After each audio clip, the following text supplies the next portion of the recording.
Welcome to Quiet Scare, where horror doesn't scream, it whispers. Real documented experiences, selected with care, and adapted for quiet, sleep-friendly listening. Truth stays firm. The mood deepens. Please like and subscribe, and tap the bell for new episodes. No more than 3 ads in the first 15 minutes, then uninterrupted playback. Literary horror shaped from authentic accounts for sophisticated listeners. Sleep well and dream dark.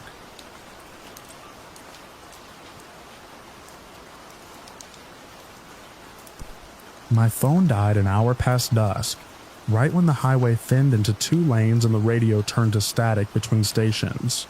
I remember noticing how the last light drained from the snowbanks beside the shoulder, leaving them the color of dirty sugar. My fuel gauge had been nagging for miles.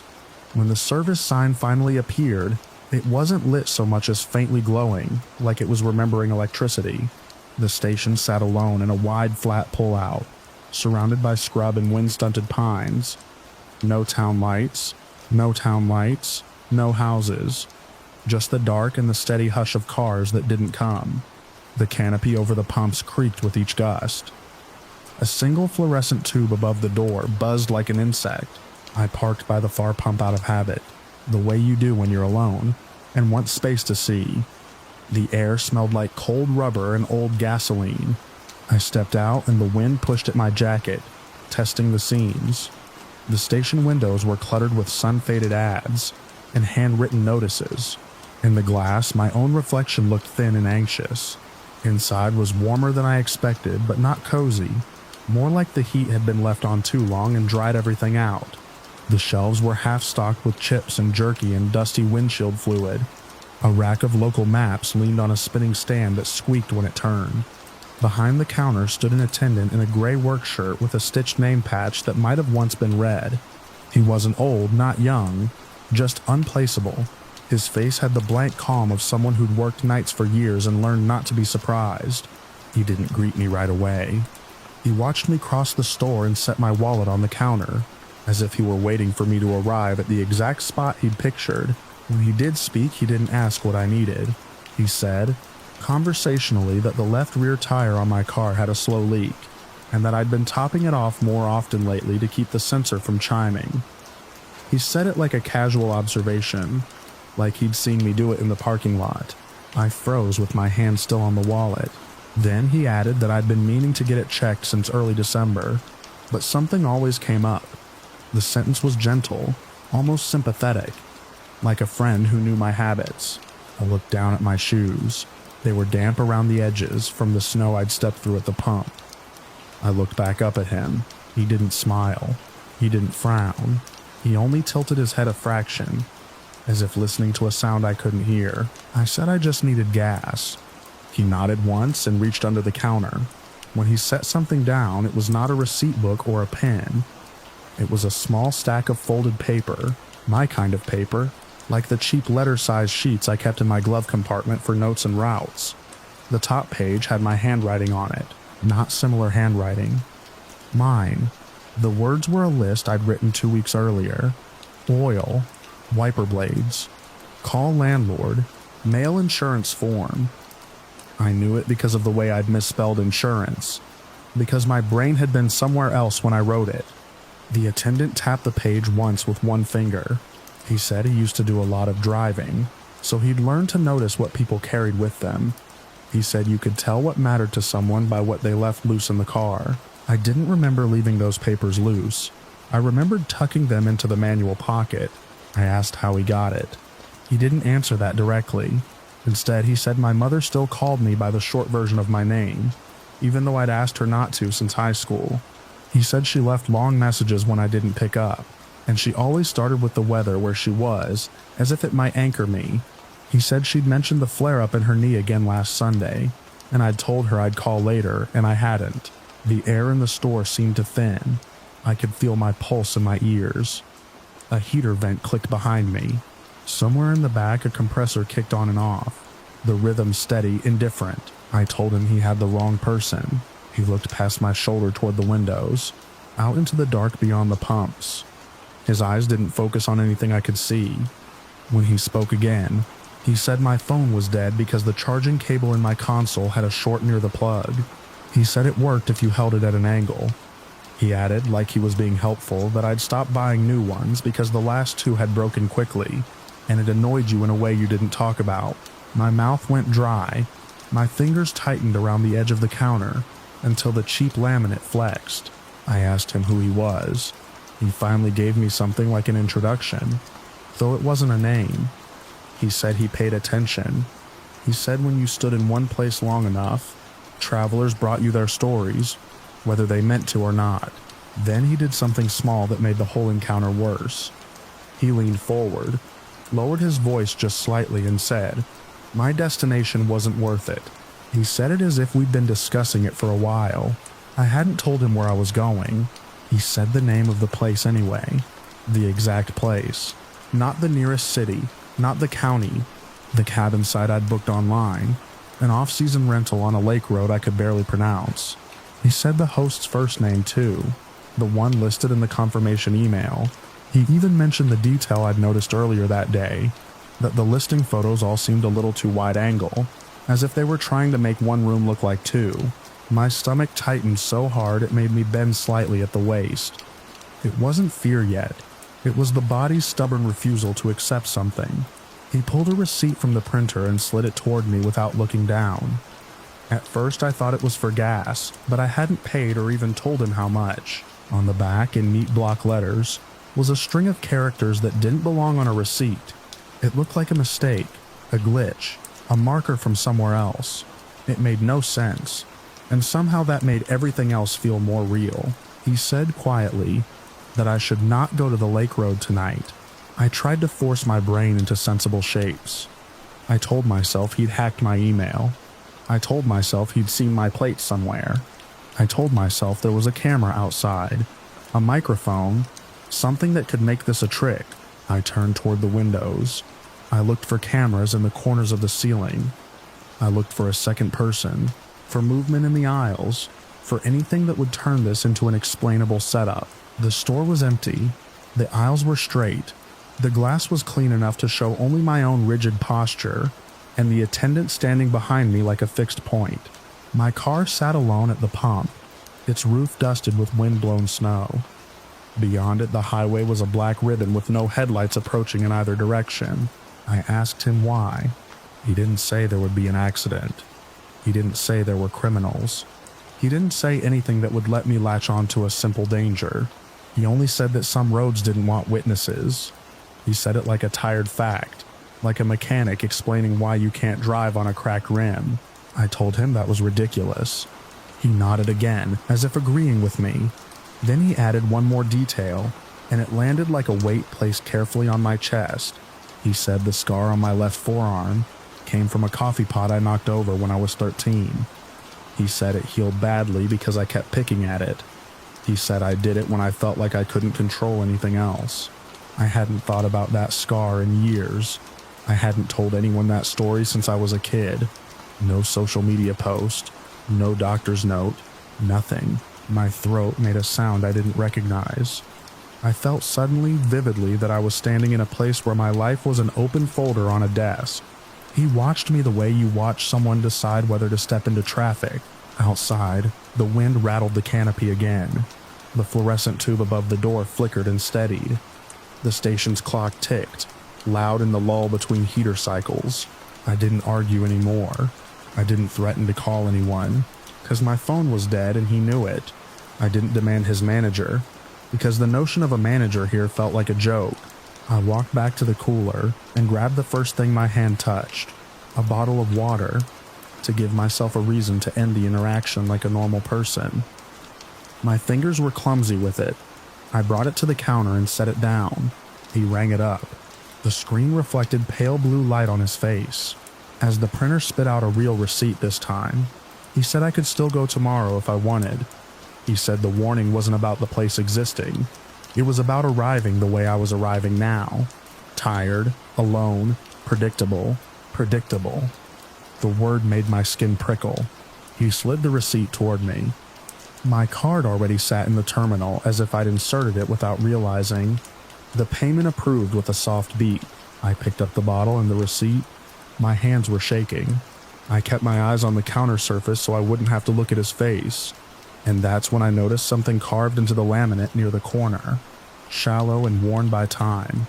It looked like someone had once scratched a name there, and then tried to erase it. Only the last few letters remained. Dosed thin. Ferno wine. I left without another word. The cold hit me like a slap. I walked faster than necessary to my car, half expecting the attendant to follow, half expecting to find someone waiting by my driver's door. There was no one, only the wind and my own breath, harsh and white. I sat behind the wheel and locked the doors.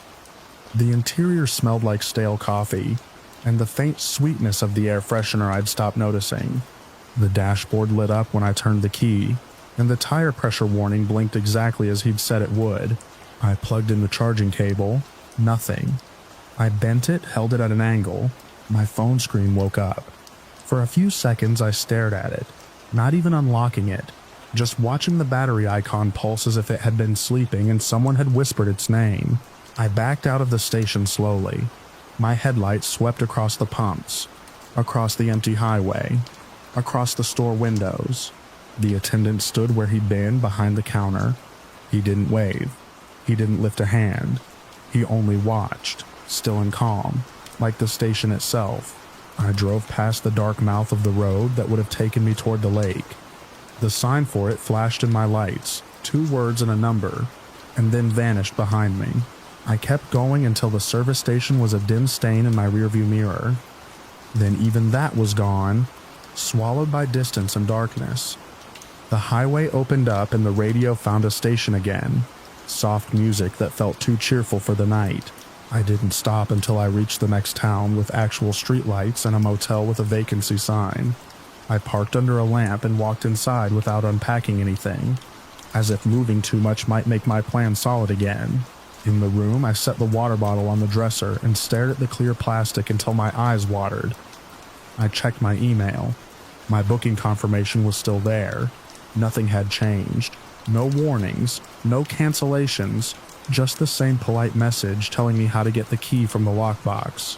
I tried to call my mother. The phone rang and rang, then went to voicemail. Her greeting started, like always, with the weather, where she was. I hung up without leaving a message. I lay on the motel bed fully clothed, listening to the hum of the heater and the distant rush of cars on a different road. I told myself I was safe because I'd listened. I told myself it was probably a scam, a lucky guess, a con built on small observations and fear.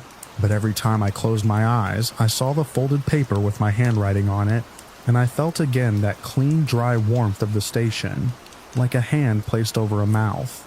In the morning, I went out to my car and checked the left rear tire. It was low. I drove to a real repair shop in daylight. The mechanic found a thin nail in the tread, buried just deep enough to leak slowly. He asked where I'd picked it up, and I told him I had no idea. I still don't. I never went to the lake road. I canceled the booking and ate the fee. I told myself it was a practical choice, a tired traveler making a sensible decision. That's the story I give people when they ask why I didn't take that trip. What I don't say is that sometimes late at night, my phone lights up with no alert sound, and the screen shows a charging icon even when nothing is plugged in. And in the bright rectangle of that light, I picture a lonely station under a creaking canopy, and a man behind a counter who paid attention, and a warning that felt less like advice and more like ownership.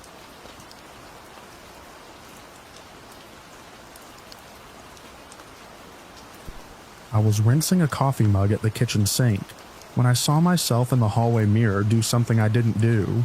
The mirror faces the corridor outside my galley kitchen. It catches a slice of the living room and the front door. It's one of those cheap, full-length panels my landlord bolted to the wall years ago, slightly warped along the bottom like it's been drinking up moisture from the carpet. In the glass, my right hand lifted off the mug and reached toward my throat. At the sink, my right hand stayed under the tap, thumb braced inside the cup, water running clear and loud. I froze, watching my reflection's fingers slide up my neck, as if searching for a pulse. The reflection's eyes stayed on mine, calm in a way I wasn't. Then it smiled, a small private curve at the corner of my mouth that I wasn't making, and the reflection's hand tightened. I jerked away from the sink so fast the mug clanged against the basin. My own hand shot to my throat, more instinct than thought. I felt nothing but damp skin and the old familiar bump of my Adam's apple. No pressure, no pain. The reflection still had its hand at my neck. Its shoulders rose like it was drawing a breath. I didn't take. It leaned closer to the glass, closing the distance between us without moving my real feet. I did the most ordinary thing I could think of, because ordinary things are a kind of prayer when you don't have better ones. I checked the window above the sink. It was locked. I checked the front door. Deadbolt thrown. Chain on. No draft. No one hiding behind furniture.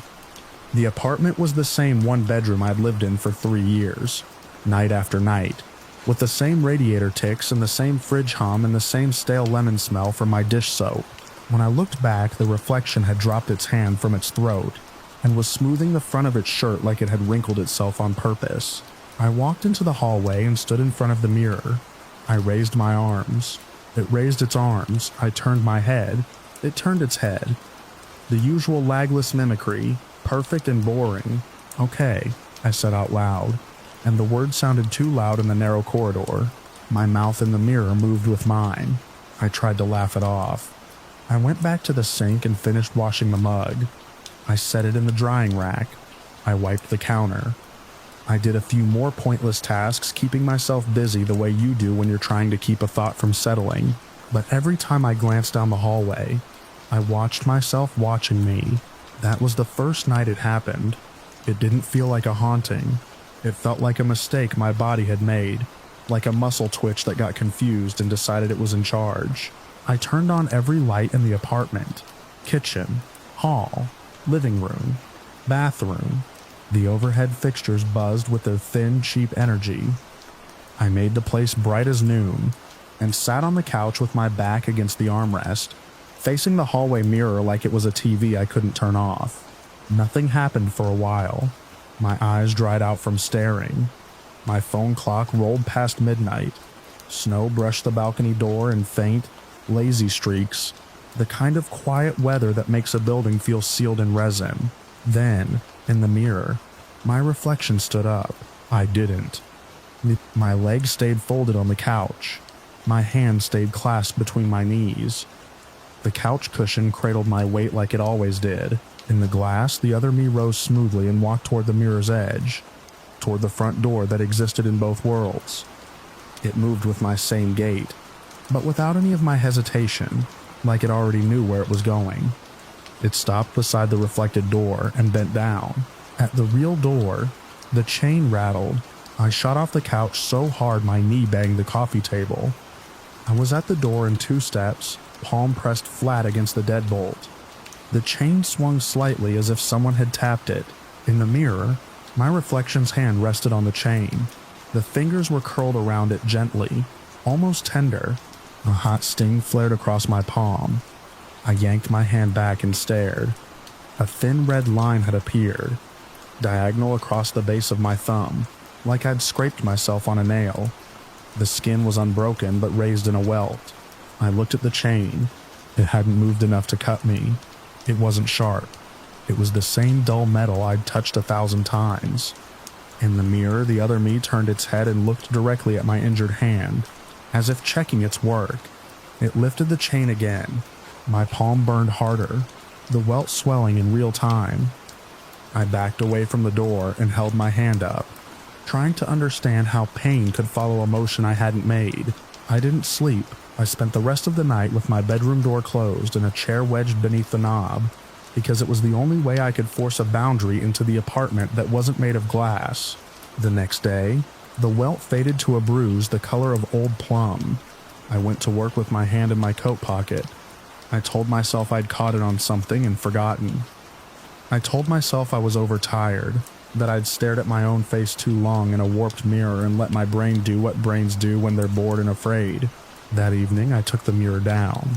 The bolts were stiff, and the frame was heavier than it looked. I wrestled it off the wall, carried it into the bedroom, and leaned it face down against the mattress. I covered it with a spare sheet and a blanket. I felt ridiculous and triumphant at the same time, like I'd just outsmarted a bad dream. I turned off the hallway light and stood in the dark, listening. My apartment settled around me. Pipes clicked, the fridge cycled, nothing else. I went to the couch and sat, breathing slower, letting my shoulders loosen. I kept the lights low that night. One lamp in the living room, and the dim glow of the stove clock. I even made myself eat. I watched half an episode of something I didn't care about. Then, around 1 a.m, the lamp flickered. It was a small hiccup in the light, the kind you blame on old wiring. It did it again, longer this time, and I looked down the hallway by reflex. The hallway should have been black. The mirror was in the bedroom, face down, covered. But at the end of the corridor where the mirror used to be, there was a standing rectangle of pale light, like an open door in an unlit room. I got up slowly. The air in the hallway felt colder than the living room air, as if the corridor had been saving a pocket of winter for me. I took 2 steps, 3, my bare feet silent on the carpet. The rectangle wasn't light, not exactly. It didn't spill onto the walls. It just existed, a vertical plane of visibility. Inside it, I could see the reflected hallway as if the mirror still hung there, and in that reflected hallway, my reflection stood waiting. The bedroom door behind me creaked, soft and brief, as if the sheet and blanket had shifted. I didn't turn around. I couldn't afford to take my eyes off the thing in front of me. In the glass that wasn't glass, the other me lifted its hand and tapped the surface from the inside. At the same moment, something tapped my sternum. Not a touch, a pressure, a firm fingertip pressing into my chest through my own skin.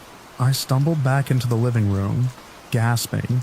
The pressure followed, moving as the reflection's finger moved. I clutched my shirt and felt my heartbeat punching against my palm. Fast and dumb, the other me smiled again. It pressed harder. Pain flowered beneath my breastbone, sharp enough to make my eyes water. I backed into the couch, legs hitting the cushion, and sank down, trying to put distance between us. The reflected finger didn't have to reach far. It just pushed. A bruise appeared on my chest as if it were being painted from the inside out, darkening with every second of pressure. I watched it happen, horrified by the speed, by the certainty. My skin didn't break, but it swelled and warmed, and my breath came in thin, angry pulls. I grabbed my phone with shaking hands and turned on the flashlight. The beam cut down the hallway. It should have ended in darkness. It should have hit blank wall and carpet. Instead, it struck the rectangle and made it glow brighter, like it enjoyed being seen. I didn't want it brighter. I wanted it gone. I turned the flashlight off. The rectangle stayed.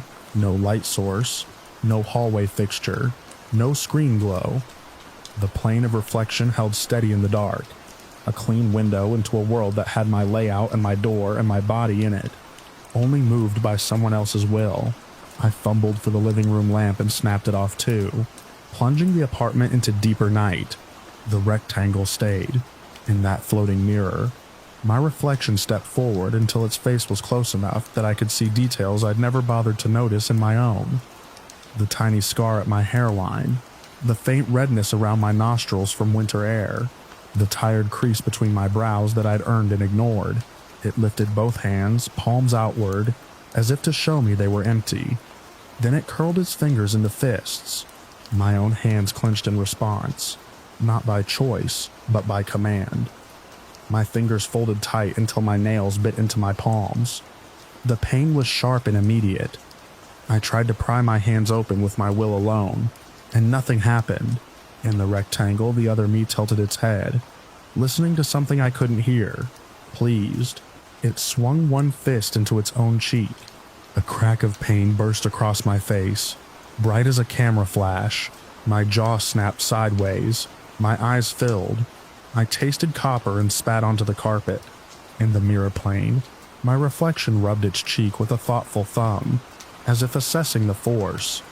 It watched me sag against the couch, watched my hands still locked into fists, watched the bruise on my chest deepen. I managed to force air into my lungs. I got one knee under me.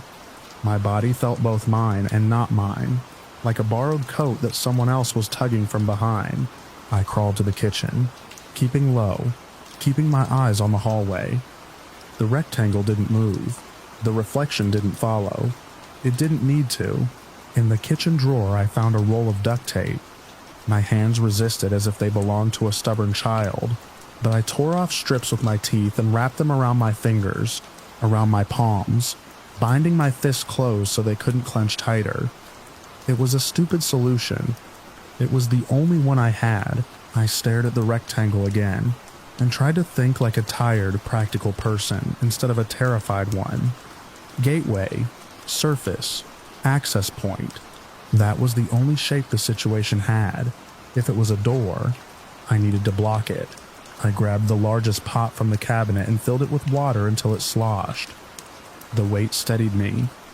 I carried it into the living room, each step deliberate, and set it on the floor facing the hallway like an offering.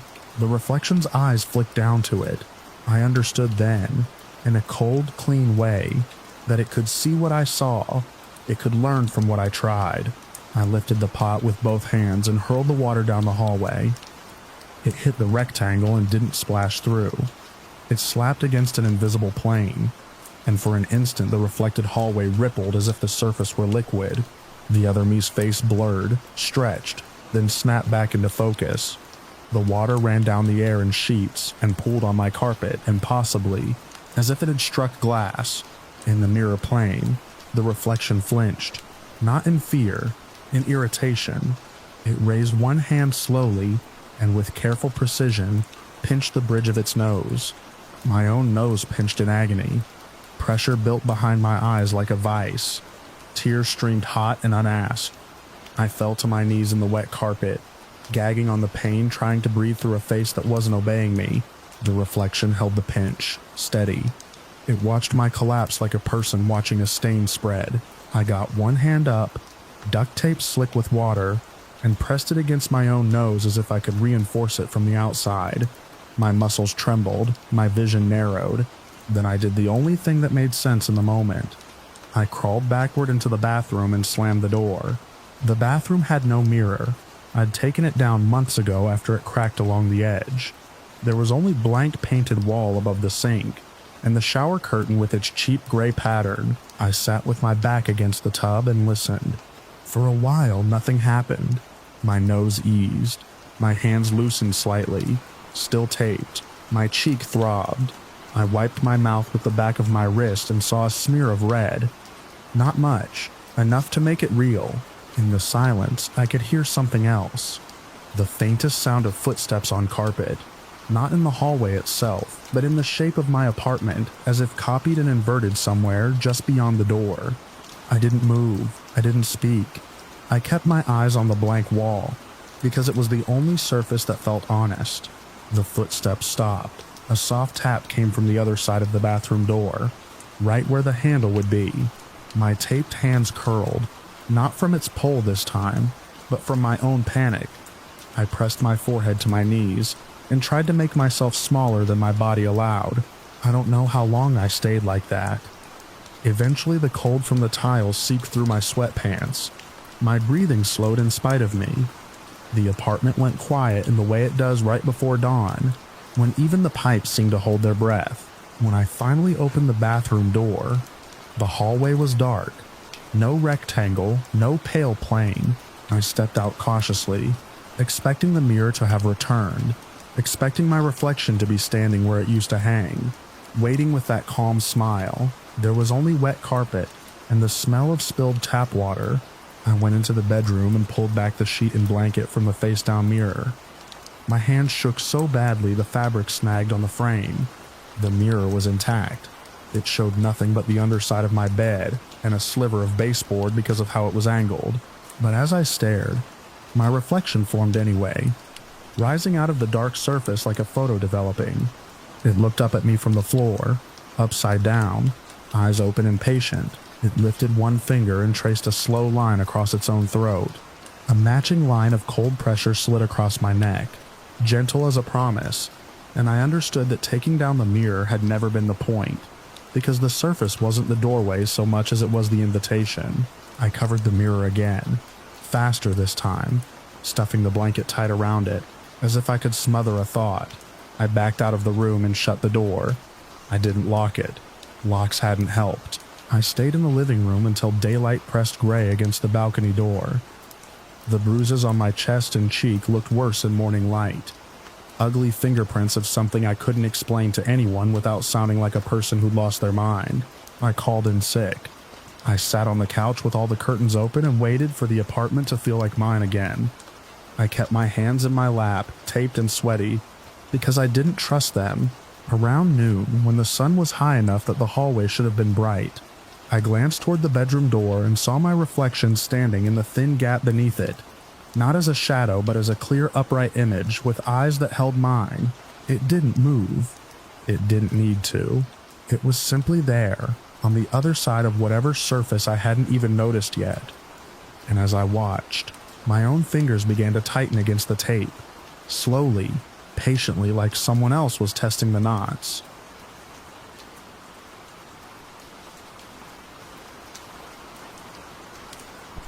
I marked the spot on my GPS because the map didn't make sense.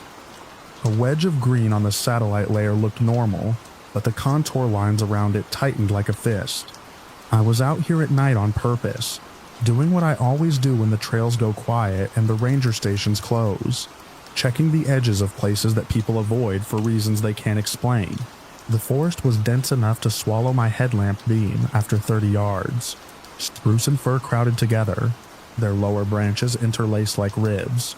Moisture hung in the air from a day's worth of melt and mist, and every surface felt slick.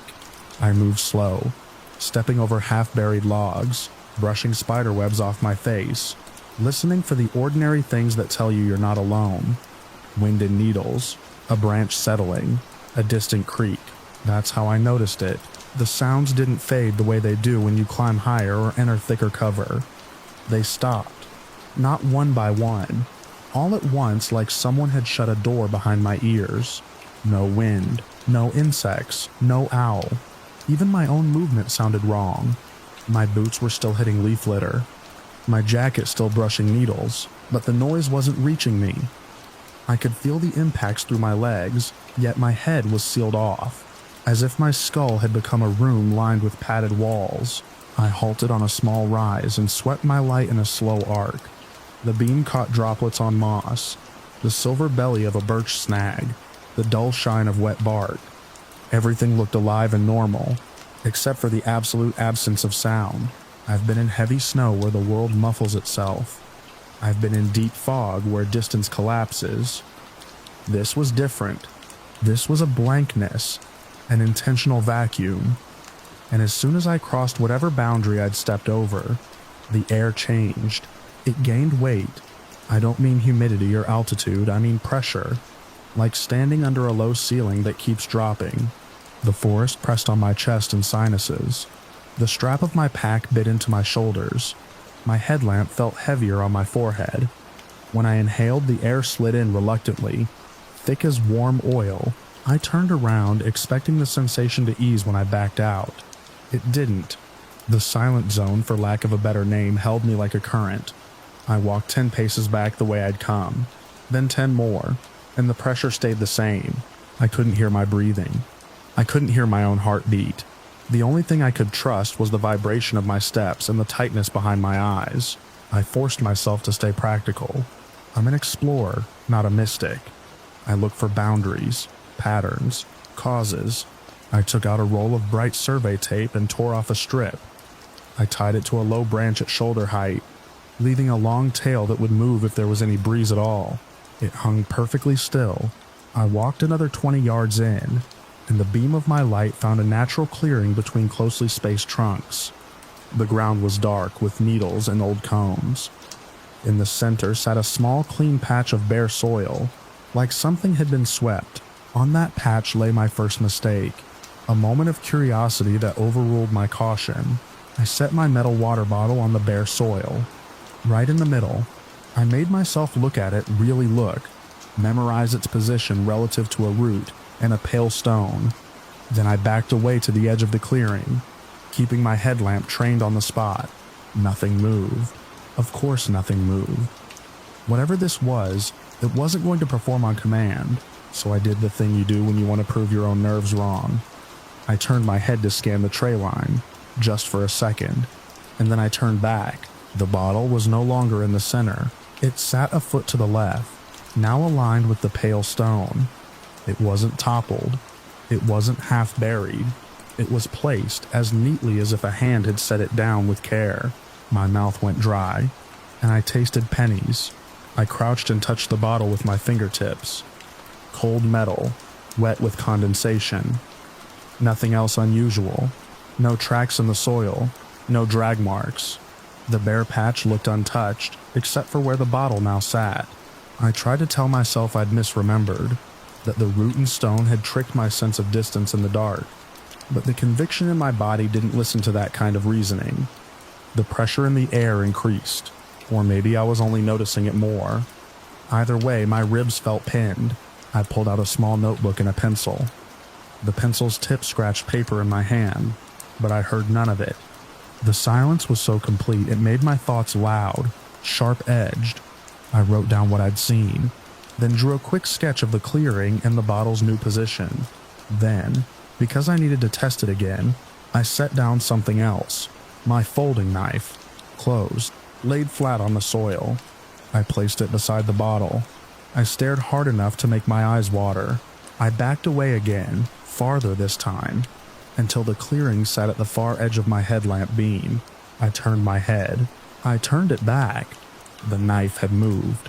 It now pointed toward me, the hinge end away, as if indicating a direction. Beside it, the bottle had been rotated so its logo faced up, centered on the bare patch again. Together they formed a crude arrow and anchor, a little arrangement that looked almost intentional. My skin tightened over my forearms.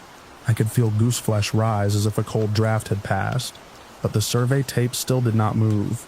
The forest didn't feel empty. It felt occupied. I stood and forced myself to breathe slowly. I wanted to yell anything, just to hear my own voice and break the vacuum. But something in me resisted. The silent zone felt like it would swallow sound the way deep water swallows light, and I didn't want to know what it would feel like to shout into a place that refuses to answer. I took a step back, and my boot sank slightly into the needle mat. The ground was soft, spongy with rot. I glanced down and saw a circle of small cones arranged around my boot print. I was sure they hadn't been there before. They looked fresh, lighter in color as if they'd been picked up from a drier place and set down. I backed out of the circle, careful not to scatter them, and scanned the clearing again. More cones lay in lines now, short, tidy rows that hadn't existed minutes earlier. They weren't random debris, they were marks. My headlamp beam shook. My hands were steady enough to shoot a compass bearing, but my body was starting to revolt in subtler ways. The pressure in the air wasn't just on my chest anymore. It was in my teeth, and the joints of my fingers, and the soft tissue behind my eyes. Every swallow felt like pushing through syrup. I decided to leave. I turned toward where I believed the boundary was. The GPS said it was behind me and downslope, but the screen's glow looked distant, like it was on the other side of thick glass. I took 3 steps and realized I couldn't feel the direction the way I normally can.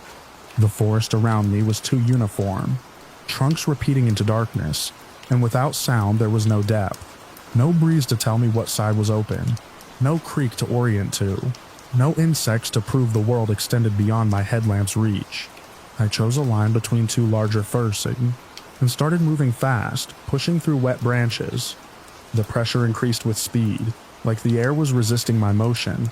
My lungs worked harder, my throat tightened. I could feel panic trying to fit itself over my face like a mask. Something struck my pack, not a blow I could hear, but a jolt I could feel. The whole load shifted on my shoulders. I stumbled and caught myself on a trunk, my palms slapping bark. The bark's texture was wrong under my skin, slicker than it should have been, almost greasy as if a thin film coated it. I shrugged the pack off and swung it around, shining my light over it. The straps were twisted in a way I hadn't left them. A dangling cord had been braided into a tight knot that would take minutes to untie. and along the top flap someone or something had laid small sticks in a chevron pattern. Each stick balanced perfectly across the fabric. It was manipulating what I owned. It was doing it when I wasn't looking, and it was doing it faster now.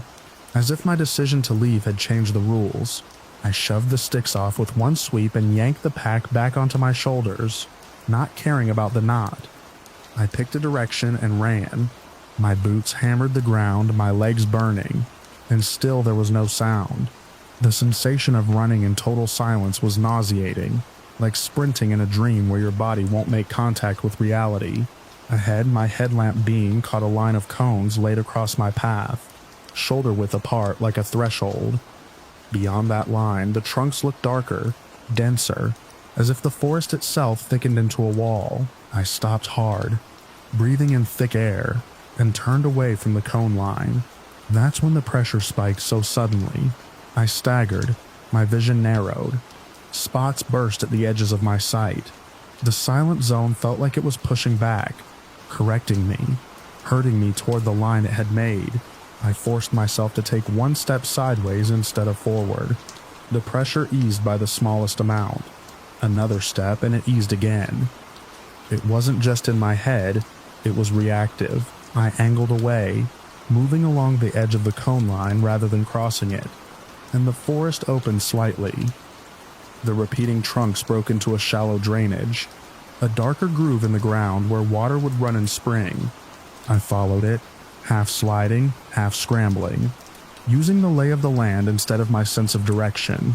20 yards down, I felt it before I registered it, a thin vibration in the air, then a sound, faint, distant as if traveling through a long pipe, my own breath. It came back in a rush, loud and ragged in my ears, then the soft hiss of rain on needles, then a far-off creak of a tree shifting. The world snapped back into place so abruptly, my knees nearly gave out. The pressure lifted like a hand removed from my chest. I stopped and turned my headlamp back upslope, toward where the silent zone should have been. The forest looked the same as it always had, dark, wet, indifferent, but at the edge of my beam, the survey tape I'd tied earlier was visible between branches. It was still hanging perfectly straight, no flutter, no sway, just a bright strip of plastic in a normal, noisy forest, marking the boundary of a place that didn't want to be heard. I didn't go back for my bottle or my knife. I didn't try to retrieve the tape. I walked out with my headlamp fixed on the trail markers and my ears hungry for every ordinary sound. Later, when I checked my pack under the dome light in my truck, the braided knot in the cord was still there, tight and deliberate, and the fabric where the sticks had rested was marked with pale, clean lines like something had pressed patterns into it. I drove until the tree line thinned, and the radio static sounded comforting. But even now, when the house is quiet and a fan shuts off in the night, there's a moment where the silence feels too complete, and my chest tightens as if the air is gaining weight again, and I see neat little rows of cones in my mind, arranged while I wasn't looking.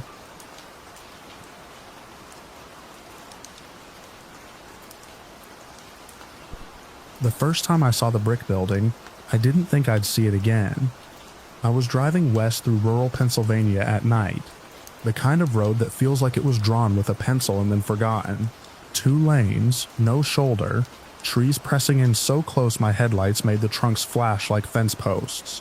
I had been on the road too long, chasing daylight that had already slipped behind the hills, and I wanted nothing more than to reach my motel before midnight. My phone was mounted to the dash, running navigation. The route looked simple. Stay on the state road, follow it straight until it met the highway. No turns, no tricky exchanges. Just keep going. It was cold enough that the glass wanted to fog if I breathed too hard. The heater blew lukewarm air that smelled faintly of old dust. Every few miles a reflective sign would pop out of the dark with a number and an arrow, then vanish in my mirrors. No other cars, no porch lights, just the steady sweep of my beams and the soft hiss of tires on patchy asphalt. I passed the brick building around 11:17. It sat back from the road on a rise, 3 stories tall, dark windows, a squat square profile like a school or an old factory office. The bricks were a dull red that caught my headlights and held them for a second. A broken signpost leaned near the drive, and a chain-link fence sagged as if it had given up decades ago. It had the kind of presence abandoned places have. Not dramatic, just stubborn. I glanced at it, then back to the road. A minute later, the navigation voice cut out mid-sentence. The blue line on the screen flickered, then snapped to a different position. A little triangle floating off to the side of the road, drifting in a field. My speed readout blinked between 54 and 0, then jumped to 118 for half a heartbeat. I tapped the screen thinking it had frozen. The map zoomed out on its own, then in, then out again, like someone pinching and spreading invisible fingers. No signal. The top bar finally decided to admit. That wasn't unusual out there. I'd lost service plenty of times, and the app usually coasted on cached data until it found towers again. I kept going, trusting the road more than the phone. Straight line. Nothing to think about. 5 minutes later, I saw the brick building again. At first it didn't register. It was just a shape on the left. The same rise, the same fence. Then my stomach tightened as if I'd missed a turn and looped back. Except I hadn't turned. There hadn't even been a side road wide enough to mistake. Just forest and darkness and the occasional mailbox. I slowed a little, craning forward like that would change what my eyes were seeing. The building's windows were still dark. The signpost still leaned. The chain-link fence still sagged in exactly the same way. It wasn't a brick building. It was the brick building. I checked the odometer. I hadn't reset the trip meter, but I knew the last fuel stop was 30 miles back. The numbers were climbing steadily, like they should. My headlights rolled over the cracked edge line. My hands were steady on the wheel. I was not turning around. The map on my phone gave up entirely and became a blank grid with a pulsing dot that wouldn't settle. When I tried to bring up coordinates, the fields filled with zeros, then letters, then nothing at all. The compass icon spun like a toy top. I pulled over as much as I could, tires crunching on gravel. The forest swallowed the sound of my engine. For a few seconds I just sat and listened, expecting to hear another car, a distant dog, anything that proved the world was still behaving normally. Nothing answered. The night felt padded. I got out and walked a few steps toward the ditch. The cold hit me with clean force, clearing the stale car smell from my nose. The air had that sharp Pennsylvania bite, damp and leaf-heavy even in winter, and somewhere far back in the trees an owl called once and then quit. From outside, the road looked honest. It ran in both directions, disappearing into black between the trunks. The brick building was still there, dark and still. I stared at it long enough that my eyes started trying to invent movement in the shadows. I got back in, locked the doors out of habit, and started driving again. I told myself there were simple explanations. 2 similar buildings. A long curve that made it feel like I'd circled without noticing. A detour I'd missed because the signs were down. Fatigue. That one felt closest to true. I'd been traveling for days living off gas station coffee, and whatever I could eat one-handed. At night your brain reaches for patterns, because patterns are comforting. Maybe I had built this loop in my head. Then the building showed up a third time. I wasn't watching for it, which was almost worse. One moment I was scanning the edge line, and the next that red brick face was there. Exactly where it had been, like the road had folded itself and laid the same stretch down again. My mouth went dry. A prickling started at the base of my neck. The body's quiet way of saying you are not in charge anymore. I looked for proof. I looked for a different angle of the fence, a different scar on the asphalt, a different tree. But the details matched in ways they shouldn't. On the fence, a strip of pale plastic fluttered from a torn spot, catching my headlights like a small flag. On the building's second floor, one window had a jagged corner missing, a black bite mark in the glass. I remembered that missing corner because it had looked like a tiny broken tooth the first time. The fourth time, I started to feel the loop before I saw it. The air in the car changed. The radio hissed harder even though it was off. The navigation app reopened itself and displayed a route that was just a circle, the line drawn around nothing. When I pressed end, the screen went white, then returned to the same circle. I took the next side road I saw. A narrow cut to the right with no street sign, just two reflective markers like eyes. It wasn't on the map, but I didn't care. I turned onto it fast enough that the tires kicked gravel. The trees closed in tighter. The pavement broke into rough patches. I drove for what felt like a long time, following the road as it climbed and dipped through the woods. No brick building, no fence. My breathing eased, then the side road fed me back onto the same state road in front of the brick building. There was no intersection, no gentle merge. It was like a splice. 1 second I was on the narrow cut through. The next my headlights washed over that leaning signpost and that sagging fence, and the brick face rose out of the dark like it had been waiting. I hit the brakes hard enough that the seatbelt bit my shoulder. For a moment, I sat with my foot shaking on the pedal, staring at the building, and the panic finally found a place to stand. I tried another option. The next time I saw a gravel driveway, I took it. It led into the trees past a collapsed gate and a line of rusted barrels. I drove until my headlights hit a dead end of brush and a tangle of fallen limbs. I backed up carefully, heart thudding in my throat, and turned around in the narrow space by rocking the car forward and back. When I reached the road again, it was the same road, and the brick building was there, slightly off to my left, as if I'd never left its orbit. My phone began to buzz without notifications, a low angry vibration that made the plastic mount hum. The screen showed time moving backward by minutes, then forward in jumps. I tried calling anyone. The call failed before it rang. Even the emergency option wouldn't connect. The device felt less like a tool and more like a liar. I drove faster. The trees blurred into a dark wall. My headlights tunneled through the night and gave me only what they touched. I expected, irrationally, that speed would tear me free of whatever geometry I was trapped in. I passed a creek, a sharp dip in the road with guardrails that flashed silver. I passed a cluster of mailboxes. I passed a fallen branch half on the shoulder. I passed all the things you pass when you are moving forward.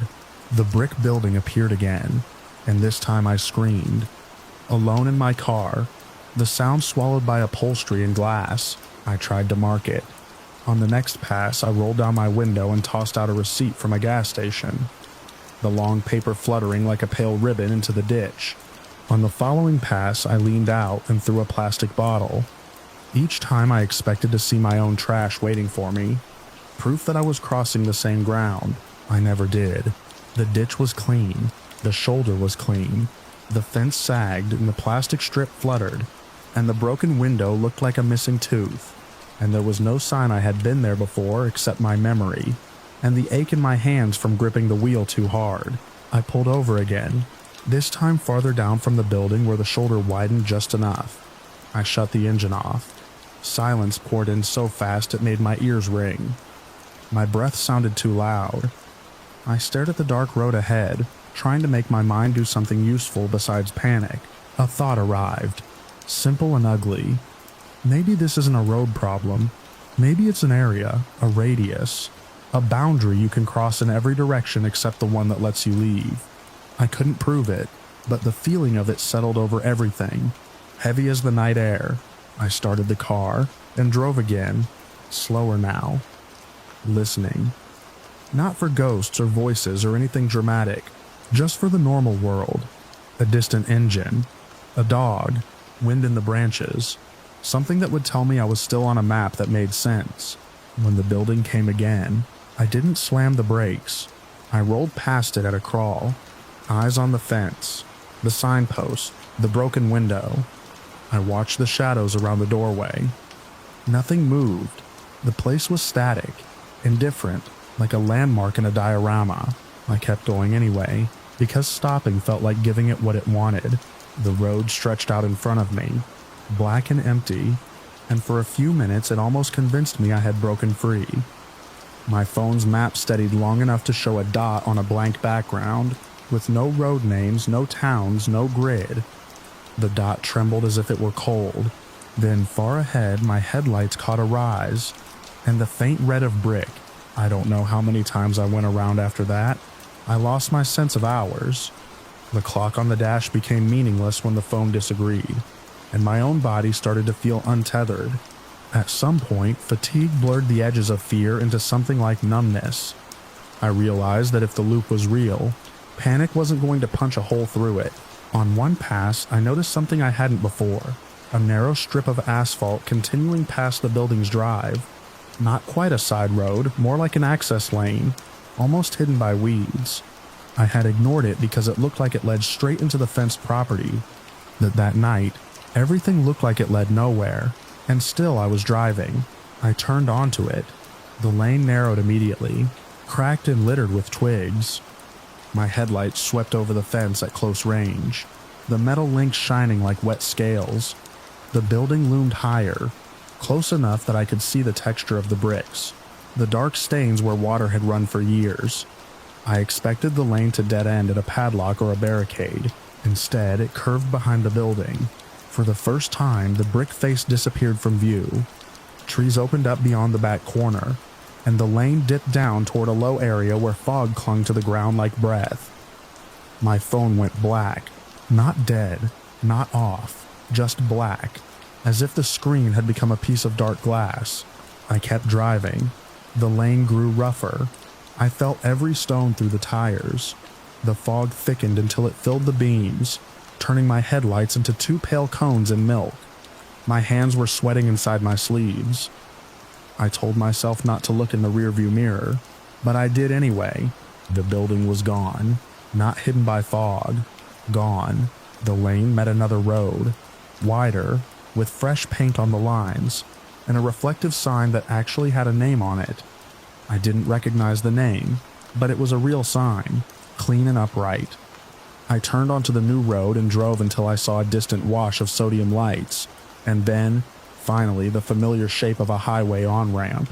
I didn't stop until I reached a rest area with other cars, where the light hummed overhead and the air smelled like diesel and coffee. I sat there with my engine idling, watching people walk in and out of the building, as if the world had never bent. My phone restarted on its own, and placed me in a spot that made no sense compared to the route I had been following. There was no gap in the map where the loop should have been, no missing town, no warning. I still travel. I still drive at night sometimes. But when a road feels too empty and the trees press too close, I keep my eyes moving, scanning for the first hint of red brick, and I don't trust any line on a screen the way I used to.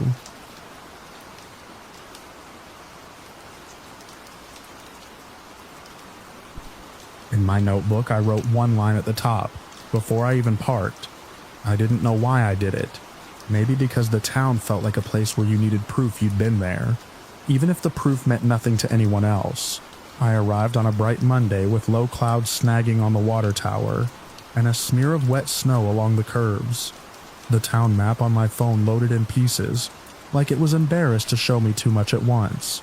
I had come for a pattern. 3 disappearances over 14 months, all within the same 2-mile radius, all officially unresolved, all with families who stopped answering calls after the first week. I'm a researcher by trade, which sounds cleaner than it is. Most of what I do is ask questions nobody enjoys, and then write down the ways they avoid answering. The main street looked like any other, a library with a mural, a diner with cracked vinyl booths, a small park with a war memorial, and a flag that snapped in the wind. People moved around with the cautious efficiency of winter, heads down, hands in pockets, grocery bags swinging. Nothing about them screamed conspiracy. If anything, they looked tired. Inside the public library, the air was warm and smelled faintly of copier toner and old bindings. I asked to see local papers on microfilm and any public notices related to missing persons. The librarian's smile stayed on her face, while her eyes shifted to the side, not toward me but past me, as if there was a rule posted on the wall behind my shoulder. She guided me to the machine without speaking, tapping a finger once on the laminated instruction sheet and then walking away with a speed that was almost polite. When I scrolled to the months I'd flagged, the newspaper pages loaded with events that were too normal. Holiday parades, a bake sale, a high school playoff run. The disappearances were there, but the articles were thin, oddly phrased. and each ended with the same sentence about no known danger to the public. I printed one article. The name in the headline was wrong, not misspelled wrong. The date, the photo, the street where the person was last seen, all matched the notes I'd pulled from state databases before I drove in. But the name was someone else entirely. A neat substitution that made the story slide off my research like oil. I printed a second article from a different week. That name was wrong too. I looked up at the rows of computers. A man at the far end was watching me over his monitor. Not openly, but with the practiced glance of someone checking a clock. When I met his eyes, he lowered his gaze and began typing, shoulders hunched as if my attention had made him feel exposed. At a terminal near the window, I searched the county clerk's online index. One of the missing people had owned a small business. Their business registration should have been there. The search returned nothing. I widened the filters, removed the year, tried just the street address. Still nothing. It was like the entry had never existed. I went outside, stood under the library awning, and called a number I had for a regional records office. My reception flickered between one bar and none. The call dropped twice. On the third attempt, it connected long enough for me to hear ringing, and then a hollow click. In the diner, the coffee was hot and tasted like it had been on the burner too long. The lunch crowd came in waves. I chose a booth where I could see the door, and asked the server casually if she'd lived here long. She nodded. I asked if she remembered the missing person from the article. Only the last name, testing whether the wrong name would stick in her memory too. The change in the room wasn't dramatic. No one turned, no one stared. It was worse than that. 2 conversations nearby thinned out and then stopped. The couple at the counter paid quickly. A man in a work jacket stood, left half his sandwich, and walked out into the sleet without pulling his hood up. The server's face didn't change, but she stopped holding my gaze. She wiped a spot on the table that was already clean and said, in a voice that held no information, that people moved away sometimes. Then she slid my check onto the table even though I hadn't asked for it. I tried the park next, the kind with a gazebo and a bulletin board. The board was a collage of normal life, lost cat, piano lessons, a notice about a blood drive. I took a photo of it for my records, then noticed something I hadn't seen at first. There were faint rectangles where flyers had been removed, not torn down, peeled carefully. In the center of one rectangle, a staple still clung to the cork like a small bent tooth. A woman walking a dog passed near me. I asked if she knew where the town offices were, and she pointed without speaking. Her dog pulled at the leash, but her grip stayed tight. When I thanked her, she gave a quick small nod and crossed the street mid-block to avoid me. Town offices sat behind the fire station. The lobby had plastic chairs, a rack of forms, a framed photo of the mayor smiling too brightly. I asked for public access to missing persons reports, incident numbers, anything that matched the dates I had. The clerk, a middle-aged man with a neatly trimmed mustache, listened to my request with the blank patience of someone waiting for a storm to pass. He printed a single page, slid it across the counter, and tapped it with one finger. The page listed the 3 cases, but the details had been sanded down. Locations were generalized. Times were rounded. The names were the same wrong ones I'd seen in the microfilm. Consistent, coordinated. In the margins, someone had handwritten a note in tidy block letters. Duplicate entry. EC archive. Can I see the archive? I asked. The clerk stood up, walked to a back door, opened it, and spoke to someone I couldn't see. He didn't say my question out loud. He didn't say anything I could hear at all. Then he came back, sat down, and slid the page closer to me like he wanted it gone. His hands were steady. His voice, when he finally used it, was controlled and soft. The archive was not available to the public. I left the building with the sense that I'd been gently pushed out without anyone ever touching me. That afternoon, I drove to the addresses connected to the missing people, last known locations, workplaces, places they'd been seen. Each site was ordinary in a way that felt rehearsed. A storefront with new paint and no sign of the old business. A rental house with fresh numbers on the mailbox. A stretch of road where the shoulder had been recently graveled. as if someone had smoothed over tire marks that had never existed. At one intersection, there was a small convenience store with a glass door that chimed when customers entered. I bought a bottle of water and asked the man behind the counter if he knew the previous owner. His eyes flicked toward the security camera above the register.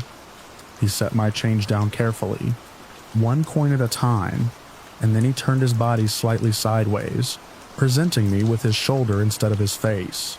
The meaning was clear without words. The conversation was over. When I stayed a moment too long, he walked to the back room, and I heard the latch click. Outside, my car's windshield had been marked.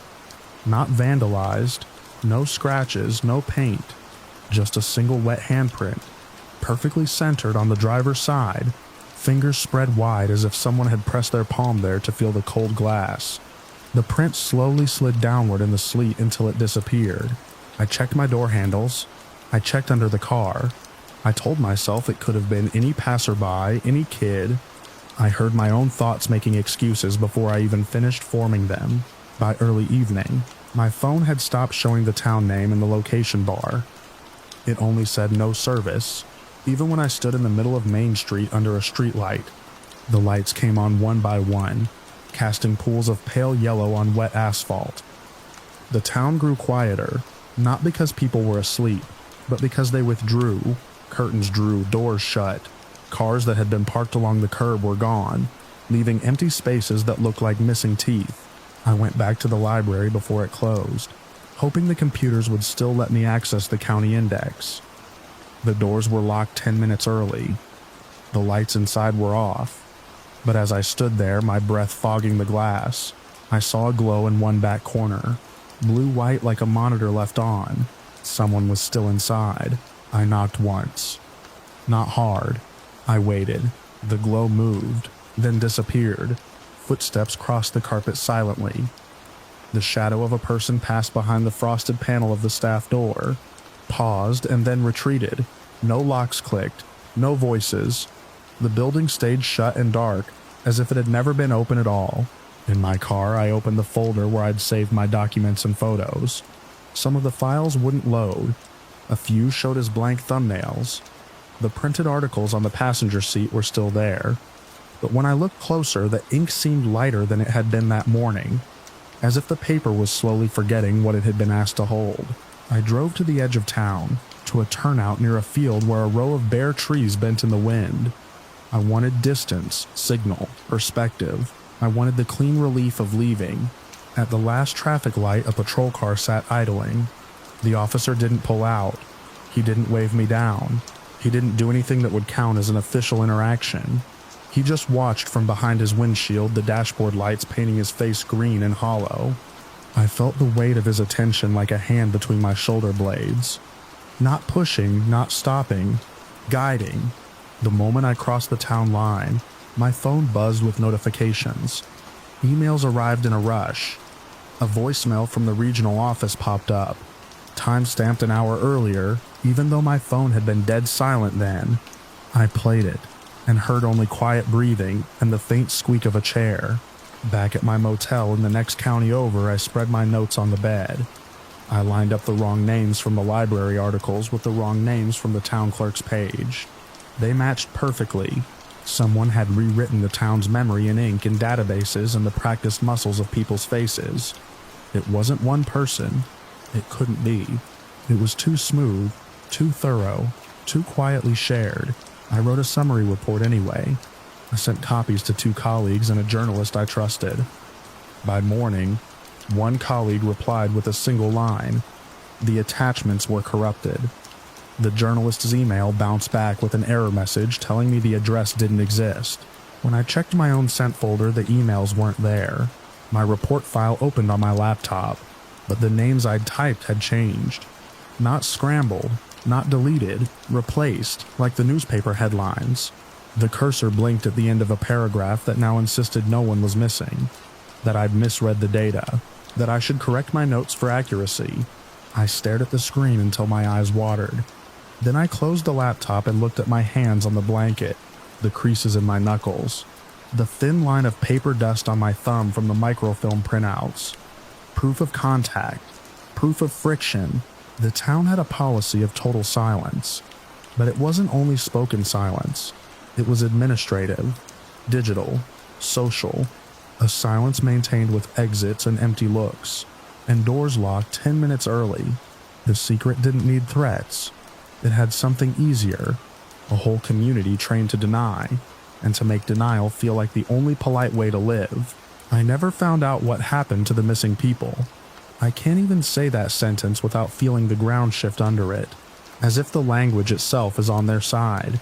All I have left is a handful of fading printouts, and the memory of a wet handprint sliding down my windshield in the sleet, disappearing as if it had never been there.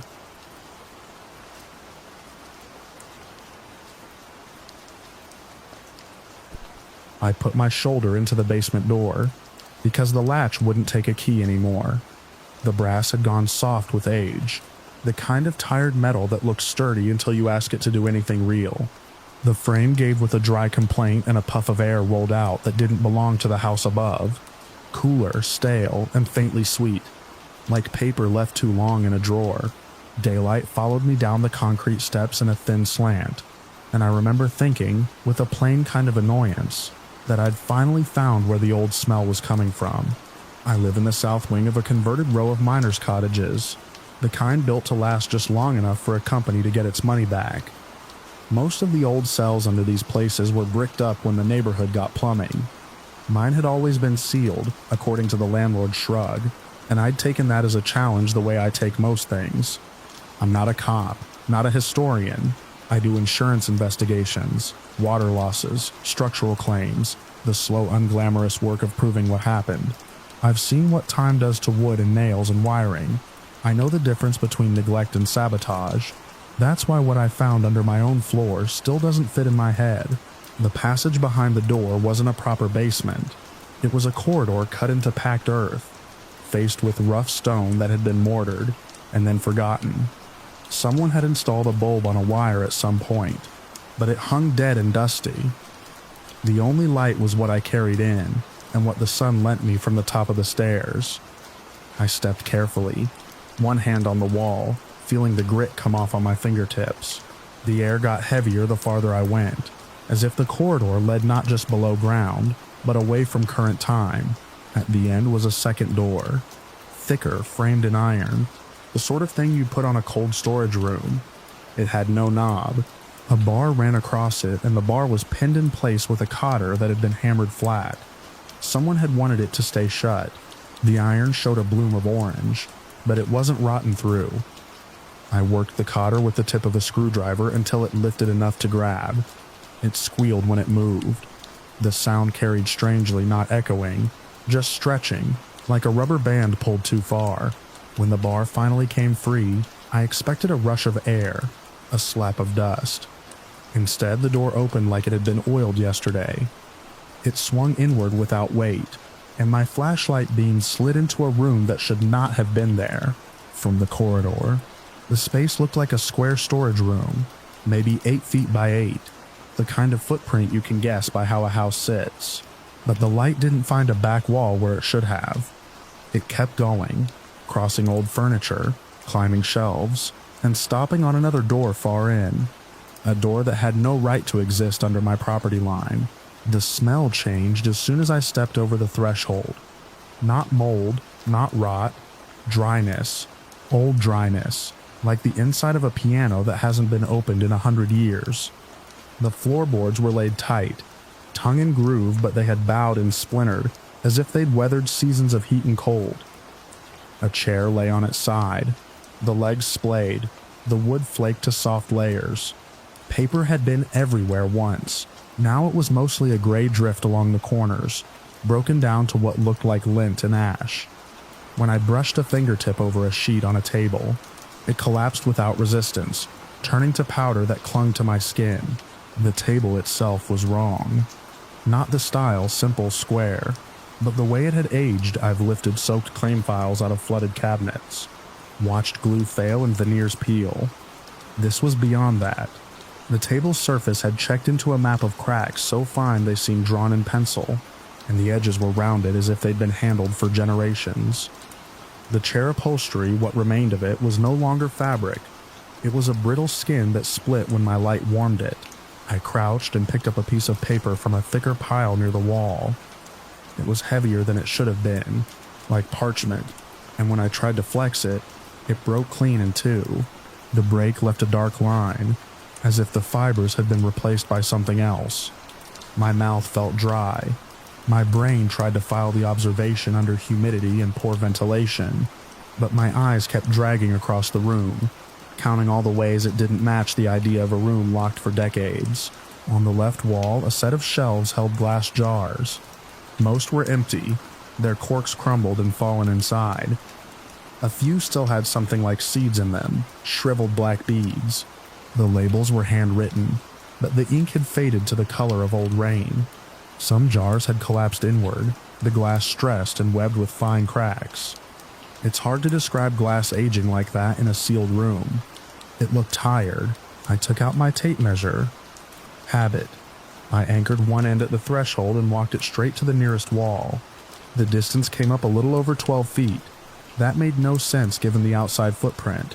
I checked again, pulling the tape tight, making sure it wasn't snagging. 12 feet. I turned 90 degrees and measured across. 11 and a half. I stood there and did the mental map of my house above. Kitchen, stairwell, my office, the shared wall with the adjacent unit. There wasn't space for this. There wasn't space for half of this. I walked farther in, because the only way to make a lie sit still is to touch it from every angle. My flashlight beam swept over a second table, a cot, a trunk. The cot's blanket had the same dry collapse as the paper thread, turning to dust that fell in slow sprinkling when the air moved. The trunk's metal fittings were green with corrosion so advanced it looked fossilized. The hinges had sunk into the wood as if the wood had softened around them over centuries and then hardened again. The far door stood in a wall that my tape measure said was more than 20 feet from the corridor threshold. There was no way I could go upstairs and stand in my living room and step it out. There was a garden path and then my neighbor's foundation. The idea of this room pushed against that reality like a thumb under a bruise. I found a chalk line on the floor near the cot, snapped once across the boards. At first I thought it was just discoloration. Then my light caught the particles and I realized it was chalk, ground into the grain. Someone had used the space like a workroom. On the second table, under a layer of gray dust, were shapes that might have been tools, dark shadows where metal had once rested, now gone or eaten away. That's when I saw the notebook. It was a thin ledger, black cover, tucked partly under the table's lip. The cover was warped but intact enough to lift. When I brought it into the beam, the spine shed a small cascade of powder. I held it like it might bite. The first pages crumbled when I tried to separate them. Under the ruined top layer, a few sheets still held ink, though the lines had bled and turned faint. I could make out dates at the top of one page, written in a neat hand. The year was wrong. Not a decade wrong. Not even a century wrong. It was written as if it was ordinary to be living in a time I'd only ever seen in museum placards. My pulse climbed with a dumb physical insistence, the way it does when a claim goes from annoying to something I'll have to explain to someone with a title. I sat back on my heels and stared at that ink until it stopped being letters and became just marks. There was a line in the margin, a tiny note that looked like an internal reference, the kind of thing you'd write to yourself if you were building a file.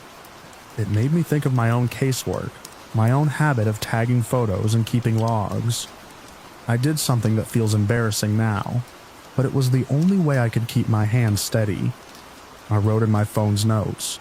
I told myself it was a marker, a way to keep this from slipping into dream logic later. I checked the far door. It had a simple latch, no lock. The wood was thicker than the first door, darker, and it carried the same impossible age, grain raised, surface worn, smooth in spots as if hands had passed there again and again. I pressed my ear against it. I heard nothing, but the silence had depth, like a room with heavy drapes. I should have left. That's the line people want in a story like this. I should have left, and I didn't. The truth is more ordinary. I thought about my ceiling upstairs. I thought about the shared wall. I thought about permits and hidden crawl spaces, and the way old neighborhoods swallow their mistakes. I thought briefly about squatters. Then I lifted the latch. The door opened onto a short hallway lit by my flashlight, and the hallway opened onto another room. That second room was brighter. Not in light, but in color. There were tiles on the floor, pale and patterned, and on one wall a mirror still hung, its surface foxed but reflective. A sink sat beneath it, porcelain stained with a ring where water had once stood. If the first room had felt like the inside of an antique book, this one felt like a place someone had lived in and stepped away from for an afternoon. But the air was the same old dryness, and the decay was the same exaggerated time. I stepped in. The tiles were slick with dust. My foot slid and I caught myself on the sink. The porcelain gave a small crack under my palm, and that crack ran farther than it should have, spidering out fast, as if the material had been waiting for a reason to fail. In the mirror, my face looked thin and pale in the beam. Behind me, the dark doorway back to the first room seemed farther away than it had a moment ago. I turned. I took one step back. The doorway was not where it should have been. It was still there, but it was set deeper into the wall. The frame recessed as if the plaster had thickened around it. My flashlight beam didn't reach the corridor beyond it. It swallowed the light like a throat. I didn't run. I didn't shout. I backed up slowly, palm out, the way you do when you're testing whether a dog will bite. The air felt denser with each inch, not colder, just heavier. My ears filled with a pressure that made swallowing hard. I tried to hold the shape of my house in my head, the stairs, the basement door, the kitchen above, but it slid around like a map drawn on damp paper. I forced myself forward. One careful step, then another. The tiles didn't creak. The sink didn't drip. Nothing in that room acknowledged me. The doorway, as I approached, seemed to accept the idea of being a doorway again. The frame becoming shallower, the edges more familiar. I crossed through into the first room, and the air changed at once, back to paper and wood and dust. I didn't linger. I walked fast to the threshold, the flashlight beam bouncing across the collapsed cot, and the dead jars, and the pale drift of paper. The tape measure lay slack where I'd dropped it, the metal hook glinting. I grabbed it and didn't bother retracting it. I just carried it like a leash. At the iron-framed door, I threw myself through and yanked it shut behind me. The corridor felt suddenly narrow, honest like a normal underground passage. I shoved the bar back in place and hammered the cotter flat with the handle of my screwdriver until my hand stung. Upstairs, the daylight in my kitchen looked too clean. I stood at the top of the stairs and listened to the house settle. Water pipes clicked softly. A car passed outside. Everything worked the way it was supposed to. Later, with the sun still up, I went out back and measured the foundation line against the garden fence. I paced the length of the wing. I checked the property map online. I compared the measurements to the tape that still had dust on it. There was no extra space. There was no hidden annex. There was no practical way for a room that large to exist under my floor, and certainly no way for it to contain the kind of decay that looked like time had been poured into it and left to soak. I didn't call anyone. I didn't report it. I've made too many reports in my life to mistake what happens when you put something impossible into a system designed to grind it into paper. I set a heavy cabinet in front of the basement door. I told myself it was temporary. Sometimes, in the middle of the day, I catch a faint sweetness in the air near the stairwell, like paper in an old drawer. It's never strong, it's always gone when I try to find it. And once, when the house was quiet, and the sun was bright enough to make the dust in my living room look like snow, I heard a thin squeal under the floorboards, metal against metal, drawn out like a rubber band pulled too far, as if something down there had decided to test the bar again.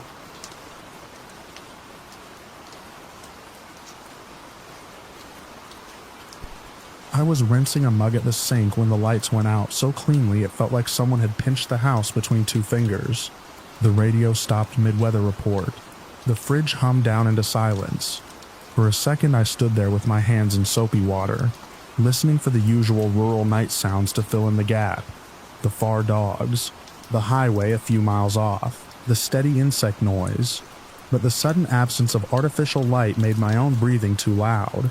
My place sits on a straight residential street where every porch light is a small landmark. You can tell who's awake, who's watching TV, who forgot to switch their lamp off. That night, all of it vanished at once. No porch bulbs, no living room glow behind curtains. The little amber dot of my neighbor's motion light across the way went dead too. It wasn't a storm. The air was still. The sky was clear enough that the stars looked sharp, like they'd been scrubbed. I dried my hands on my jeans and went to the front window out of habit, like checking the road would explain the outage. I expected to see the usual. A dark street, maybe one distant house still lit if their breaker hadn't tripped. Instead, I saw nothing at first, because my eyes hadn't adjusted. The glass turned the room into a black mirror. I leaned closer and cupped my hands against the pane. That's when I noticed the figure. It was standing on the sidewalk across from my yard, a few feet off the edge of my gravel driveway, where the streetlight normally throws a cone of yellow. With the light gone, it was only a shape made by starlight in the faint silver of the road. It stood perfectly still, not even the slight sway you'd expect from someone shifting their weight. It wasn't near a car. It wasn't walking a dog. It wasn't holding a phone up to their face. My first thought was that it was a neighbor out checking their breaker, and I felt a brief, stupid relief. Then my eyes adjusted more, and the relief slid out from under me. It was too tall. I don't mean tall guy in a hoodie tall. I mean the top of it rose above the line where the telephone wires cut across the street. The proportions were wrong, like someone had taken a person and stretched them without widening anything. Its arms hung down long and straight, and the legs looked narrow as fence posts. It had a head, but it didn't have the roundness of hair or a hat. It was more like a taper, an idea of a head, at the top of an impossibly thin column. I couldn't make out a face. I couldn't even be sure it was facing me until I realized something else. It was positioned directly in line with my front window, as if it had chosen that exact spot. The hair rose on my arms, and I did what I always do when something feels off. I tried to give it a reasonable name. A trick of darkness. A mailbox post. A shadow from a tree. But it was on the sidewalk where there is nothing that tall, nothing that thin, and the shape was clean, deliberate, uninterrupted by branches or signs. I backed away from the window, slow, keeping my eyes on it. My house felt suddenly too open, too full of glass. I reached for my phone and realized, with a small jolt of annoyance, that I was down to one bar, because the service out here always gets worse when the power cuts. I tried anyway. The screen lit my palm. No signal. I turned off the phone light immediately. The last thing I wanted was to announce exactly where I was inside my own house. In the dark, I could hear my own place settling, the tick of cooling metal from the stove, a faint drip from the faucet I hadn't closed all the way. Nothing else. No cars. No voices. It was like the whole street had become a held breath. I went back to the window without meaning to. I told myself I was checking if it had moved. It hadn't. It was still there, a vertical line against the faintly lighter background of the road. I stared until my eyes watered. I watched for any sign of clothing catching wind, any movement of shoulders, any shift. There was nothing. And then, from the right side of the street, a porch door opened somewhere. A rectangle of darkness shifted, and a small beam of a flashlight swept across a yard. It was Mr. Larkin 2 houses down. I knew his gait even in the dark. He walked onto his porch, the flashlight bobbing in his hand, and the beam swung toward the road. It landed on the figure. The light didn't illuminate it the way it should have. It didn't reveal fabric or skin. It just made the outline sharper, like drawing a thicker line around it. The beam held there, trembling. Mr. Larkin's posture changed. His shoulders went up. He took a step backward, and the flashlight beam dropped. His porch door shut hard enough that I heard it from inside my own house. That did more to me than the sight itself. If it had been a prank or a neighbor, he would have called out, he would have laughed. He would have walked down and asked what the problem was. Instead, he vanished. A few moments later, another light flickered on. Not a porch bulb, but a phone screen or small flashlight in a window across the street. Someone else was looking. It moved erratically, stopped, then snapped off. The street stayed dark. The figure waited. I don't know how long I stood there with my forehead nearly touching the cold glass. Time in a blackout stretches and folds. Minutes feel like an hour until something happens. And then an hour feels like seconds. Something did happen. The figure moved without walking. One moment, it was across the street. The next moment, it was closer. Standing at the edge of my yard, where my grass meets the gravel, there was no visible step, no swing of limbs, no crossing of distance. It was simply nearer, as if it had been placed there. The height became clearer against my fence. It was taller than the fence posts by a full stretch. My stomach went hollow. My front window suddenly felt like a mistake I'd paid for. I could see the outline of its arms now, still hanging, still too long. It remained perfectly still again, like it had never moved at all. I backed away and reached for the hallway light by reflex, a dead switch under my fingers. That reflex made me angry, like my own body was betraying me with useless habits. I forced myself to breathe through my nose, to keep quiet. I locked the front door, even though the lock was already turned. I checked it again. The metal was cold and firm. I went to the kitchen, grabbed the heavy flashlight I keep in a drawer, and held it without turning it on. The weight helped. It made me feel like I had something real in my hands. When I returned to the front window, the figure was closer still, standing at the foot of my porch steps. It had not made a sound. It was close enough that the glass reflected it faintly, a darker shadow within the darkness. Up close, its thinness was worse. It didn't have the gentle irregularity of a body under clothing. It was straight, like a pole that had learned to imitate a person. The head shape was wrong, too small for the height. If it had shoulders, they were narrow. If it had hands, they were lost in the black at the ends of arms, that fell far lower than any human's would, and it was angled toward my window, not toward my door, toward the glass, toward me. My throat tightened. I didn't shout, I didn't call out, I didn't move, because every part of me felt like movement would make it move again. Then the tapping began. It wasn't the random ping of a moth. It wasn't the scattered rattle of a branch. It was a sequence. Deliberate, rhythmic, repetitive. The same pattern repeated over and over against the window pane, like knuckles on glass. Tap, tap, tap, tap, tap, tap. A pause, then again. Tap, tap, tap, tap, tap. The sound vibrated through the frame into the wall. It felt intimate in the worst way, like a stranger's fingers on my skin. The glass between us was suddenly not protection, just a thin, clear membrane. I lifted the flashlight, my hand shaking, and flicked it on. The beam hit the window and bounced back, blinding me with glare for a heartbeat. I angled it down and then up, catching the space outside in a slanted cone. The light showed nothing. No face, no eyes, no texture. It should have thrown a shadow on the porch railing, on the steps, on the ground. It didn't.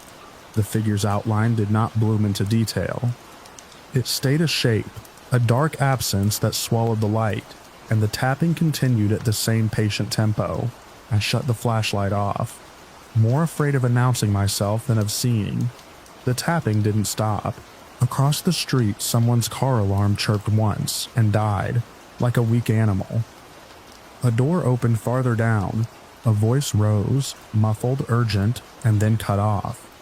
I imagined curtains parting, phone screens glowing and being snapped dark again.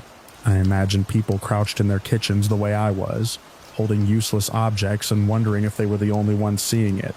The tapping shifted slightly, moving along the glass, still in that same pattern, as if it was testing the window, learning where I stood behind it.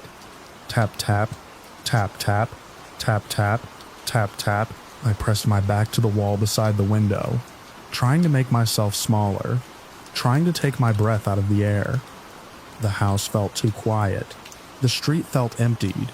The dark felt thick enough to touch. The tapping stopped. For a long moment, there was nothing but the distant, nervous movement of other people in their houses. Then, close to my ear through the glass, there was a single slow scrape like a fingertip dragged lightly along the pane. I did not look. I stayed with my cheek against the wall, my eyes fixed on the corner of the room, waiting for the sound of a footstep, a door handle, anything that belonged to normal life. Behind my closed eyelids, I could still see the shape of it, upright and patient, occupying the space that belonged to my porch. When the power finally returned, it didn't come back smoothly. The lights flickered, stuttered, then surged bright enough to make my eyes ache. The fridge kicked on with a harsh grind. Somewhere down the street, porch lights snapped alive one after another, like a row of eyes opening. I turned my head toward the window because I couldn't stop myself. The porch was empty. No footprints in the frost-thin dew on the steps. No movement on the sidewalk. Just my own reflection in the harsh, normal rectangle of my lit living room. The next morning, my neighbor Mrs. Dyer met me at the mailbox without saying hello. Her face looked pinched, like she'd been holding something in her mouth all night. She asked if my power had gone out too. I told her it had. She stared past me at my porch as if she expected it to still be there in daylight. Down the street, Mr. Larkin's porch door had a new crack in the frame, like it had been slammed too hard. People lingered outside longer than usual. Nobody called it anything. Nobody described it in full, but the way they looked at each other, quick and searching, told me I wasn't the only one who had stood in the dark and watched something stand perfectly still and then come closer when the lights failed. That night, even with every lamp on in my house, I kept seeing my front window as a thin place, a surface that could be touched from the other side. I pulled the curtains tight. I checked the lock twice. I left the flashlight on the table where my hand could find it without looking. And when the street went quiet, I listened for a sound I can't forget. The patient pattern that proved it knew exactly where I was inside my own home.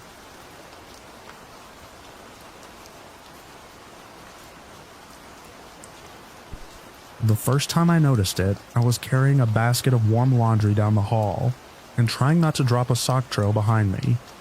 The house was quiet in that midday way, when the heater clicks on and off, and you can hear the refrigerator shifting into a new hum.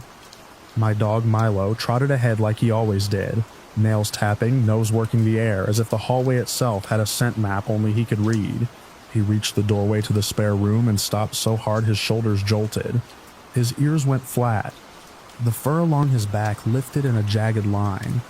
I'd only ever seen at the vet when another dog got too close. He stared into the room into nothing I could see, and began to tremble. Milo. I set the laundry down and took a step toward him. He didn't look at me. He leaned away from the doorway as if the air on that threshold had teeth. Then he backed up, slow and stiff, until his rump bumped my shin. A low sound came from him, not quite a growl, more like a warning that had nowhere to go. When I tried to coax him forward with a hand on his collar, he braced. All his weight sank into his paws, and he refused to move, eyes fixed on the empty corner beside the closet. It was a normal room. Beige carpet, a folding table I used for wrapping presents, a bookshelf with old paperbacks. The curtains drawn halfway because the afternoon sun bleached the spines. No noise, no smell I could detect. No reason for that kind of fear. I did what people do when they're embarrassed by their own unease. I laughed once under my breath and told myself he'd heard something in the wall. A mouse. Pipes settling. I tugged the curtains open, checking the window lock, then walked the perimeter like I was inspecting a hotel room. Nothing. Milo stayed in the hall, pressed to my calf, staring past me. The next day, he wouldn't even come down the hall. He planted himself at the kitchen entrance and watched me walk away with the tense patience of a dog, waiting for thunder. When I called him, he made a small whining sound and turned his head, refusing to look at the corridor that led to the spare room.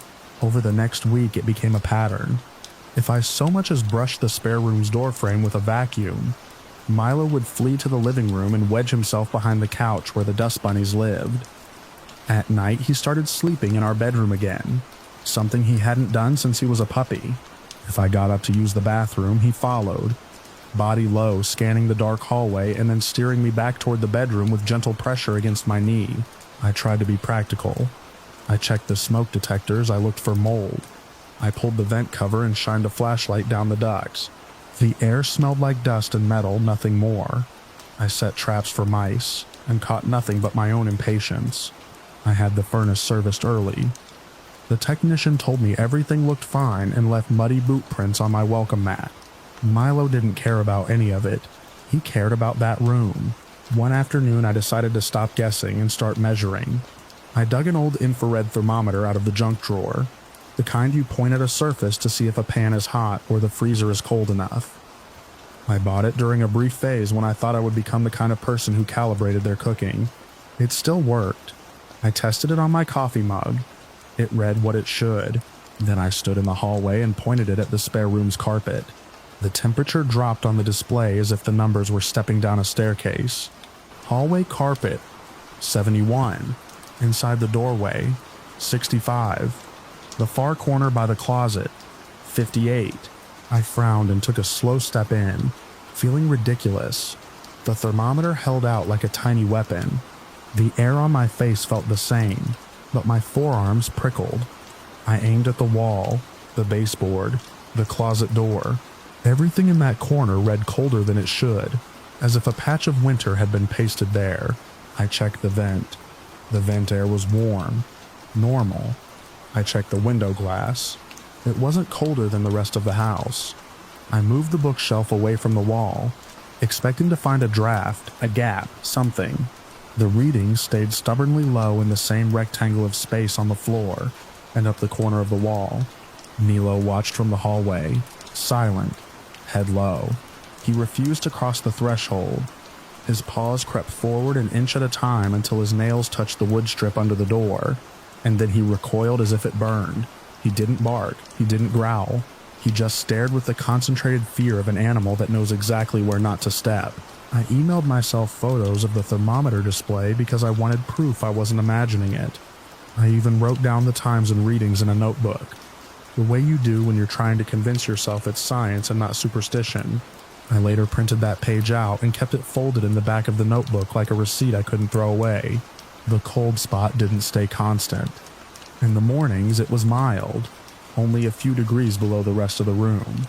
In the late afternoon, it deepened. At night, especially after the house went still and the lights were off, it became something else. I would stand in the doorway and watch the numbers fall, my breath quiet, the screen glowing pale green, 55, 52. Once, at 2:13 a.m., it hit 47. I began to dread the spare room without wanting to admit it. I stopped using it for anything that required me to linger. Wrapping paper and scissors moved to the dining table. The folding table stayed closed. If I needed a book from the shelf, I'd step in quickly, grab it and step back out, like the room was a porch in a rainstorm. The worst part was how narrow the cold felt. It wasn't the whole room, it wasn't even half. It was a localized patch, as if something in that corner was absorbing heat on contact. I tried to debunk it. I shut the vent and left it closed for a day. No change. I opened the curtains and let sunlight pour in. The carpet warmed under the sunbeam, but the corner reading stayed low, like the sunlight avoided it by accident. I brought a small oscillating fan in and aimed it at the corner, hoping to stir the air, break whatever pocket was forming. The fan pushed warm air across the carpet, and yet the thermometer still read cold in that same place, even as the air moved. The next day, Milo refused to enter the hallway at all, and I found him in the bathroom with his head pressed against the tub, trembling as if the fan had somehow made things worse. My neighbor came over one evening when I mentioned it casually during a fence line conversation. He was a retired electrician and the kind of person who enjoyed solving problems more than making small talk. I told him I thought there might be a draft in the wall. He brought a flashlight and a no-nonsense attitude into my house like a tool belt. He didn't bring any special equipment, just his eyes and hands. He checked the outlet near the closet. He checked the baseboard, the window casing. He put his palm flat against the wall and stood there, waiting for something to reveal itself. "I don't feel anything," he said finally, and it wasn't dismissive. It was puzzled. I showed him the thermometer readings. He stepped into the room without hesitation, and for a moment I felt relief, like the presence of another person could dilute whatever had settled there. He aimed the thermometer at the corner and watched the numbers. "That's odd," he said, quieter. He crouched and ran his hand through the carpet fibers. "You got plumbing behind this wall?" "No," I said. "Bathroom's on the other side, but not here." He stood and looked around as if the answer might be taped to the ceiling. Could be insulation missing. Could be a gap to the attic space. "It doesn't change with the weather," I said. "It's colder at night even when the heater's running." He gave me a glance that flickered between concern and the desire not to be dramatic. He suggested I have a contractor check the insulation. He suggested a thermal camera. If I wanted to spend money on certainty. When he left, Milo wouldn't come out from behind the couch for an hour.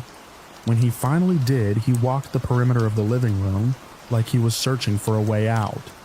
Nose pressed to the carpet, ears flattened.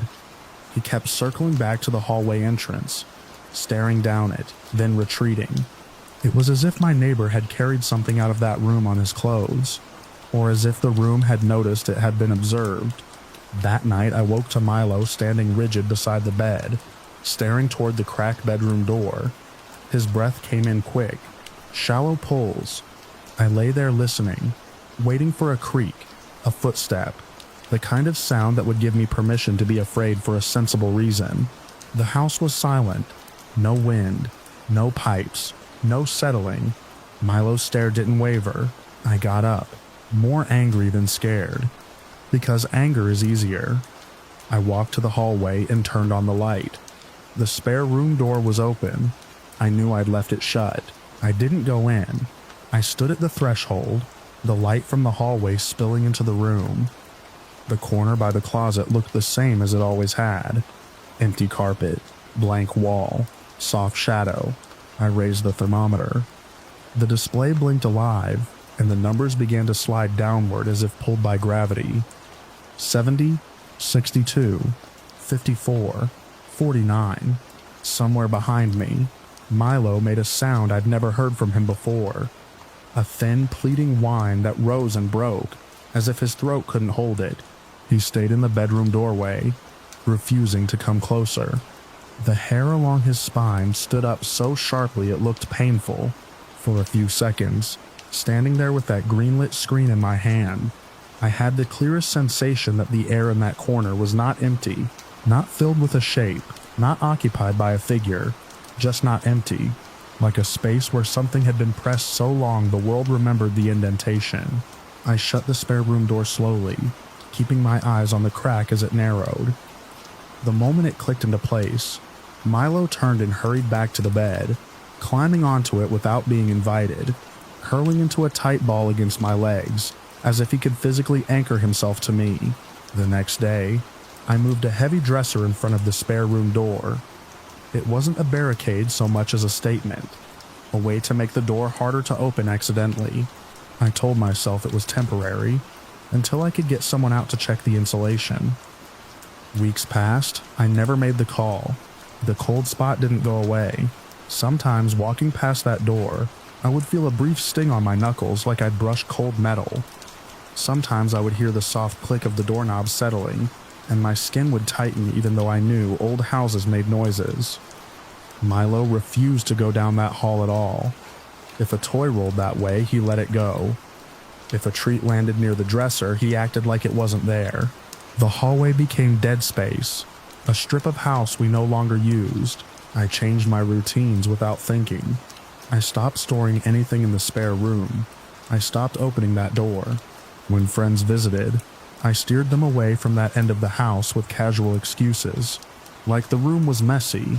Once, someone asked why the dresser was in the hall. I blamed a flooring project I hadn't started. Over time, the spare room became less a room and more a sealed container, a place I pretended didn't exist. The house adjusted around it. So did I. So did Milo, in the only way he could, by redrawing the map of what was safe and never stepping across that invisible line again. Even now, months later when the heater kicks on and the rest of the rooms warm up, there are nights I wake and realize Milo has shifted in his sleep until he's blocking the bedroom door with his body. His ears twitch at things I can't hear.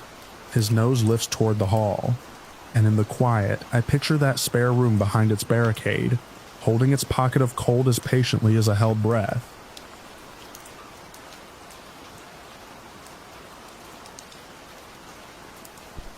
The first time I saw it, I was standing in my driveway with my trash bin tipped toward the curb, listening for the familiar late-night quiet our street usually settles into.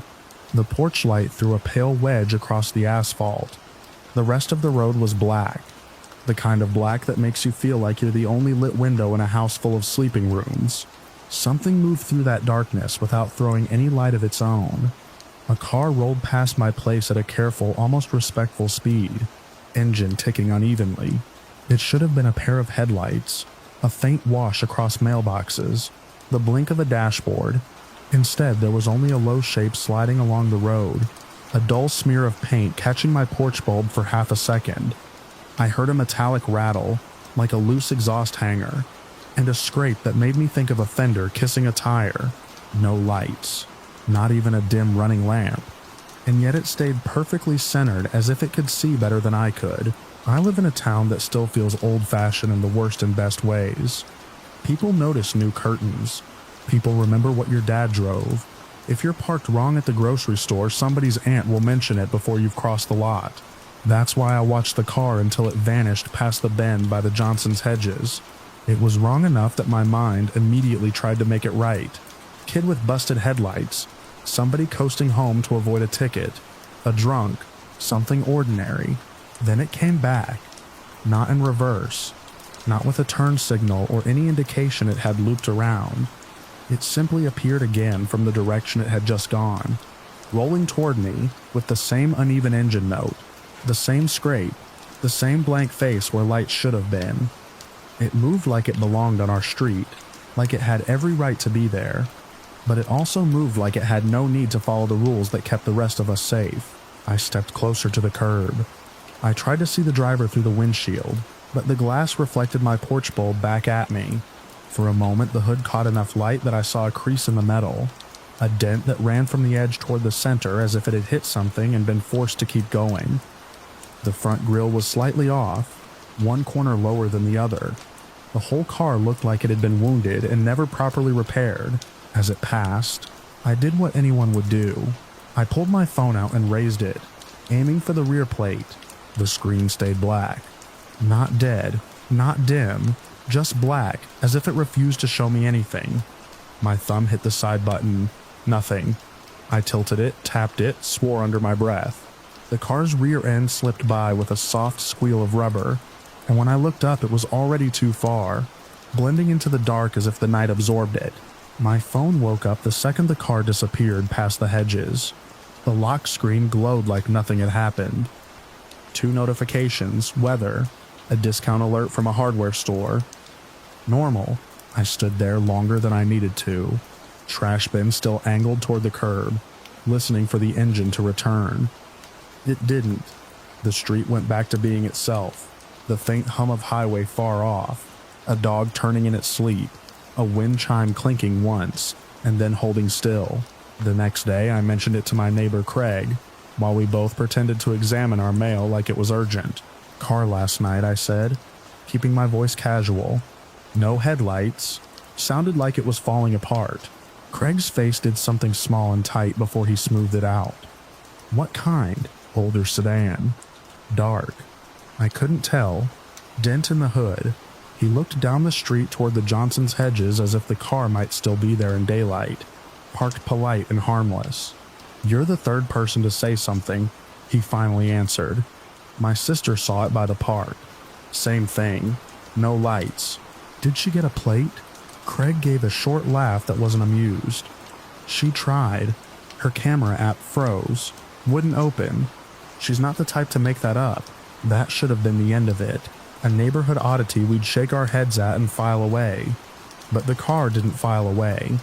It started showing up in the edges of our routines, like a shadow that learned the shape of our lives. It would coast past the elementary school parking lot after dark, slow enough that security lights should have caught it, and yet people described it as a moving gap in the glow. Someone walking their dog on Maple swore it rolled alongside them for half a block, just matching pace. No lights, no window down, no shout, only the irregular tick-tick of a struggling engine. A high school kid posted about it in our town group, a shaky clip of darkness and street lamps captioned with a joke about ghosts. The clip cut off mid-pan, as if the phone had been yanked away. Comments piled up fast. Half the town laughed. The other half asked, quietly, if anyone had gotten a plate number yet. That's when the word watching started to float through conversations. Not said outright, but implied in the way people lowered their voices. You'd hear it at the diner when the late crowd came in. Somebody would mention it passing their house twice in 10 minutes. Always at the same speed. Always lingering at the same spot by their mailbox. It wasn't driving like a lost driver. It wasn't circling like a drunk. It was doing something that felt deliberate. My own encounters came close enough together that I stopped telling myself it was coincidence. A week after the first sighting, I woke at 2:13 a.m. to a sound I couldn't place. Not a knock, not a horn. A dry scrape, intermittent, like something dragging and then lifting, dragging and then lifting. I sat up, heart doing its own foolish work, and looked at the dim window across my room. The curtains were parted the width of a finger. I hadn't left them like that. I got up and went to the living room, staying out of the direct line of the front window the way people do when they think they might be watched. The street lamp at the corner washed the road in weak amber. At first I saw nothing. Then the car slid into that light. It was stopped across from my house, perfectly aligned with my driveway, as if it had measured itself to my property. Its engine was running, but the sound came and went, a stutter that never fully died. The scrape I'd heard was coming from it, a low grating under the chassis that made my teeth itch. The car's body absorbed the street lamp instead of reflecting it. The windshield looked like a dark screen. I lifted my phone again, already knowing what would happen. This time the phone didn't go black. The camera opened. The screen showed my living room perfectly. The edge of my couch. The reflection of my own face hovering pale in the glass. It refused to focus beyond that. The street outside was a blur, a smear of light and darkness with no shapes. I pressed record anyway. The red dot blinked. The timer started. I moved closer to the window, careful not to silhouette myself fully. I tried to angle the phone so it could see outside. The timer stopped at 6 seconds. The app crashed and returned me to my home screen, as if it had politely decided I was done. Across the road, the car hadn't moved. It held its position with a patience that felt personal. I found myself wanting to wave, not because I thought it would wave back, but because some part of me wanted to prove there was a person in there who could be shamed into leaving. Instead, I stood still and watched it watch me. That's where the ambiguity did its worst work. There was no figure leaning forward, no cigarette ember, no glow of a screen, no movement behind the glass. The car sat like a closed eye. In the morning, I drove to the mechanic on the edge of town, a place that always smells like rubber and old coffee. I told myself I was there for an oil change. I asked casually if anyone had brought in a damaged sedan lately, something with a dragging undercarriage. The mechanic squinted at me over the counter. "You talking about that thing people keep asking about?" My mouth went dry. "So it's real," he shrugged. "Real enough for folks to talk, but nobody's brought it in, and I'll tell you something else." He leaned forward, voice dropping. "Last Saturday I got a call from my cousin out by Redfield. He swore he saw it on the county road near the grain silos. Same dent, same scrape. Redfield's 30 miles from here." I stared at him. "It can't be," I said, because my mind grabbed the only rope it had. Distance, logic, time. He spread his hands. "You tell me." That night the town felt tighter, like all our houses had inched closer together to share warmth. Porch lights came on that normally stayed off. Curtains stayed closed.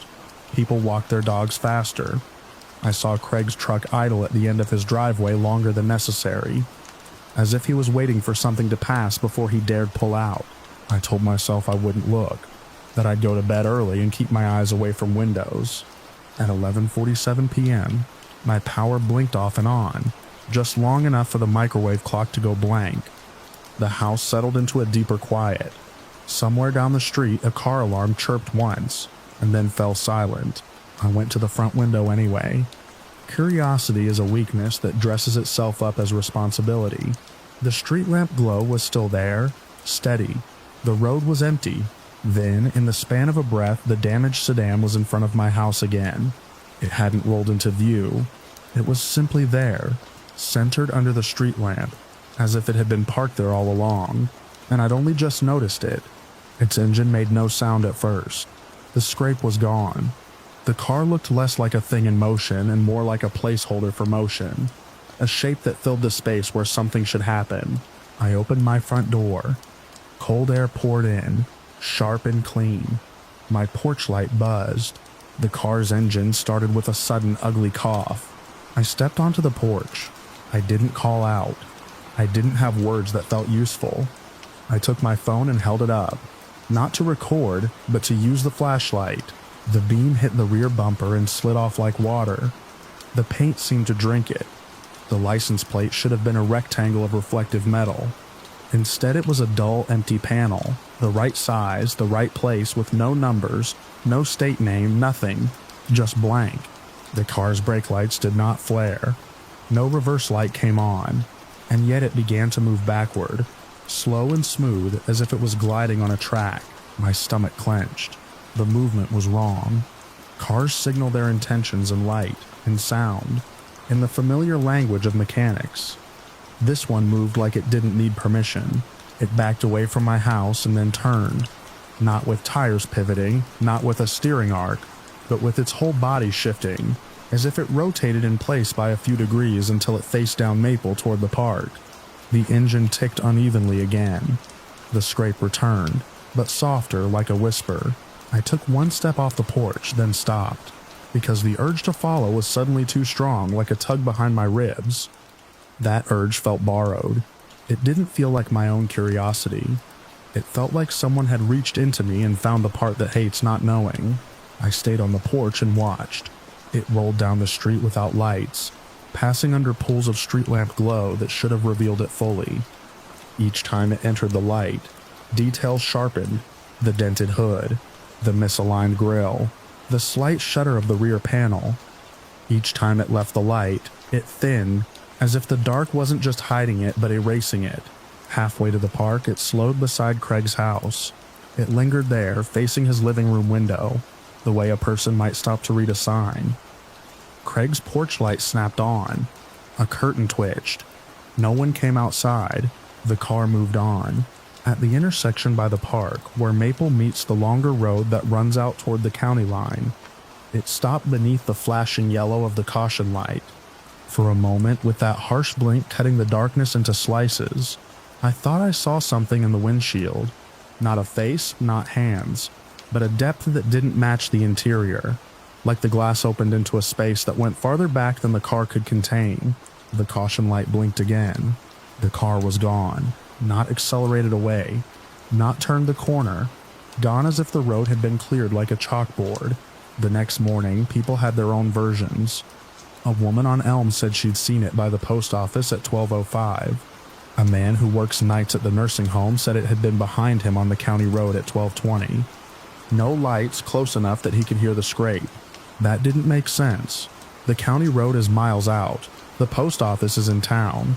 And yet the stories overlapped in a way that made my skin crawl, like we were all describing the same object passing through different places, without traveling between them.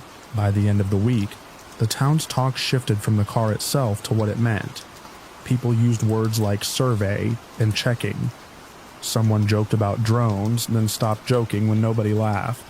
Craig installed a camera above his garage. It recorded perfectly until the first night the sedan passed. Then the footage jumped from 158 to 211 with nothing in between, like the time had been bitten out. I stopped trying to capture it. I stopped stepping onto my porch when I heard the scrape. I stopped looking out my windows late at night, because every time I did, I had the same sensation that it had been waiting for me to look. And then, as suddenly as it started, it eased out of our lives. A night passed without anyone seeing it. Then another. Then a week. Porch lights clicked off again. Dogs walked at their usual pace. People went back to talking about weather and kids and who was selling their house. I told myself it was over. I wanted it to be over. 2 months later, on a cold night when the town was quiet enough to hear the distant freight train, I drove home from the late shift at the community center. As I turned onto my street, my headlights swept over the Johnson's hedges, The mailboxes, the familiar curve of asphalt, and parked under the street lamp in front of my house was the damaged sedan, dark and patient, angled exactly toward my driveway. No lights, no plate, no sign of a driver. My phone, sitting in the cup holder, went black without me touching it. I didn't pull in. I kept driving, slower than I should have, eyes fixed on my rearview mirror as my house slid away behind me. In the mirror, the sedan didn't follow. It stayed under the lamp as if it had only needed to be seen. I drove the long loop around town, past the closed diner, past the empty park, past the post office. I made myself circle until my hands stopped shaking. When I finally came back, the street lamp glowed on an empty road, but on my porch, someone had placed my trash bin carefully upright, lid closed as if it had been moved and returned with care. There was a faint smear along the plastic, a dark scuff mark that looked like oil or road grime. I leaned closer and saw it wasn't a smear at all, but 3 shallow grooves parallel like something had dragged against it. I stood there with my keys in my hand, staring at those marks, listening to the house settle behind the door, feeling the night press in from all sides. In the distance, an engine ticked unevenly for a moment, then went quiet. On the inside of my front window, where the glass fogs slightly when the house is warm and the night is cold, there was a clear patch shaped like a rectangle, as if something had been held there from the outside and warmed the pane. The shape was the size of a license plate. I wiped a finger across it, and the fog returned, smearing into nothing. I don't know what it wanted. I don't know how it moved the way it moved, or why our little town with its tidy lawns and watchful neighbors was worth watching at all. I only know that ever since that night, I can't look at the dark stretch of road beyond the street lamp without expecting the scrape, the blank windshield, the sense of something measuring me from behind glass. And sometimes, when I wake up too suddenly, and the house is too still, I swear I can hear an engine idling outside with no lights to prove it's there.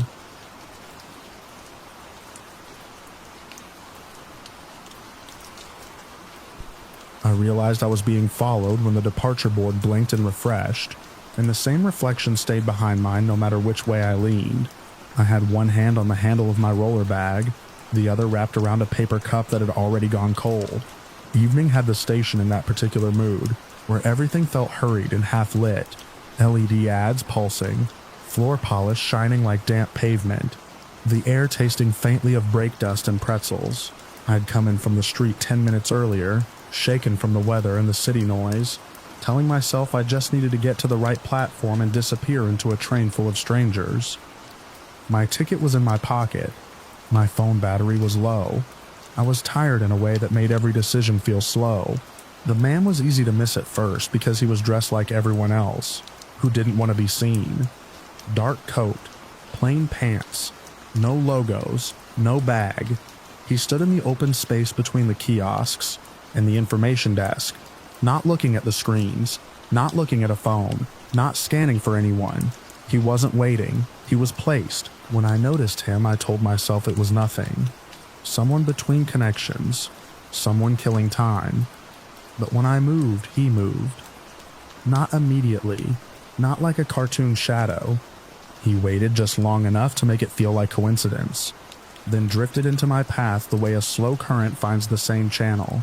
I crossed the concourse toward the escalators, weaving around families, a pair of teens laughing too loud, a woman on a business call dragging a small suitcase behind her like a reluctant pet. The man appeared on the landing above as I stepped off, already leaning on the rail as if he'd been there. His face wasn't memorable in the normal way. No scar, no sharp feature. But the longer I looked, the more my attention caught on small wrong details, like how his eyes never blinked at the same rhythm as the people around him. I went down a long corridor toward the bathrooms and the vending machines, aiming for a side passage that cut behind the retail stalls. The station's layout was a maze of shortcuts and dead ends. I'd used it before. If you knew where you were going, you could lose a crowd in seconds. Halfway down, I glanced into a dark window meant for an empty storefront, and saw him again. Not in front of me this time, but behind, at a distance that felt deliberate. He didn't hurry. He didn't lag. He kept the same measured pace as if he could predict exactly how fast I would walk. I stopped at a wall map and pretended to read it. My reflection in the glass cover was smeared with fingerprints, but I could still see him behind me. He stopped too, not close enough to be obviously with me, not far enough to be unrelated. His gaze wasn't fixed on the map. It was fixed on my shoulders, on the space I occupied. I moved again, cutting left toward the food court, then right down a set of stairs that led to a lower level of platforms. The stairs smelled like metal and rain-soaked clothing. My suitcase thumped on each step. The sound echoed. That echo did something to my nerves, as if the station itself had gotten quieter to listen. At the bottom, the air was cooler, and the lights were harsher. The platform stretched out in long concrete lines, punctuated by pillars with peeling paint. A train slid in on a distant track with a grinding squeal, and for a moment I felt relief.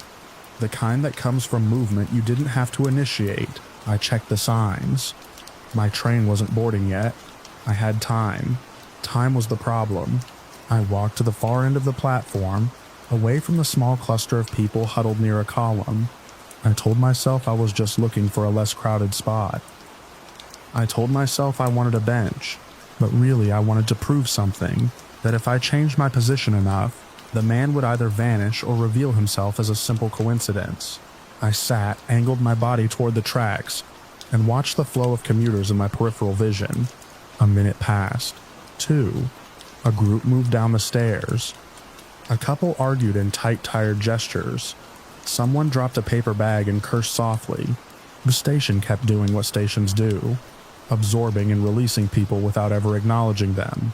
Then the man stepped into view at the top of the stairs, already scanning, and his head turned toward me with a certainty that made my skin go cold. He hadn't paused to look at the track numbers.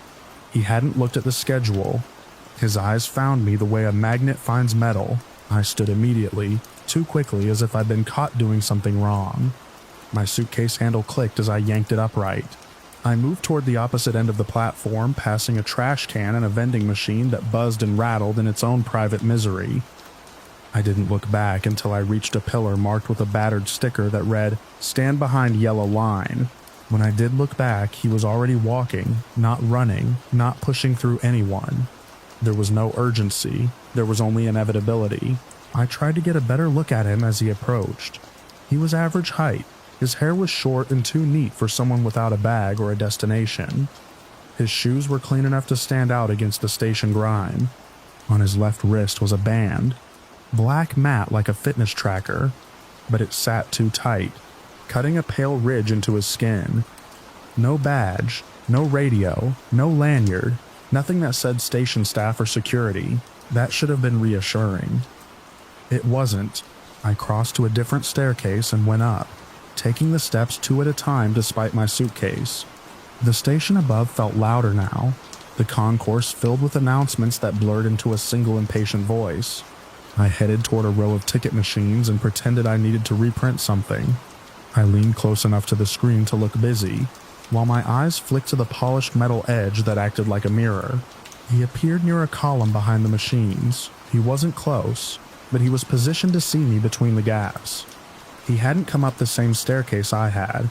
That was what made my throat tighten. If he'd followed me, he should have been behind me. Instead, he had arrived elsewhere in the station, in a place that would have required him to choose a different route. Either he knew the shortcuts better than I did, or he wasn't using them in the way a normal person would. I stepped away from the machine and walked briskly toward the information desk, thinking that proximity to an employee would help. The desk was staffed by a young woman in a bright vest, her hair pulled back tight, her hands moving fast over a keyboard. Behind her was a wall of monitors showing security camera feeds in tiny squares. I didn't speak to her. My voice felt like it would betray me, make this too real. I stood near the desk as if waiting for someone, then drifted away again when I saw the man stop on the far side of the concourse. Watching around the edge of a pillar, my brain began collecting details the way it does when it senses danger. Inventory without permission. The way he never adjusted his coat. The way he didn't scratch, didn't yawn, didn't check the time. The way he kept the same distance. As if distance itself was part of his job, I went into a convenience shop and walked all the way to the back aisle, pretending to compare bottled water. The fluorescent lights hummed. The cashier was bored, leaning on the counter scrolling. I angled myself toward a glass refrigerator door and watched the reflection of the entrance. He didn't come inside. He stood just outside the shop, where he could see the doorway without being in the camera's obvious frame. People passed between us. He didn't react to them. He reacted to me, tracking the small movements of my shoulders, the shift of my weight. That's when the discovery landed in my chest like a dropped stone. He wasn't trying to approach me. He was trying to keep me contained, the way you keep an animal from bolting by staying close enough to steer it. I bought the water I didn't want, hands shaking enough that I nearly dropped my card. I told myself I needed to do something practical, something that would force the situation into a normal shape.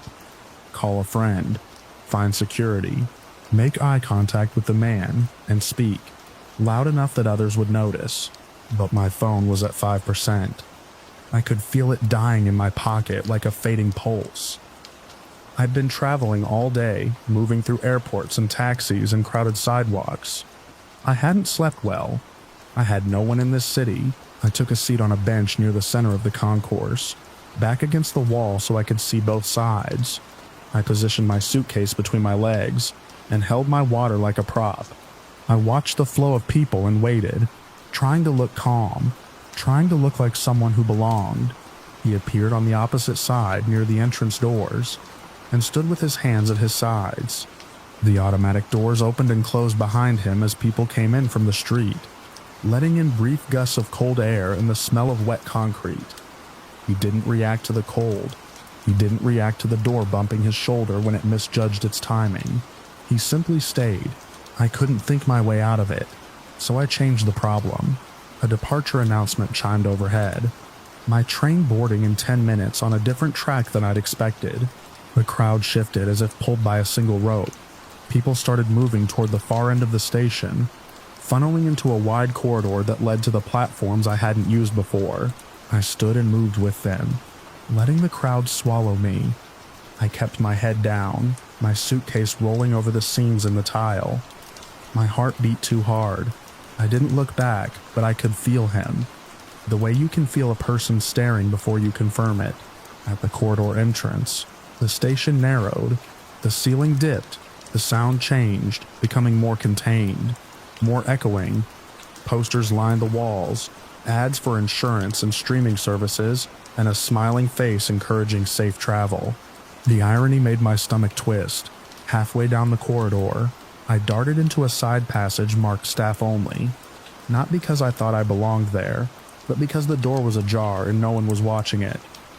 The passage smelled of cleaning chemicals and damp cardboard. I pulled the door shut behind me softly, not clicking the latch, and stood in the dimness, breathing through my nose. For a few seconds, there was only the muffled roar of the concourse and the distant squeal of trains. I told myself I'd been paranoid. I told myself I was about to pop back out, laugh at myself, join the crowd, get on my train. Then a shadow passed under the crack at the bottom of the door, slow and deliberate, pausing as if listening. My mouth went dry. I backed away without thinking, my suitcase wheels whispering over the concrete. The passage split. One direction led deeper into storage rooms, the other toward a service stairwell. I chose the stairwell and descended, one hand sliding along the cold metal rail. The steps were narrow and steep. My suitcase bumped and threatened to topple. I could hear my own breathing, too loud. At the bottom, the stairwell opened into another corridor that ran parallel to the platforms, behind locked gates and maintenance doors. The lighting was sporadic, motion activated. Each section snapped on as I entered, then shut off behind me, leaving darkness like closed eyelids. I saw a sign for an emergency exit and followed it, pushing through a heavy door that led into a small vestibule with another door beyond it. I hit the bar and stepped out into an alley behind the station. The city air hit me like a slap, cold, wet, alive. Traffic hissed on the street nearby. A bus sighed at a stop. Neon reflected in puddles.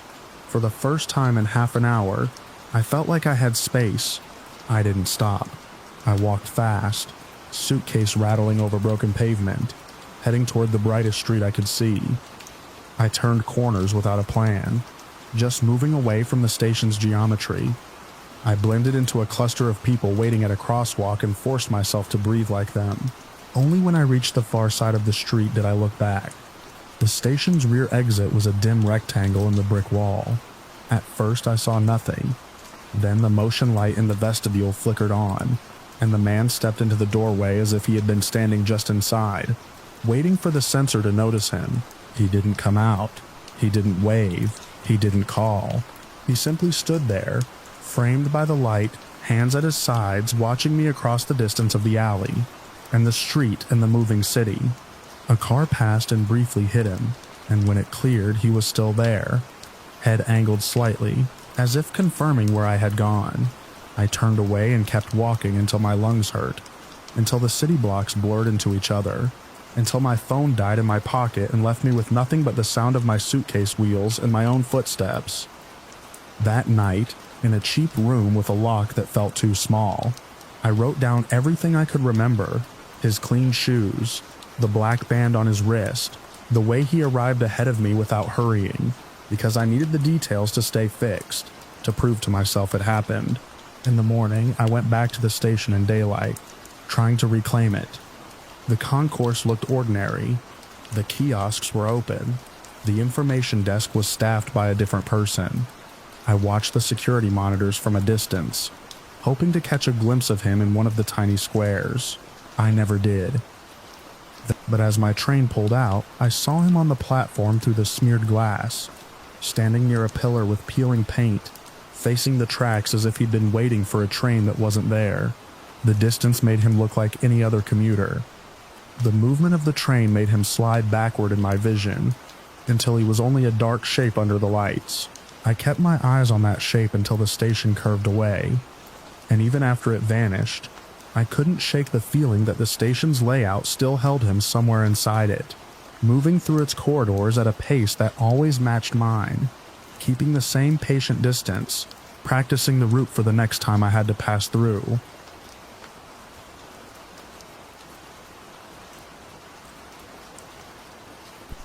The first time I saw it, I was kneeling on the basement slab with a flashlight in my teeth, scraping at a hairline crack that hadn't been there the week before.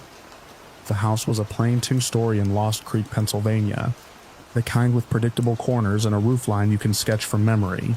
I'd lived inside its measurements for 6 years. I knew where every stud should be. I knew where the foundation dipped a half-inch near the old coal chute. That's why the seam in the concrete bothered me so much. It ran too straight, too purposeful, like someone had drawn it with a ruler after the pour was cured. I tapped the crack with the flathead. The sound that came back wasn't the dull note of concrete. It was hollow, like a knuckle on a door. The basement always smelled like damp cardboard and cold metal. That night, it had something else underneath, a dry odor like paper left too long in sun. When I widened the seam enough to fit the screwdriver, a thin line of air bled out and raised goose flesh on my wrist. I told myself it was a void, a pocket, a bad patch from the original builders. Lost Creek has houses from 3 different decades stitched together by contractors who took shortcuts and left town. If you own property here, you learn to accept surprises. I pried. Something flexed, not snapped. The concrete edge lifted like a lid.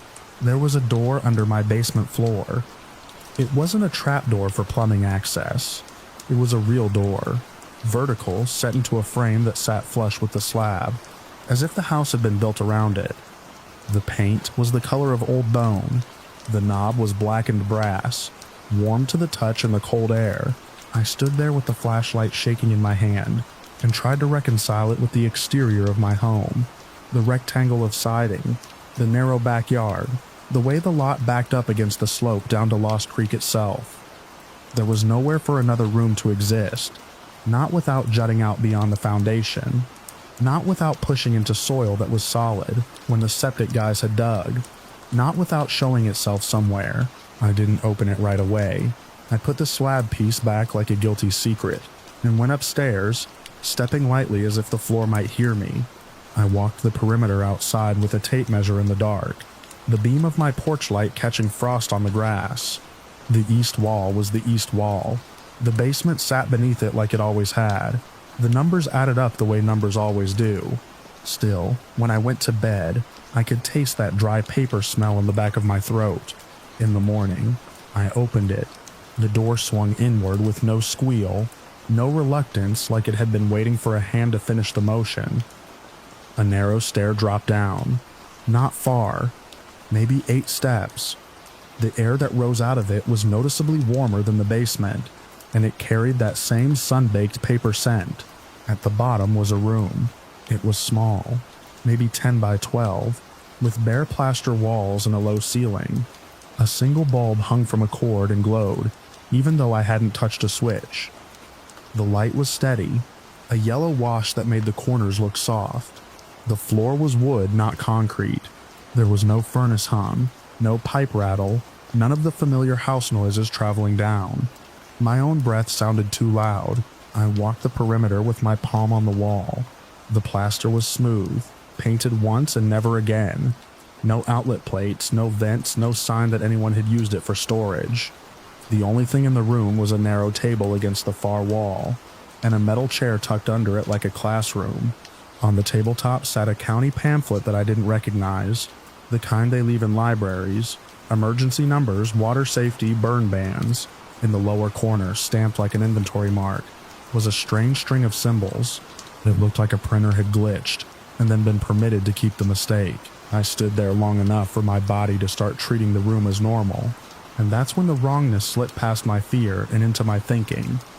The light had no visible power source.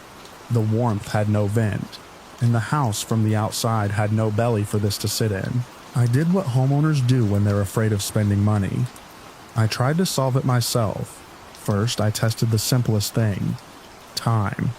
Not philosophically, practically. I brought a mug down from the kitchen, filled it with coffee that was still steaming, and set it on the table. I left it for an hour, sitting on the basement stairs with my phone timer running. I expected it to cool more slowly in the warmer room. When the alarm chimed, I went down and touched the mug.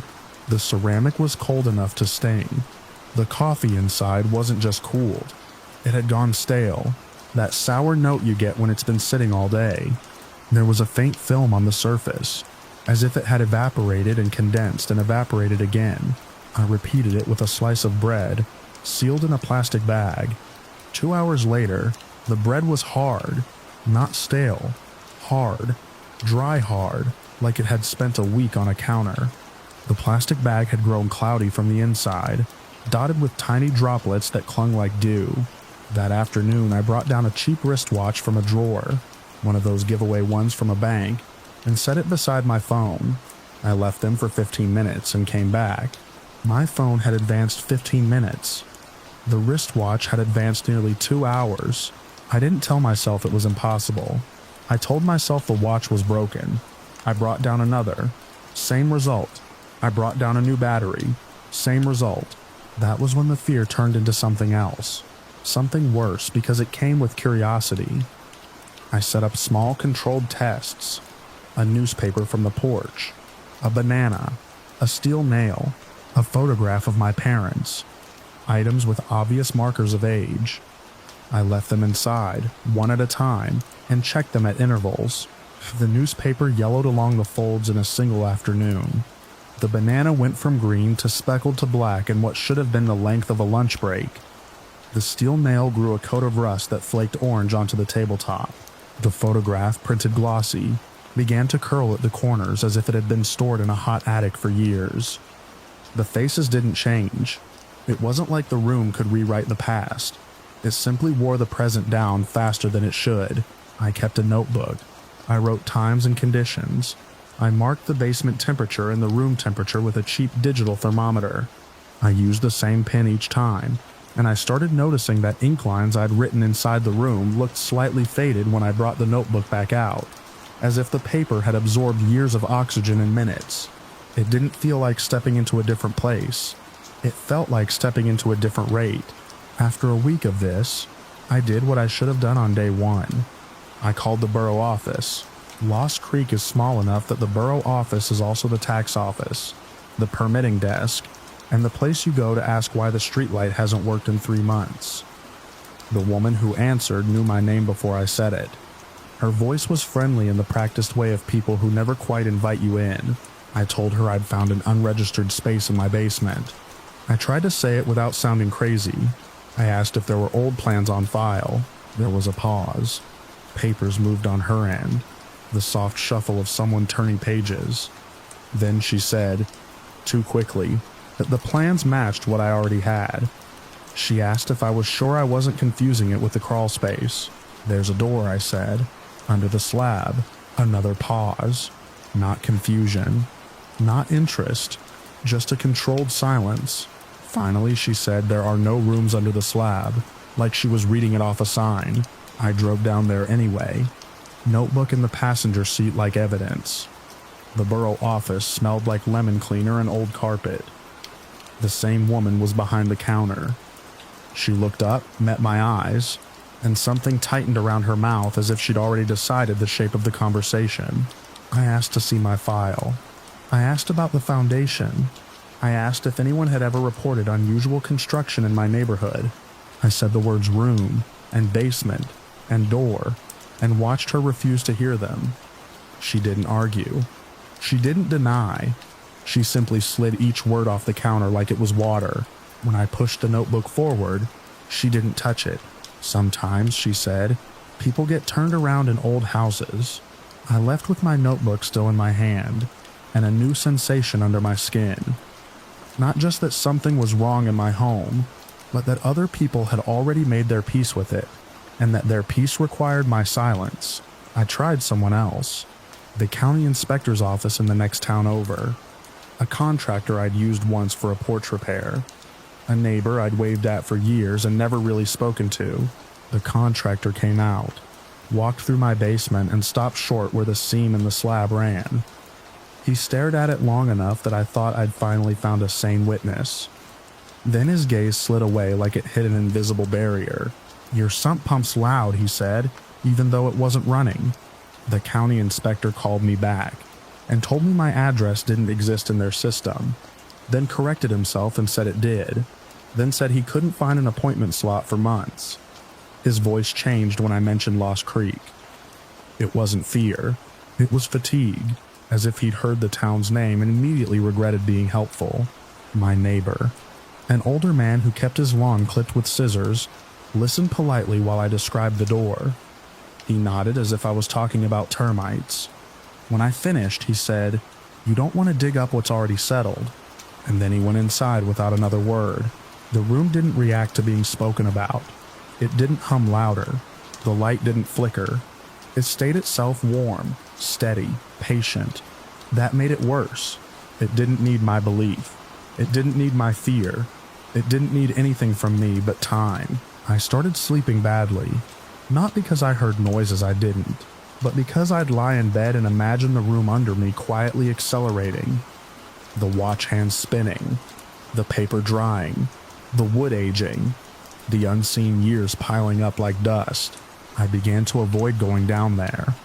Then I began to go down there too often, as if checking on it could keep it from changing when I wasn't looking. The notebook became my anchor. If I could measure it, I could control it. If I could record it, I could prove it. One evening, after a freezing rain had glazed the driveway and the whole world outside sounded wrapped in plastic, I decided to leave something living in the room. Not an animal. Nothing that could suffer. Just a potted plant. A spider plant I'd kept in the kitchen window for years. It was hardy. It survived my neglect. It seemed like the least cruel test I could do. I carried it down, set it on the table, and stepped back. The leaves trembled slightly, not from air movement, but from something subtler, like the plant was adjusting to a different gravity. The soil looked dark and wet. The room's warmth seemed to press on my face. I told myself I'd check it in 10 minutes. I sat on the basement stairs with my phone in my hand. The house above me ticked and creaked the way houses do when they cool at night. Somewhere outside, a car passed on the main road and the tires whispered on ice. When my timer went off, I went down into the room. The plant had grown. Not by much, but enough that my brain rejected it before accepting it. A new cluster of thin shoots had unfurled at the base, pale green and glossy like fresh skin. The older leaves had lengthened and arched further over the table edge. The soil had cracked in a spiderweb pattern, as if it had dried and been watered and dried again. I reached out and touched one of the new shoots. It felt warm. Something moved in my peripheral vision. Not a shape, not a person. Just a shift in the air near the chair, like heat rising off asphalt. My hand jerked back. I stared at the chair's metal legs, at the dustless floor beneath them, at the wall behind. Nothing was there. My heart hammered anyway, because the room had just done something I couldn't explain with broken watches. It had demonstrated appetite.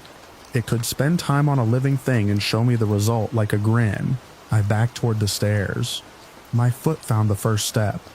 The light overhead remained steady. The air remained warm. The paper smell remained dry and clean. Then, from upstairs, a sound. Not the creak of a floorboard, not a pipe. A knock firm, measured, coming from the front door of my house. I froze halfway up the stairs, listening.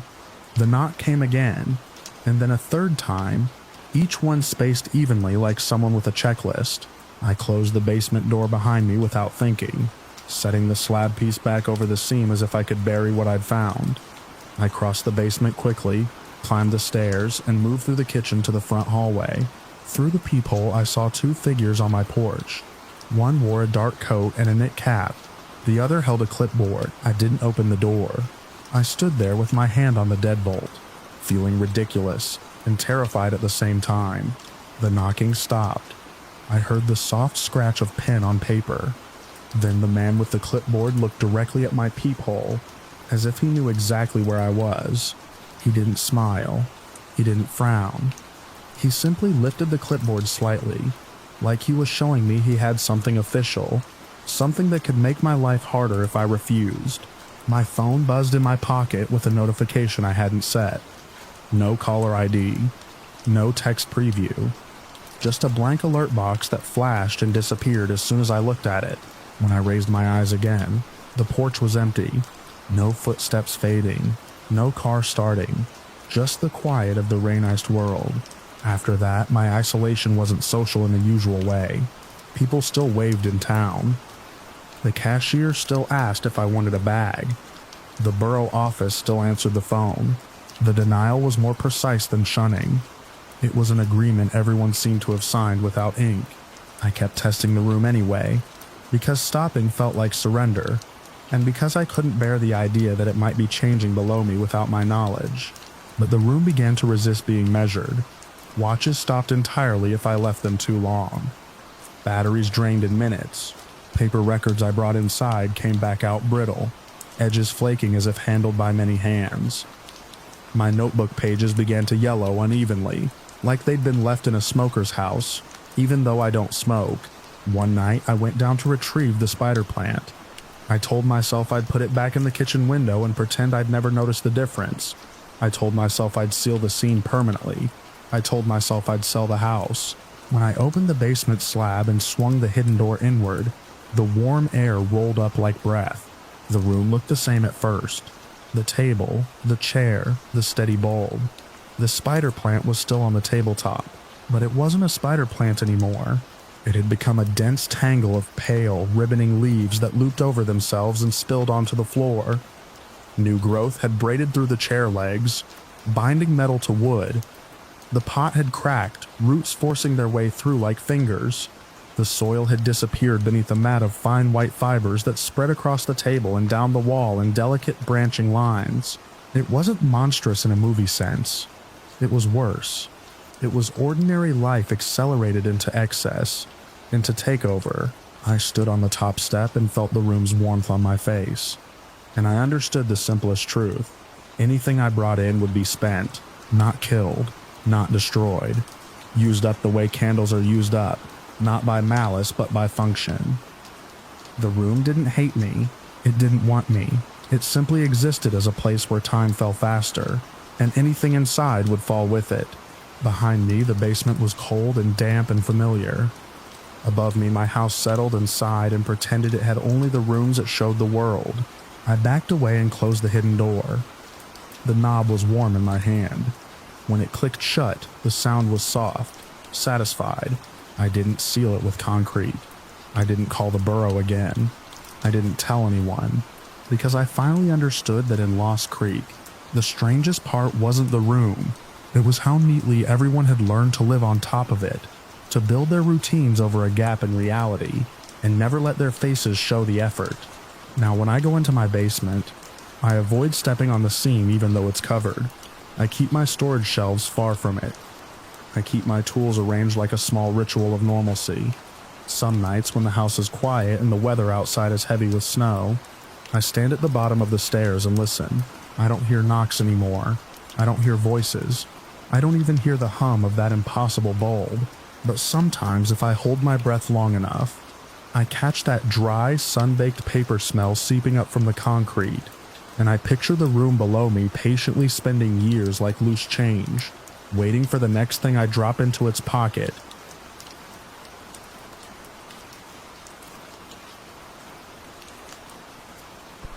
The first time I saw it, I was hauling 2 jugs of water out to my truck like I'd done 100 times before. Careful where I put my boots because the ground in Centralia doesn't always stay put.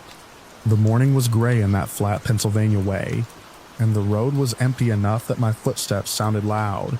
Steam drifted from a crack in the shoulder, the kind that makes your eyes sting if you lean in. I remember thinking the air tasted like pennies. Then the smoke shifted, and there was a person standing in it. Not a person. A shape that held itself like one. It stood just beyond the fissure where the old asphalt had buckled and split, in a shallow dip where the heat rose in slow waves. Ash clung to it in thick layers, the way soot coats a chimney. Its head was rounded and pale gray, not smooth like skin but packed and crusted, as if someone had pressed wet cinders together and let them harden. It didn't move. It didn't sway. It just watched the road. I stopped with my hands on the jugs, fingers tightening until the plastic handles creaked. In Centralia, you learn to respect what you can't see. Heat under your soles, gas under the grass, the way a calm-looking patch of earth can be hollow as a drum. The figure made that instinct flare up all at once. A gust came through and pushed the smoke aside. For a second, the shape sharpened, defined by what it wasn't. The absence of drifting ash where its torso held solid. The clean outline of shoulders. Then the smoke slid back over it, and it looked like it had been drawn in charcoal and erased halfway. I didn't call out. There wasn't anything to say that wouldn't come back to me as foolish later. I set the jugs down and backed up 1 step, then another, eyes never leaving the place where the smoke thickened around that still shape. When I reached my truck, I got in without slamming the door. The cab smelled like stale coffee and dust. I sat there with the key in my hand, staring through the windshield. The figure didn't advance. It didn't raise an arm. It didn't do anything you could call threatening. It stayed planted near the crack as if it had been built into the ground itself. Eventually, the heat shimmered and the smoke grew denser, and I could no longer pick it out. I waited for the relief that should have come with losing sight of it. Instead, the absence felt worse, like turning your back on a stranger in your own kitchen. That day, I told myself it was a trick of light and nerves. Centralia does that. The abandoned streets and the quiet lots where houses used to sit. The patches of steam that appear even when the sky is cold. The smell of burned rock trapped in your clothes. Your mind reaches for shapes and stories to fill the empty spaces. I drove out toward Ashland and kept my windows cracked despite the stink. Like fresh air could scrape the image from my head. But once you see something like that, you start scanning the smoke without meaning to. Your eyes do it on their own, searching for a silhouette. I grew up here, back when Centralia still had a school, and the church bells didn't echo off vacant lots. My father worked shifts underground before the fire changed everything, before the streets buckled and the relocation notices showed up like bad weather. People who never lived here treat the town like a punchline or a tourist stop. They drive in, park by the graffiti highway, take pictures in front of steam vents. Then they leave. The locals who stayed, what few of us there are in the scatter of nearby towns. Learn to watch the ground and mind our business. A week after that first sighting, I saw the figure again at dusk. I was parked on the side road with my headlights off, engine idling low, because I had a habit of coming back when the light went soft and the air cooled. The cracks looked different then. The steam rises in ribbons, and the shadows lie in the dips like pooled oil. I told myself I was checking on the vents, the way people who've lived around danger pretend it's maintenance and not compulsion. The figure stood on the far side of a long fissure that ran like a scar across the pavement. The smoke was thinner and I could see more of it. Rough arms hanging straight down, hands formed into blunt shapes with no clear fingers. It wasn't tall, maybe my height. Its surface looked layered, like years of chimney sweepings pressed into a human outline. What made my skin prickle wasn't the look of it. It was the way the air behaved around it. The steam curled and split as it rose, as if it hit an invisible wall and had to choose a direction. Ash drifting in the breeze slid along its shoulders and didn't pass through. It had weight in the world, at least enough to push back against what the fire exhaled. It faced the road exactly where you'd expect a person to stand if they were watching for cars. A sedan rolled in from the south, headlights pale against the soot-stained dusk. It slowed when it hit the worst of the broken pavement, tires crunching gravel where asphalt used to be. The driver leaned forward, probably trying to see the graffiti or the vent. I held my breath, waiting for the moment the headlights would paint the figure clear. They did. For a heartbeat, the beams lit it up and gave it depth. The car slowed even more. Then it rolled on, careful and steady, and the driver never got out. The figure remained still as a signpost. It didn't reach for the car. It didn't flinch from the light. It simply watched it pass, and then it watched the dark swallow the taillights. I sat in my idling truck with my hands tight on the steering wheel. I wanted to convince myself it was a sculpture someone had built for a prank, a pile of ash thrown into a man shape. But you can't build something like that and leave it standing near a vent without it collapsing or scattering. The heat and the damp and the constant breath of the earth would tear it apart, unless the earth was building it. The first time I heard someone else mention it, it wasn't in a dramatic way. It was at a diner outside town. The kind of place where coffee never tastes fresh but you drink it anyway because it's warm. I was paying my check when I caught the tail end of a conversation from a booth behind me. A woman with a tired face and a coal dust tan line around her nails was telling a man about the snowman, like she was talking about a deer she'd seen by the road. She said it showed up near the vents when the fire kicked up. She said it stood there and watched, and if you drove past at the wrong hour, it looked like it was waiting for you to make a mistake. She didn't say ghost. She didn't say curse. She didn't even sound afraid. It was the way you talk about a bad intersection, something that doesn't move but can still change your route. When she left, I asked the waitress quietly, like I didn't want the word to carry what people meant by snowman. The waitress wiped the counter with a rag that smelled like bleach and old grease. She didn't look surprised. She said folks had been seeing a soot figure for years. She said it wasn't always there. It appeared when the underground fire hit certain hot spells, when the vents breathed harder and the ground felt warmer through your shoes. She shrugged like it was weather. I wanted to laugh. I wanted to dismiss it. Instead, I nodded, because I had already seen it twice, and because the town teaches you that denial is a kind of superstition too. After that, I kept a notebook in my glove box. Nothing fancy, just dates and times and what the air smelled like. The vents have patterns if you pay attention. Some mornings the steam is light and sweet like wet stone. Some nights it reeks of sulfur and makes your throat raw. There are days when the heat feels stronger under the blackened patches of grass, and the fog over the fissures is thick enough to hide a person. On those days, the snowman was more likely to be there. I learned its favorite places without meaning to. A long crack near where a row of houses used to sit, now just uneven lawn and a few foundation stones. A shallow vent by the edge of the old cemetery road, where the trees stand thin and the birds don't linger.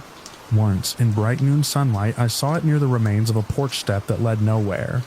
Ash gathered around it like it had been kneeling there, and stood up too quickly. It never followed. It never approached. It never did anything you could call active. It just watched. Sometimes it faced the road like a sentry, Sometimes it faced the empty lots, staring at places where families had once hung laundry and set out lawn chairs. Once, after a heavy rain, I saw it standing at the edge of a puddle that steamed at the surface, and its reflection was wrong. Not in a supernatural way, but in a physical one.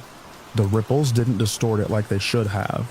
The shape held steady in the water, as if the reflection was the real thing, and the figure above it was the smoke's idea. I started to understand why people called it a guardian. In a town that can burn you from underneath, maybe you want something that watches the dangerous places, so you don't have to admit you've been watching them yourself. The more I saw it, the less I trusted my own explanations.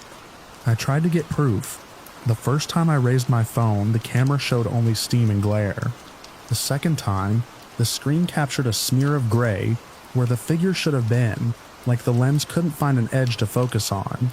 A friend of mine who used to survey land for the county laughed when I told him, and said heat haze can do strange things. He wasn't wrong. Heat can bend light and turn fence posts into wavering ghosts, but heat can't make ash split around a shoulder.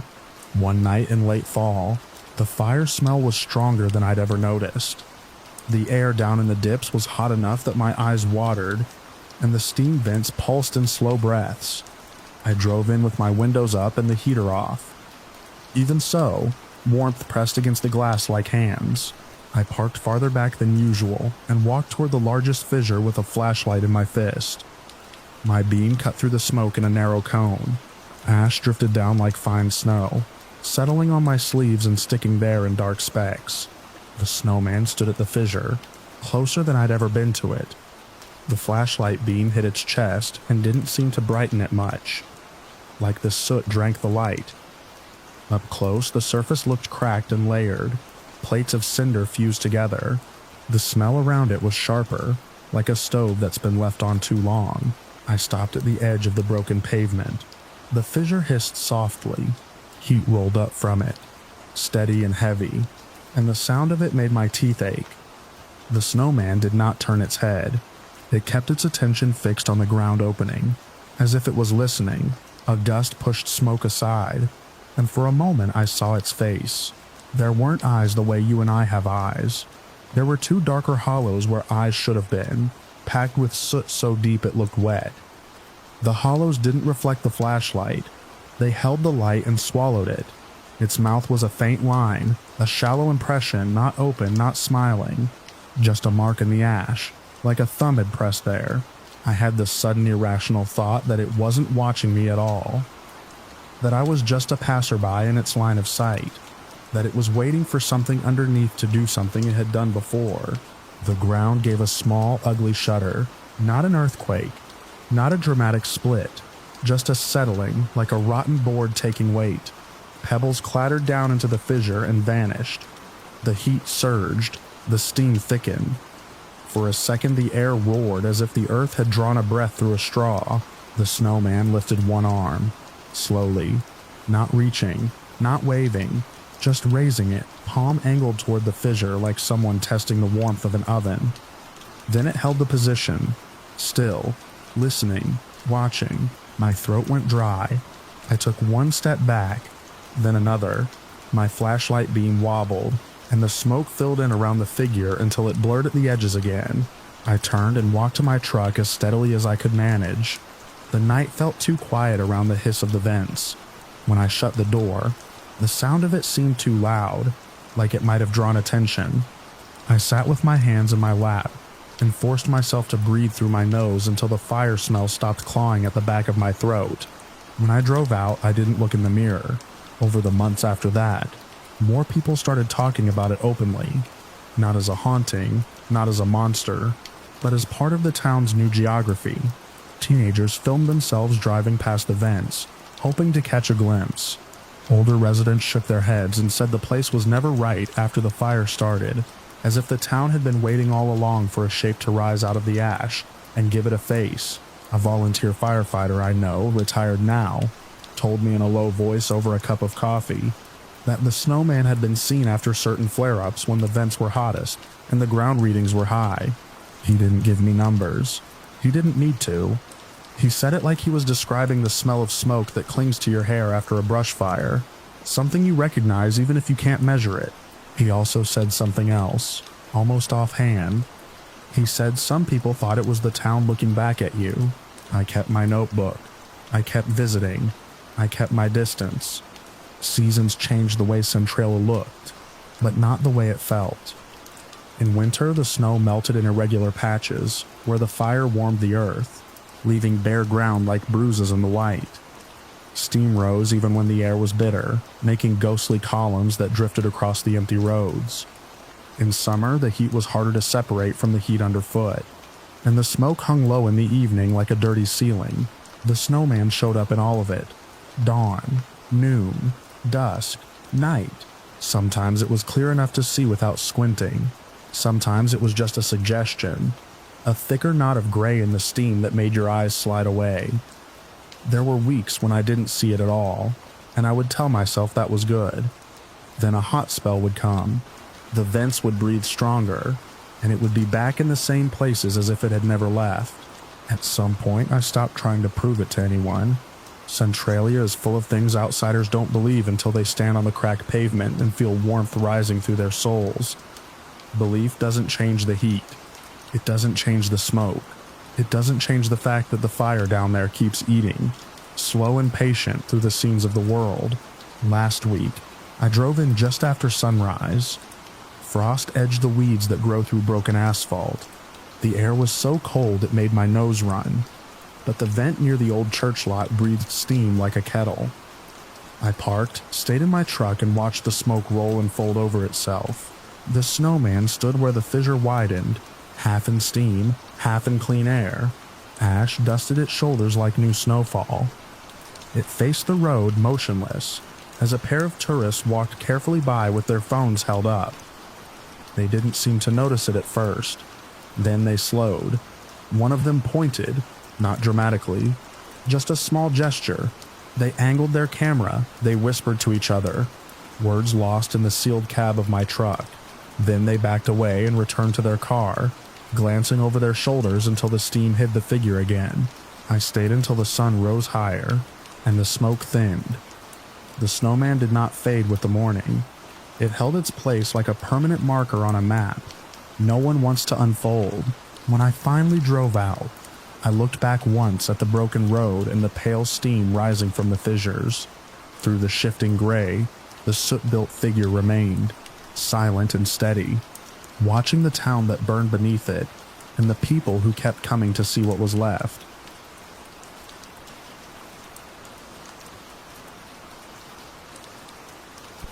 I was rinsing a coffee mug at my kitchen sink when every light in the house blinked once, twice, and then went dead like someone had pinched a fuse between two fingers.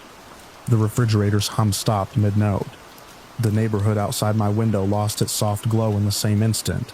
Porch bulbs and street lamps winking out together down Maple and over toward the little bank. It was too sudden to be weather. No wind, no rain, no thunder rolling up from the river, just a clean cut, like a switch thrown somewhere nobody could reach. I stood there with my hands dripping and listened for the usual after-sounds of a power outage, the far-off chorus of car alarms, the yelp of backup generators, people stepping onto porches to talk. Instead, there was a kind of hush that made the walls feel thinner. My phone still had service, so I checked the local utility alert page. Nothing. I texted my neighbor Ron, the one who knows where every buried line and shutoff valve in town runs. The message delivered, but he didn't reply. We live in an old part of western Pennsylvania where the sidewalks buckle in winter, and the poles lean like tired men. Outages aren't rare, but they announce themselves with drama. Transformers popping blue, branches cracking, someone's dog losing its mind. This one didn't. It made me think of the stories my dad used to tell about the mill closing, how an entire shift could be called off with a single siren, and how the silence afterward felt wrong because it wasn't earned by any storm. I took a flashlight from the junk drawer and went to the front window. Without the streetlight, our block turned into a tunnel. Houses became pale rectangles barely there. The only visible points were the dim screens of a few phones, and farther away the red dot of a cigarette someone was smoking on a porch. I could smell wood smoke from a fireplace a few doors down. sharp and comforting. Then I saw movement between the Haskell's place and the empty lot. At first I thought it was Ron, because he'd mentioned earlier in the week that he'd been checking the old transformer cabinet near the lot. Just in case, he'd said, but this shape was too tall and too narrow. It crossed a patch of lawn without the usual bob of shoulders and hips. It was more like a single piece sliding from shadow to shadow. I leaned closer to the glass. My breath fogged it, and I wiped a circle clear with my knuckle. The figure paused at the edge of the Haskell's porch, right where their front step would be if you could see it. It turned its head slowly in the direction of their window, and I had the sense, not certainty, but a pressure in my chest, that it was looking straight through their curtains. I watched it for a long moment, hoping my eyes would adjust and reveal something normal. A hoodie, a lanky teen, somebody playing a stupid game in the blackout. But it didn't move like a kid. It didn't shift its weight. It didn't fidget. It stood there as still as the mailbox post, and the darkness seemed to fold around it rather than hide it. The Haskell's front window is the big one, the one their dog always barks at. I couldn't hear the dog. I couldn't hear anything from inside their house at all. The figure lifted an arm, long enough that I saw it as a line against the lighter paint of their porch rail, and touched the glass. A sound carried across the street. Tap, tap, tap, tap. Pause, tap, tap. It wasn't random. It was deliberate, like someone trying to trigger a memory, like a code you were supposed to recognize. A few seconds later, from down the block, another set of taps answered, faint as knuckles on cardboard. Then another, farther off near the corner where the Harrisons live. The same rhythm repeated by different hands on different windows. It made my skin prickle because it meant the figure wasn't just in front of the Haskells. It was moving. It was doing it house to house, working a circuit in the darkness. I stepped away from the window and called Ron. The line rang and rang. When he finally answered, his voice was tight and low, like he was in a closet. "Don't go outside," he said before I could speak. "What is it?" I asked, and hated how loud my own voice sounded in my silent kitchen. "I don't know," he said, "but it's on my street too." It came up from behind my shed and tapped the back door. Same pattern. I'm looking at it through a crack. "Did you call?" "Everybody's calling. The dispatcher's telling folks to stay inside. They're saying it's probably a prank." It didn't feel like a prank. It felt like a test. I returned to the front window, keeping my flashlight off. The figure had left the Haskell's porch. I saw it cross the empty lot in 3 smooth steps that covered too much ground. It passed behind the crooked elm and reappeared near the miller's place, close enough that I could make out the pale oval of its face. My stomach turned, not from gore or any obvious horror, but from the wrongness of it. The face held a smile that didn't change as it moved. Not a grin that flashed teeth, just an upward pull as if someone had pressed their thumbs into the corners of its mouth and forgotten to stop. Even in the dark, the expression looked fixed, like a mask that had been molded that way. It angled its head toward the miller's window. The smile didn't shift. Its eyes caught a hint of my neighbor's candlelight and reflected it back in a way that reminded me of a deer in headlights. Except there was no softness to it. No animal panic, just a flat shine. A pale glassy look that didn't match a human eye. Tap, tap, tap, pause. Tap, tap, pause, tap. Mrs. Miller must have been watching, because her curtain jerked. Just a little, then dropped. The figure didn't react. It only waited, hand resting lightly against the glass as if it could feel the house breathing. Somewhere close, a door opened. I heard footsteps on a porch, quick, then hesitant. A voice called out a name, and was answered by another voice hissing back to get inside. The door slammed. The sound seemed to ripple through the block, making the blackout feel suddenly crowded with unseen people. My phone buzzed with a text from the town's group chat. One of those unofficial threads that started during a flood years ago and never died. Messages scrolled in fast. Anyone else seeing it? Tall thing by Birch. Tapping on windows. My kid says it looked at them. Call 911. They told us to stay put. A photo came through. Grainy and dark. Taken from behind a curtain. It showed a thin silhouette and a pale face near a window. and even with the blur I recognized that rigid smile. I saved the photo to a folder on my phone with a nonsense label, so I wouldn't accidentally show it to anyone later. The label, for reasons I can't explain now, ended up looking like on my screen, as if my phone had glitched along with everything else. The figure moved on. It didn't rush. It didn't sneak. It simply traveled from property to property with the patience of someone walking a familiar route. The darkness gave it cover, but it didn't behave like it feared being seen. It behaved like it expected to be seen and wanted that. Across the street, the Haskell's upstairs window lit with a phone screen. A shape leaned toward it. The figure in the yard stopped and turned its head up. The smile stayed in place, and those reflective eyes caught the phone's glow and threw it back like two small coins. I crouched below my own window line, heart hammering, and tried to think like the person I usually am. The observant neighbor who notices which cars don't belong, who remembers which porch steps creak. I told myself it could be a person on stilts, a costume, a sick joke timed with a planned outage. But the outage hadn't been planned. No alert, no storm. And the town is small. Strangers stand out even in daylight. This thing moved like it had no joints that resisted, like a marionette whose strings were pulled with perfect smoothness. The tapping reached my house. It started not at the front window but at the side, at the small pane by the dining table where my wife keeps potted herbs in summer. I heard it through the wall, sharp and close. Tap, tap, tap, pause. Tap, tap, pause. Tap. My mouth went dry. I didn't move. I didn't even swallow. I could picture the hand making those sounds, long fingers with knuckles too pronounced, resting on the glass between sequences as if waiting for me to answer. The tapping stopped. For a moment, I thought it had moved on, and relief rose too quickly, dizzying. Then the sound came again, this time on my kitchen window, right in front of where I'd been standing when the lights died. It was closer, louder, as if the figure had stepped up to my sink and leaned in. Tap, tap, tap, pause, tap, tap, pause, tap. I couldn't stop myself. I rose just enough to see through the lower corner of the window. The face was inches from the glass.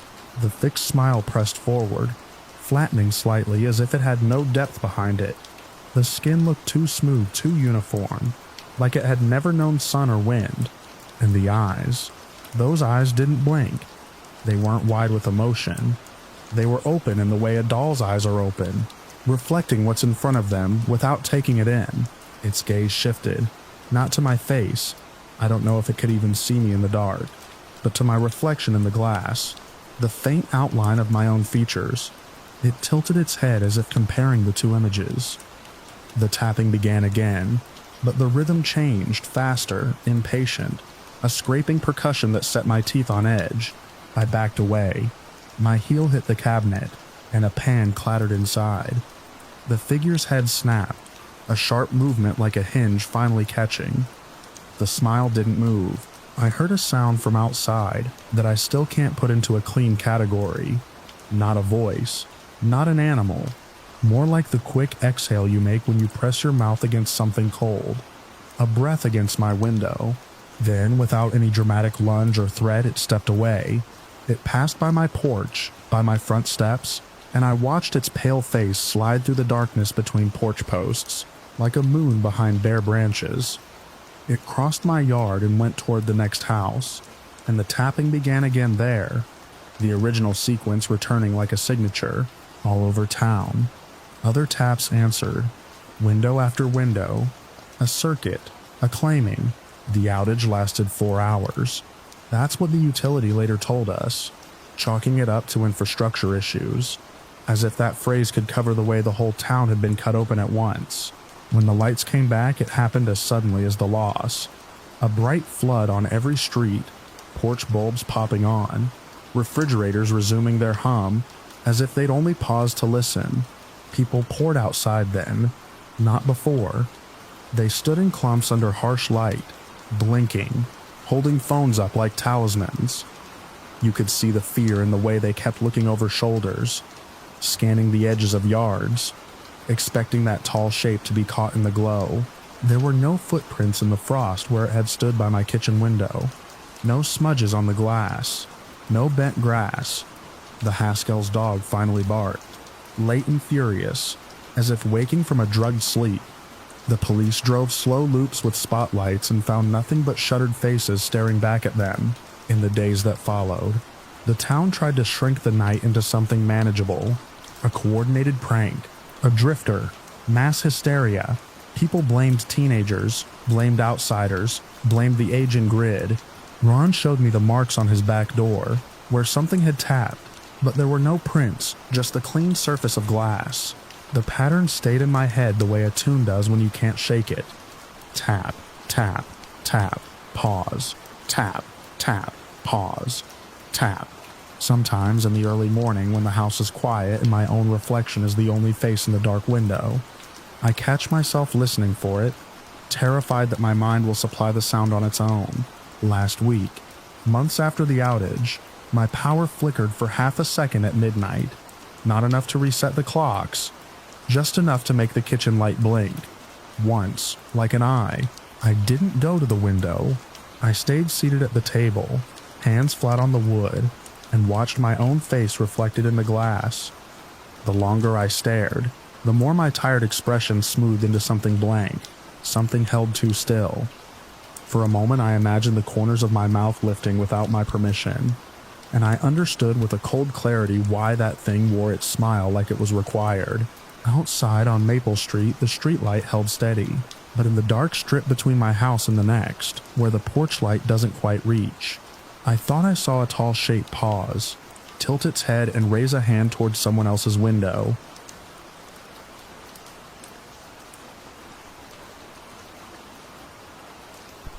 At 2:17 a.m., my house always sounded louder than it did during the day. The furnace ticked as it cooled, the fridge clicked on and off, and the old window in the front room gave a faint plastic creak when the wind touched it. I was awake for the same boring reason I'd been awake most nights that winter. I'd fallen into the habit of checking my phone one last time, then one more time after that, then watching the numbers in the corner of the lock screen climb toward morning. That night, the wind pushed sleet against the siding in short bursts. The street outside my townhouse was empty, lit by orange lamps that made the wet pavement shine like varnish. Ontario winter light. Everything looked clean and scrubbed, even when you knew it wasn't. I set my phone down, turned toward the coffee table and saw my laptop lid still up from earlier. I hadn't meant to leave it open. The screen had dimmed to that bluish sleep glow, and for a second I thought I saw something on it. Movement that didn't match the lazy swirl of the screensaver. I leaned in. The cursor wasn't even on the desktop. A file window was open.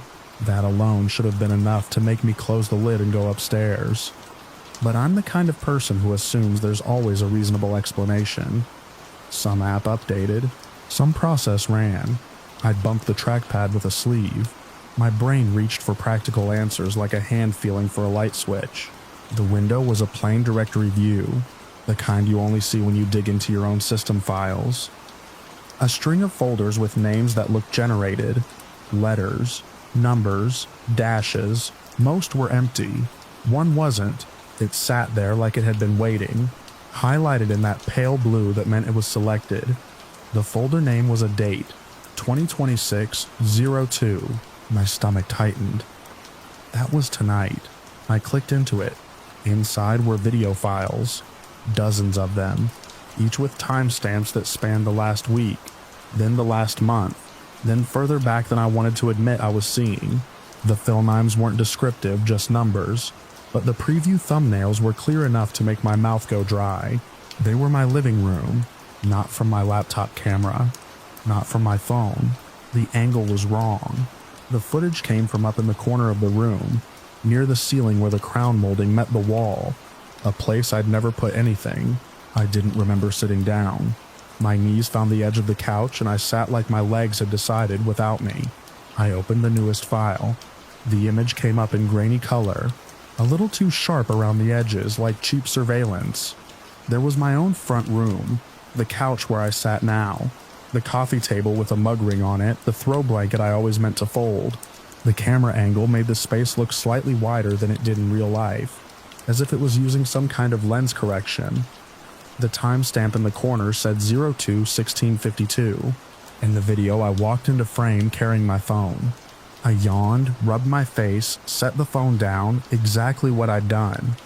The footage was close to real time, maybe a few seconds behind. I looked up at the corner of the room. Nothing. Beige paint. Trim. A shadow that belonged to the lamp. On the screen, I turned toward the coffee table and noticed the open laptop. Leaned over, my face growing larger in the frame. And then I froze. So did I. In the video, my eyes flicked toward the front window, the one that faced the street. The blinds were down, but the gaps between slats made thin lines of orange across the glass.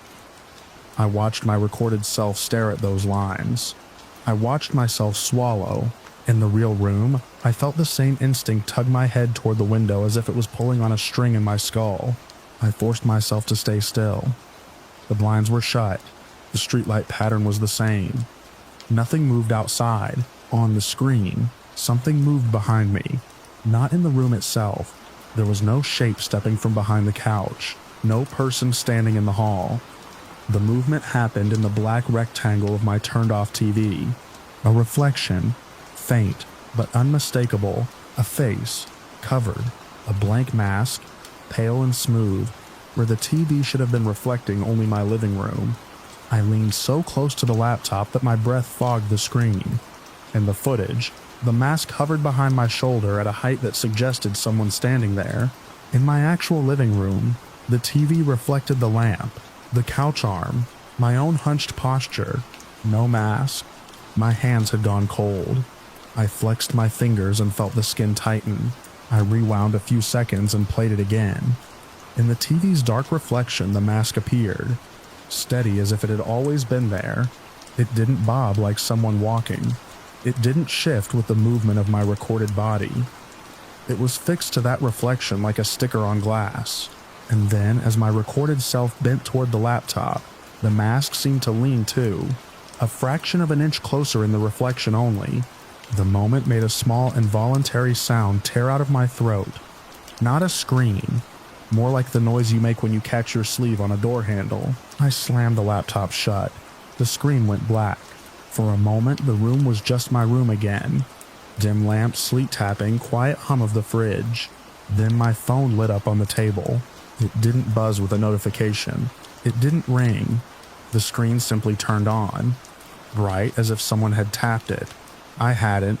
A message box sat open. Not in any app I recognized. Just a clean white field with gray text already typed.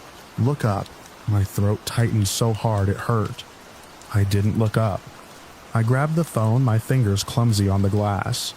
There was no sender, no icon, no way to swipe away from it except the small back arrow at the top left, which didn't respond when I tapped it.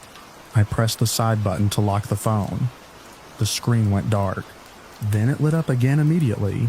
Look up. This time underneath it, another line appeared, as if the person typing had patience enough to explain. It's working. I stood so fast the coffee table shuddered. The mug ring on it looked suddenly obscene, like evidence of how normal my life had been 10 minutes ago. Okay, I whispered, and heard how thin my own voice sounded. I didn't mean to speak out loud. Okay, it's a glitch. But as soon as I said it, I realized I didn't believe myself. I opened the laptop again, hands shaking. The folder was still there, the date still there. I opened a different file, one from earlier in the night. The timestamp read 01:58:14. The footage showed my living room empty. The lamp was off, only the streetlight lines and a faint glow from the kitchen. Nothing moved in the room. In the dark reflection of the TV, two masks floated side by side. They looked identical. Smooth, pale, no visible mouth. But the eye shapes were different. One had narrow slits like someone squinting. The other had round holes that made the darkness behind them look deeper. I glanced at my actual TV. Just my room. No faces. On the screen, the two masks tilted toward each other, as if listening. That's when I heard the sound. At first I thought it was the pipes. The house always made noises, But this was not random. It came in a steady rhythm from somewhere outside, muffled by distance and walls, a mechanical sawing sound, not the screech of a handsaw or the quick chatter of a power saw on a job site. This was slower, more deliberate, a repeated draw and return, a long scrape, a pause, a shorter scrape, a pause, then the same pattern again. It was far enough away that it felt like it belonged to someone else's night. A neighbor cutting wood in a garage, a contractor with bad timing, something explainable, except it started to line up with what I saw. In the footage, as the sound came through my rear window, the masks in the TV reflection moved in sync with it. Subtle nods, like they could feel the rhythm too, like they had set it. I turned my head toward the front door. The deadbolt was on. The chain was latched. My coat hung over the chair by the entrance. Everything was as it should be. I told myself again that it was just a trick of angles, a hack, a prank. Someone got into my network, planted a folder, piped in a feed from some camera I didn't know about. That was at least a kind of logic. I could grasp it. I couldn't grasp the part where the masks existed only in digital reflections. I clicked forward through the footage. The living room stayed empty. The masks stayed in the TV reflection. Then, without warning, the camera viewpoint shifted. It wasn't a cut to a new file. It was the same timestamp continuing. But the angle slid as if the camera itself moved. The view panned right, slowly, dragging the room across the frame until it centered on the front door and the narrow sidelight window next to it. The blinds on that window were always half turned, letting a thin strip of streetlight in. On the screen, the strip of light was wider than it should have been. The sawing sound outside continued, steady, like something being tested. My phone lit up again on the table, bright, insistent. I didn't touch it, but my eyes were pulled down anyway. A new line in the same blank message field. We don't need you to look up. Below it, as if to prove a point, watch. The laptop footage showed the strip of light by the door begin to wobble, not from wind, but from something passing in front of it on the other side of the glass. A shape tall enough to cut the light into a clean moving block. The physical side light next to my door stayed the same. No shadow crossed it. The blinds didn't change. The strip of light was steady. On the screen, the shadow stopped. A mask appeared in the sidelight reflection, pressed close to the glass, its pale surface almost glowing against the darkness. It filled the narrow window as if it were right there. I stood frozen, staring between the real door and the footage. My heart hammered so loud I thought it might drown out the sawing, but the rhythm kept threading through it. I forced my legs to move. I stepped toward the door, slowly, like walking up to an animal that might bolt. My hand hovered near the deadbolt. If someone was outside, I could call the police. I could yell. I could turn on all the lights. I could do something. But my eyes kept snapping back to the laptop screen because it felt, in that moment, more real than the quiet hall in front of me. In the video, the mask leaned closer until the camera view fogged, as if warm breath hit the glass. In the real hall, the air was still. No fog, no breath. Then the camera panned again, past the door, down the short hallway that led to the stairs. It moved smoothly like it was on a track. It stopped at the foot of the stairs. My stomach dropped with a sudden certainty that made my teeth ache, because the camera was now looking up the stairs, at the landing, at the spot where my bedroom door would be, and I was standing in my living room, wide awake watching my own house from an angle that should not have existed, while a mechanical sawing sound scraped and paused somewhere beyond the walls. My phone screen changed without me touching it. The blank white field disappeared. A video player opened by itself, live. The image was black at first. Then it adjusted, and I realized I was looking at the same hallway the laptop camera had panned to, except this view was lower, closer to the floor, as if the device was being held in someone's hand. The phone's live feed moved forward in a smooth glide, toward my stairs. I spun around. The actual hallway behind me was empty. The stairs were empty. The landing was dark. On the phone, the live feed climbed the first step, then the second. The viewpoint rose and dipped with each motion, the way a person's body does when they walk. The sawing sound outside shifted slightly in pitch, like pressure changing. The pattern stayed the same. On the phone screen, the live feed paused halfway up the stairs and angled left, toward the wall where a framed photo hung. Me and my sister on a summer dock, grinning at the camera. Nothing ominous about it. In the photo's glass, the phone feed caught a reflection. 2 masks. Close enough that I could see faint scratches on the surface, like someone had sanded them and never finished. The round-eyed one and the narrow-eyed one. They were behind the viewpoint, behind whoever was holding the device, but reflected clear as day in the glass. In my actual hallway, the photo reflected nothing but darkness and the faint glow from my living room lamp. My lungs locked. I realized I was holding my breath and forced it out in a shaky exhale. I backed away from the door and the stairs, retreating into the center of the living room like there was safety in being away from the walls. My mind sprinted through options. Unplug the router, shut down the laptop, smash the phone, run outside, bang on a neighbor's door, anything. My hands moved before my thoughts settled. I grabbed the laptop and carried it to the kitchen counter. I yanked the power cord, then the internet cable. I shut it again for good measure and left it closed. I took the router from the shelf in the front closet and pulled the plug. The lights on it died one by one. The house went quieter than it had been all night, like I'd removed a layer of background hum I hadn't noticed. The sawing sound continued anyway. I went off the little view of the water wide. My phone was still in my hand. I pressed the power button until the shutdown slider appeared. Dragged it hard across the screen. The phone went black. For 3 seconds I stood there in the sudden dark of dead screens and dead LEDs, feeling ridiculous and terrified at the same time. Then the phone lit up again. Not the lock screen. The live feed. The same low-angle view. Now at the top of my stairs, pointed straight at my bedroom door. A new message overlaid on the feed in plain gray text, as if it were part of the video. Better. The bedroom door handle in the feed turned slowly downward. In the real house, somewhere above me, I heard the faintest shift of wood. Not footsteps. Not a voice. Just the sound of pressure changing on an old floorboard. The sawing rhythm outside stopped for the first time since it began. The silence after it was worse, like the world had leaned in. My phone buzzed once, a sharp vibration that made my grip slip. Another line of text appeared over the live feed. "Don't worry, you'll hear us." And then, faintly from upstairs, so faint it could have been imagination, except my whole body reacted to it. I heard the mechanical sawing start again. Closer now. Inside the house. Moving with the same long scrape pause. Short scrape pause pattern.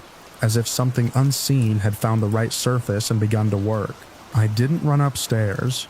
I didn't call out. I didn't bargain with whatever was in the feed and not in the air. I backed toward the front door with my eyes fixed on the staircase. My phone held out like it could warn me of what the room itself refused to show. The deadbolt felt slick under my fingers. The chain rattled softly when I flipped it free. I pulled the door open into the sleep-bright night. The street was still empty. The lamp still burned. The wet pavement still shone. Across the road, my neighbor's window reflected my doorway as a dark rectangle, my own silhouette framed in it. In that reflection, standing behind me in the open door, were 2 pale masks, perfectly still, watching from the place my hallway should have been. When I turned, the hall was empty. The sawing sound behind me continued, steady and patient, and my phone screen, still showing my bedroom door from a viewpoint that was not mine, displayed one last message as I stepped out into the cold. "We're in the loop."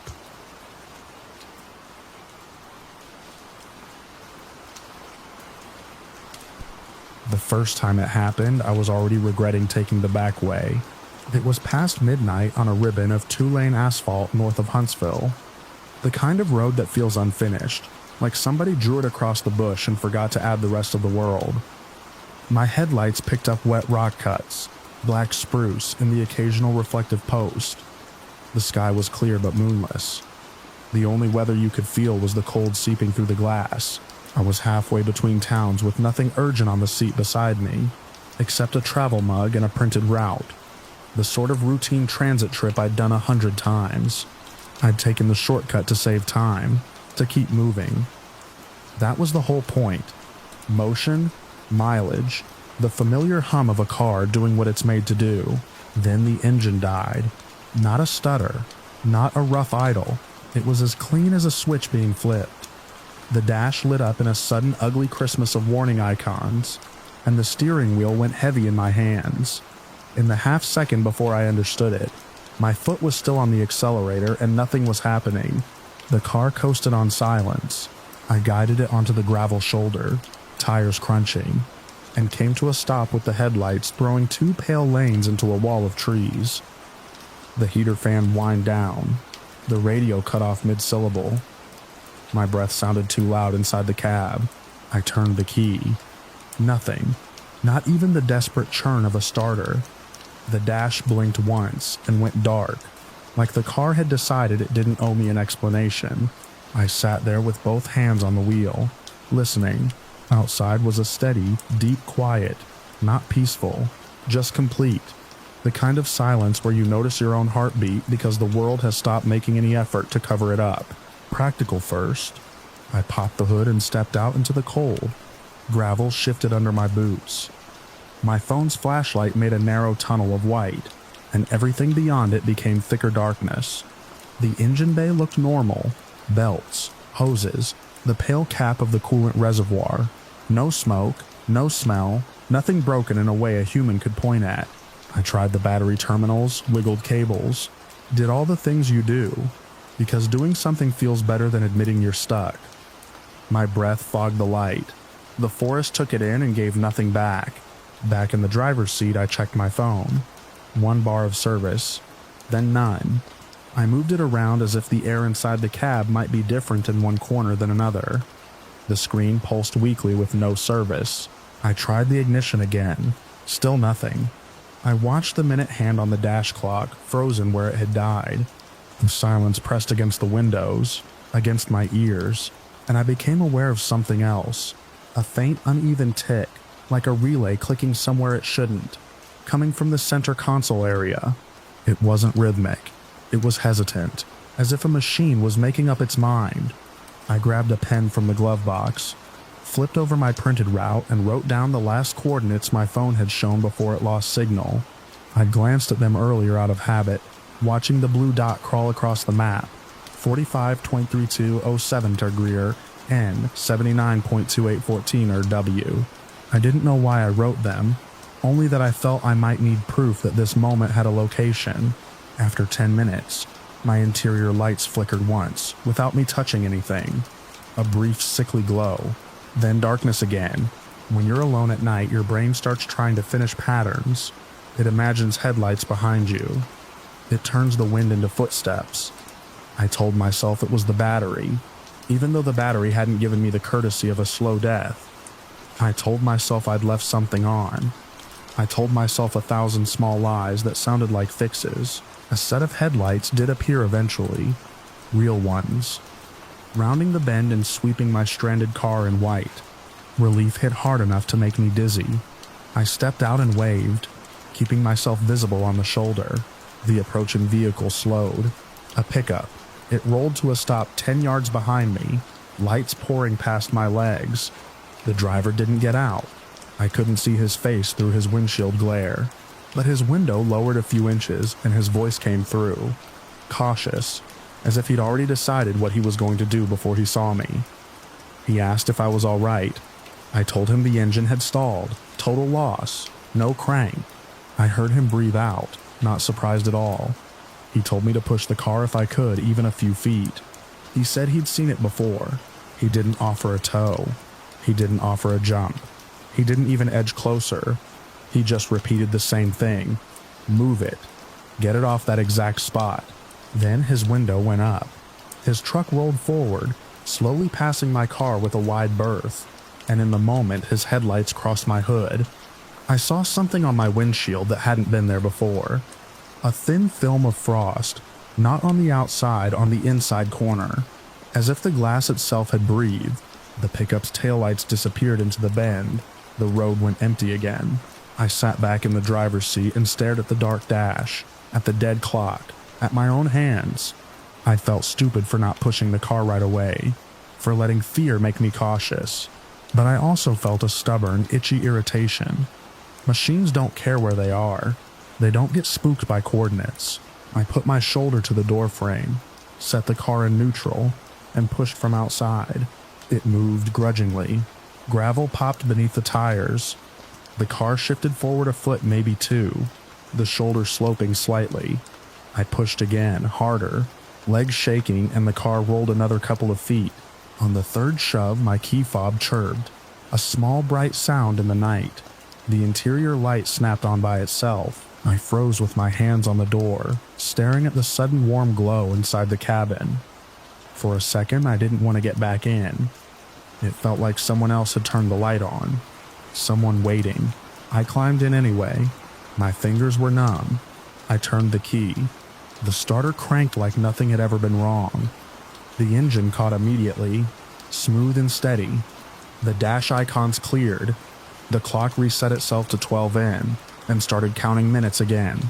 I sat there with the engine idling, waiting for it to die again. It didn't. The heater kicked on. The radio came back with a burst of static before settling into a late-night station. I pulled away, keeping my speed careful, eyes locked on the rearview mirror, like I expected the darkness to follow. Nothing did. The road stayed the road. Trees, rock, black water in the ditches. The world returned to its indifferent normal. By the time I hit the next town, my hands had stopped shaking. By morning and daylight, it all sounded like a simple electrical glitch dressed up by the night, except I still had those coordinates written on paper. 2 weeks later, I drove that same route again for the same reason. Transit, routine, the stubborn belief that one strange night didn't get to redraw my map. I told myself I'd been paranoid. I told myself it was the battery, and I'd had it tested, and the mechanic shrugged and said it was fine. I hit the stretch north of Huntsville just after 1 a.m. Same empty road, same dark bush. As my phone's map updated, the blue dot crept toward the spot I'd marked. The coordinates on my paper matched the digits on the screen. My stomach tightened, not with fear exactly, but with a kind of anticipatory dread you feel before an accident you can't prevent. At 453207, 79.2814W, the engine died. Clean, total, dash lights, then dark, steering heavy, silence. I didn't coast to a stop this time. I steered straight onto the shoulder and shoved the door open before the car had fully settled, like speed might beat whatever this was. I leaned in, clicked it into neutral, and pushed with both hands. The moment the tires rolled forward a couple of feet, the interior light came on again. The key fob chirped like a polite cough. The car waited, obedient, for me to turn the ignition. The starter cranked. The engine came back. I stood there on the road's edge, breathing hard, staring at the spot behind my rear tires as if it had a visible boundary. The shoulder looked no different.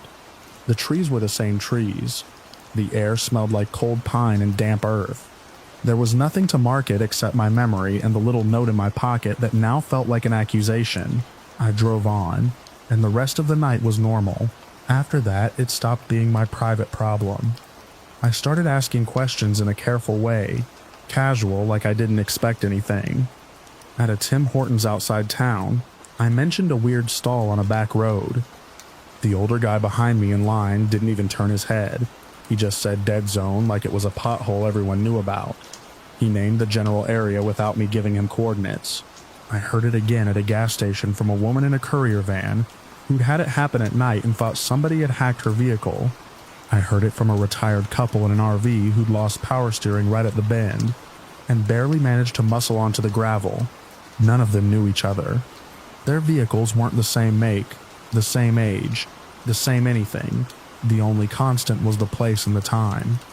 Night, that stretch of isolated Ontario road, the stall that wasn't a stall so much as an off switch. The story that grew around it was practical, not dramatic. People didn't talk about ghosts. They talked about that spot the way you talk about black ice. Someone claimed a survey crew had marked the area years back because compasses wandered. Someone else said it was an old fault line. The explanation shifted depending on who you asked, but the advice stayed the same: if it happens, don't panic. Roll forward, get off the exact point. Eventually, I tested it the way you test a loose tooth with your tongue. Unable to stop, I went out one more time on purpose, alone, with a full tank and a charged phone, and a paper map, as if preparation could make it scientific. I drove until the road narrowed into darkness, and the blue dot crawled toward those numbers. When I reached them, I didn't wait for the engine to die. I slowed until I was almost stopped, right at the coordinate. I held my breath and watched the dash clock tick. At the exact spot, the clock froze. Not the whole car, not yet, just the digital numbers, locked mid-minute. The radio hissed as if the station had moved away. The headlights dimmed, a soft sag like tired eyes. Then the engine cut out in one clean breath, and every light on the dash went dark at once.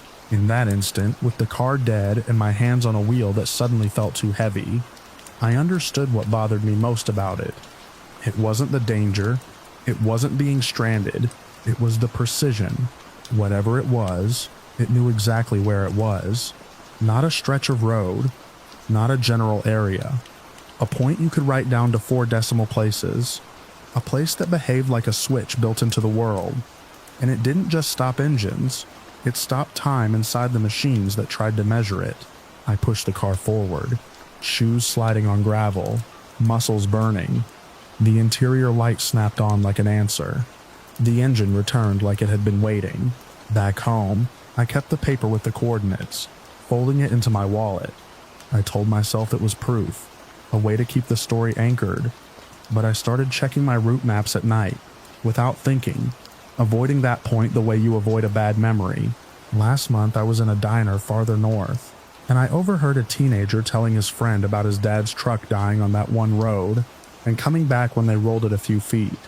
He laughed like it was a local prank the world played on newcomers. His friend nodded like it was old news. I didn't correct them. I didn't lean over and give them the exact numbers. I didn't say what I'd seen the last time. The way the clock froze before anything else failed, as if the car had reached the edge of a small, invisible pocket where rules changed. I just paid my bill and drove home while the sun was still up, watching the miles slide under me, listening to the engine hum, grateful for every mundane second that kept moving forward, because now I know there's at least one place on an isolated Ontario road where motion is optional, where machines forget their purpose, and where a community quietly agrees not to stop exactly there. Because once you've felt a dead zone take your vehicle apart without touching it, you start to wonder what else it could make go quiet if you gave it the chance to hold you long enough to stay.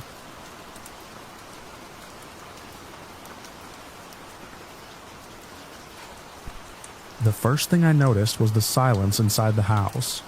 Not the usual quiet you get in the country, where the furnace clicks and the fridge hums, but a flatter kind of stillness, like someone had stuffed cotton into the rooms. I was standing at the kitchen sink, rinsing a mug, when every light in the place snapped on at once.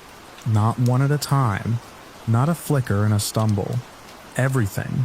The under cabinet strips, the pendant over the table, the hallway sconces, the basement stair bulb I always forget to turn off, even the porch light outside, and the flood over the driveway, the one that usually stays dark unless a raccoon wanders past the sensor. I froze with my hands in the cold water. For half a second I thought the power had come back after one of those rural blips, but it hadn't gone out. The radio on the counter was still playing its low late-night talk. The oven clock hadn't reset. Nothing else changed except the light, bright and blunt, filling the windows like I'd turned the house inside out. I yanked my hands free and went room to room the way you do when something you don't understand happens in your own home. It wasn't panic at first, just that practical annoyance you get with a broken thing. I checked the switches. Most were down, a few were in the middle, the cheap kind that can settle wrong.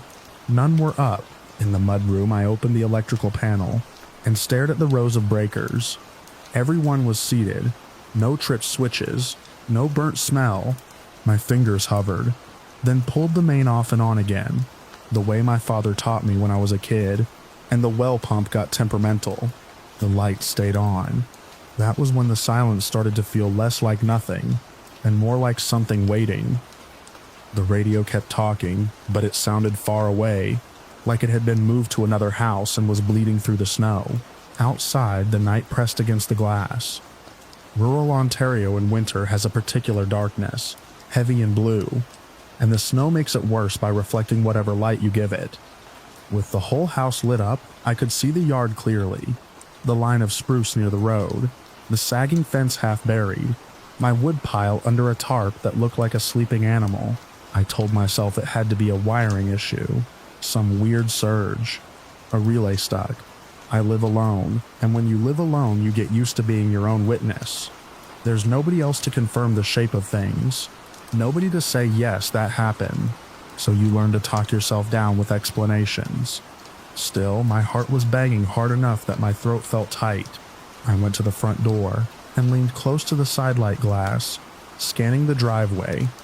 The snow had been falling since dinner, a steady soft curtain. My tire tracks from earlier were already fading, the edges rounding off like they'd been rubbed with an eraser. There were no headlights out on the road, no neighbors close enough to throw light through my trees. No reason for the motion sensor to be awake, let alone every lamp in the house. And then I saw her. She was in the yard, not by the road and not by the porch, but out past the lilac bush where the snow drifts deep. A woman-shaped figure, upright and still, facing the house. She wasn't near any path. She was standing where I never step in winter, because the snow can swallow a boot to the knee. At first, my mind tried to make her into something else. A fence post, a shadow thrown by the floodlight, a trick of the snowflakes moving through the beam. But the longer I looked, the clearer the outline became.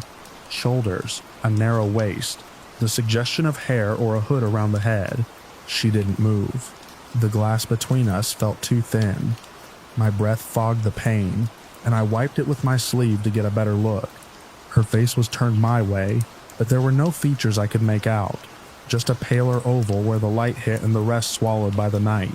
I checked my own reflection, half expecting to see my fear staring back, but the yard was bright enough that she held the foreground. My hand went automatically to the deadbolt, then hesitated. Locking the door is what you do when danger is outside. My problem was that my house had just decided on its own to announce itself like a lighthouse. I stepped back, grabbed my phone off the counter, and stared at the screen. No service, not uncommon out here, but I still felt stupid for not having the landline plugged in. I opened the camera, zoomed in on the yard, and held the lens to the glass. The screen showed the woman as a smear of white against white, as if the phone refused to accept her shape. I snapped a few photos anyway, more out of spite than hope. I could have stayed inside. I could have shut the curtains and told myself the floodlight was playing tricks. I could have waited for the furnace to kick on and fill the rooms with normal sound. Instead, I put on my boots and my coat. It wasn't bravery. It was that stubborn need to make the world behave. If someone was in my yard, they needed to leave. If it was a neighbor in trouble, they needed help. If it was nothing, I needed to see it be nothing. I pulled on my gloves so hard the seams creaked. In the closet by the door, I found the old flashlight I keep for power outages and clicked it on. The beam looked ridiculous against the house lights pouring through the windows, but I held it anyway, as if it could draw a line between me and whatever waited out there. Before I opened the door, I looked through the glass again. She was still there. No shifting of weight, no swaying, not even the small movements people make when they're cold and trying to stay upright. Snowflakes fell through the light and vanished against her outline like they were being absorbed. I put my hand on the knob and felt the vibration of the house. Faint but present, the way you can sometimes feel the electrical life of a place when everything is running. I remember thinking, absurdly, that the house was awake when I opened the door. Cold air knifed in. The porch light above me was blazing, and the yard lay open, a bright bowl of snow under the flood. The world smelled clean, sharp, with that metallic edge winter gets when the temperature drops. I stepped onto the porch and looked straight at her. From outside, she seemed farther away than she had through the glass. The distance did a strange thing to her proportions. She was the right height for a woman, but too narrow, like someone had drawn her with a pencil and forgotten to shade in the depth. The light caught the top of her head and shoulders, turning them the color of old paper. I raised the flashlight and aimed it, though it barely mattered. She did not react. My own footsteps were loud on the porch boards. I went down the steps and into the snow. It was deeper than it looked, swallowing my boots and making a sucking sound when I lifted my feet. Each step was a small effort, and that effort made me angry. Anger is a useful tool in fear. It gives you something to hold. I kept my eyes on her the entire time. The closer I got, the more my brain insisted there should be some sign of her being there. A trail, scuffed snow, a stumble mark where she'd paused. The yard was a blank page under fresh fall. My own tracks were the only writing on it. I stopped 10 feet away. She was in a spot where the drift rose almost to her knees. If she had walked out there, she would have left a channel, a churned trench. But the snow around her legs was smooth and untouched, piled cleanly as if she had been placed there from above. I swung the flashlight beam down to the ground, tracing a circle. Nothing. No footprints leading up. No prints leading away. Not even the small dimples you get when powder settles after someone passes. I lifted the beam back to her. Her face was still featureless in the light. The shape of it made my stomach turn, not because it was monstrous, but because it was so close to ordinary and still wrong. There was a suggestion of eyes, but it was like looking at a face through frost on glass. You can tell where the features should be, but they never resolve. I couldn't hear her breathing. I couldn't hear anything from her at all. The only sound was the faint hiss of falling snow, and my own blood moving in my ears. I tried to speak. My mouth opened. Nothing came out. The air felt too thick for words. That was the moment the lights inside the house all went out at once. Not a dimming, not a stagger. An instant switch like a hand had closed over the glow.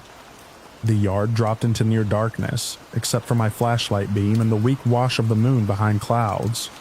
The porch light died. The flood died. The windows became black squares. The silence deepened until it felt like pressure against my eardrums. I flicked my flashlight off and on, suddenly terrified it would fail too. The beam returned, thin and fragile, and in that thin light the woman's outline looked sharper, as if the house had been doing me a favor by making her hard to see. I backed up one step, then another. She didn't follow. I turned my head toward the house, needing to see the door, to make sure it was still there, that the porch hadn't vanished along with the lights. The outline of the steps was barely visible, my own tracks leading back like a rope. When I looked back at her, she was in the same place, in the same posture, as though time had never moved for her at all. I walked backward to my tracks, and then turned and moved as fast as the deep snow allowed, stumbling once, catching myself with a gloved hand. The cold burned my palm through the fabric. I didn't look over my shoulder again until I hit the porch and hauled myself up. Inside, the house was dark but not dead. The radio was still on, talking in a calm voice about ordinary things. The oven clock still glowed. The furnace still clicked. Only the lights had gone, leaving me with the sense that something had been switched off in the wrong order. I locked the door and stood with my back against it, listening. My breath came in loud bursts. The mudroom smelled of wet wool and stale wood smoke. I waited for a knock, for the crunch of footsteps on the porch, for any sign that what I'd seen could interact with the world the way I did. Nothing came. After a while, I forced myself to go to the front window and pull the curtain back a few inches. The yard was a dim expanse of snow under moonlight. My tracks ran out from the porch and ended in a disturbed patch where I'd stopped. Beyond that, the drift was smooth. There was no woman standing there. In the morning, after a sleepless dawn of watching the windows and jumping at every furnace cycle, I went out with a shovel and a thermos of coffee and walked the same path. The snow had stopped sometime in the night, leaving a clean surface that should have preserved anything that happened after. My tracks were there, half softened, leading to the place I'd stood. I widened the area, scraping gently, looking for compressed snow, for anything that suggested weight. There were no footprints. Not behind where she'd been, not beside it, not anywhere in that drift except my own. I checked the motion sensor and the bulbs. I checked the panel again. I found no tripped breakers, no burnt wire, no explanation that fit the way every light had flared together and then died together. The photos on my phone showed nothing but a yard too bright, and my own reflection ghosted in the glass, as if the camera had chosen the safe answer and erased the rest. I wrote down the details that day, the way I used to log my generator hours. Practical and plain, because I didn't trust my memory not to soften it. I saved it in my notes as a kind of private incident report, and then I tried for weeks to live as if the house hadn't turned itself into a signal and called something out of the snow. But even now, when winter settles in and the nights go long, I catch myself avoiding that part of the yard. I keep the porch light off unless I'm outside, and sometimes, standing at the sink with my hands in cold water, I imagine every bulb in the house waking up at once, and I see a pale shape waiting in the drift where no one can walk, watching a window that has gone suddenly bright.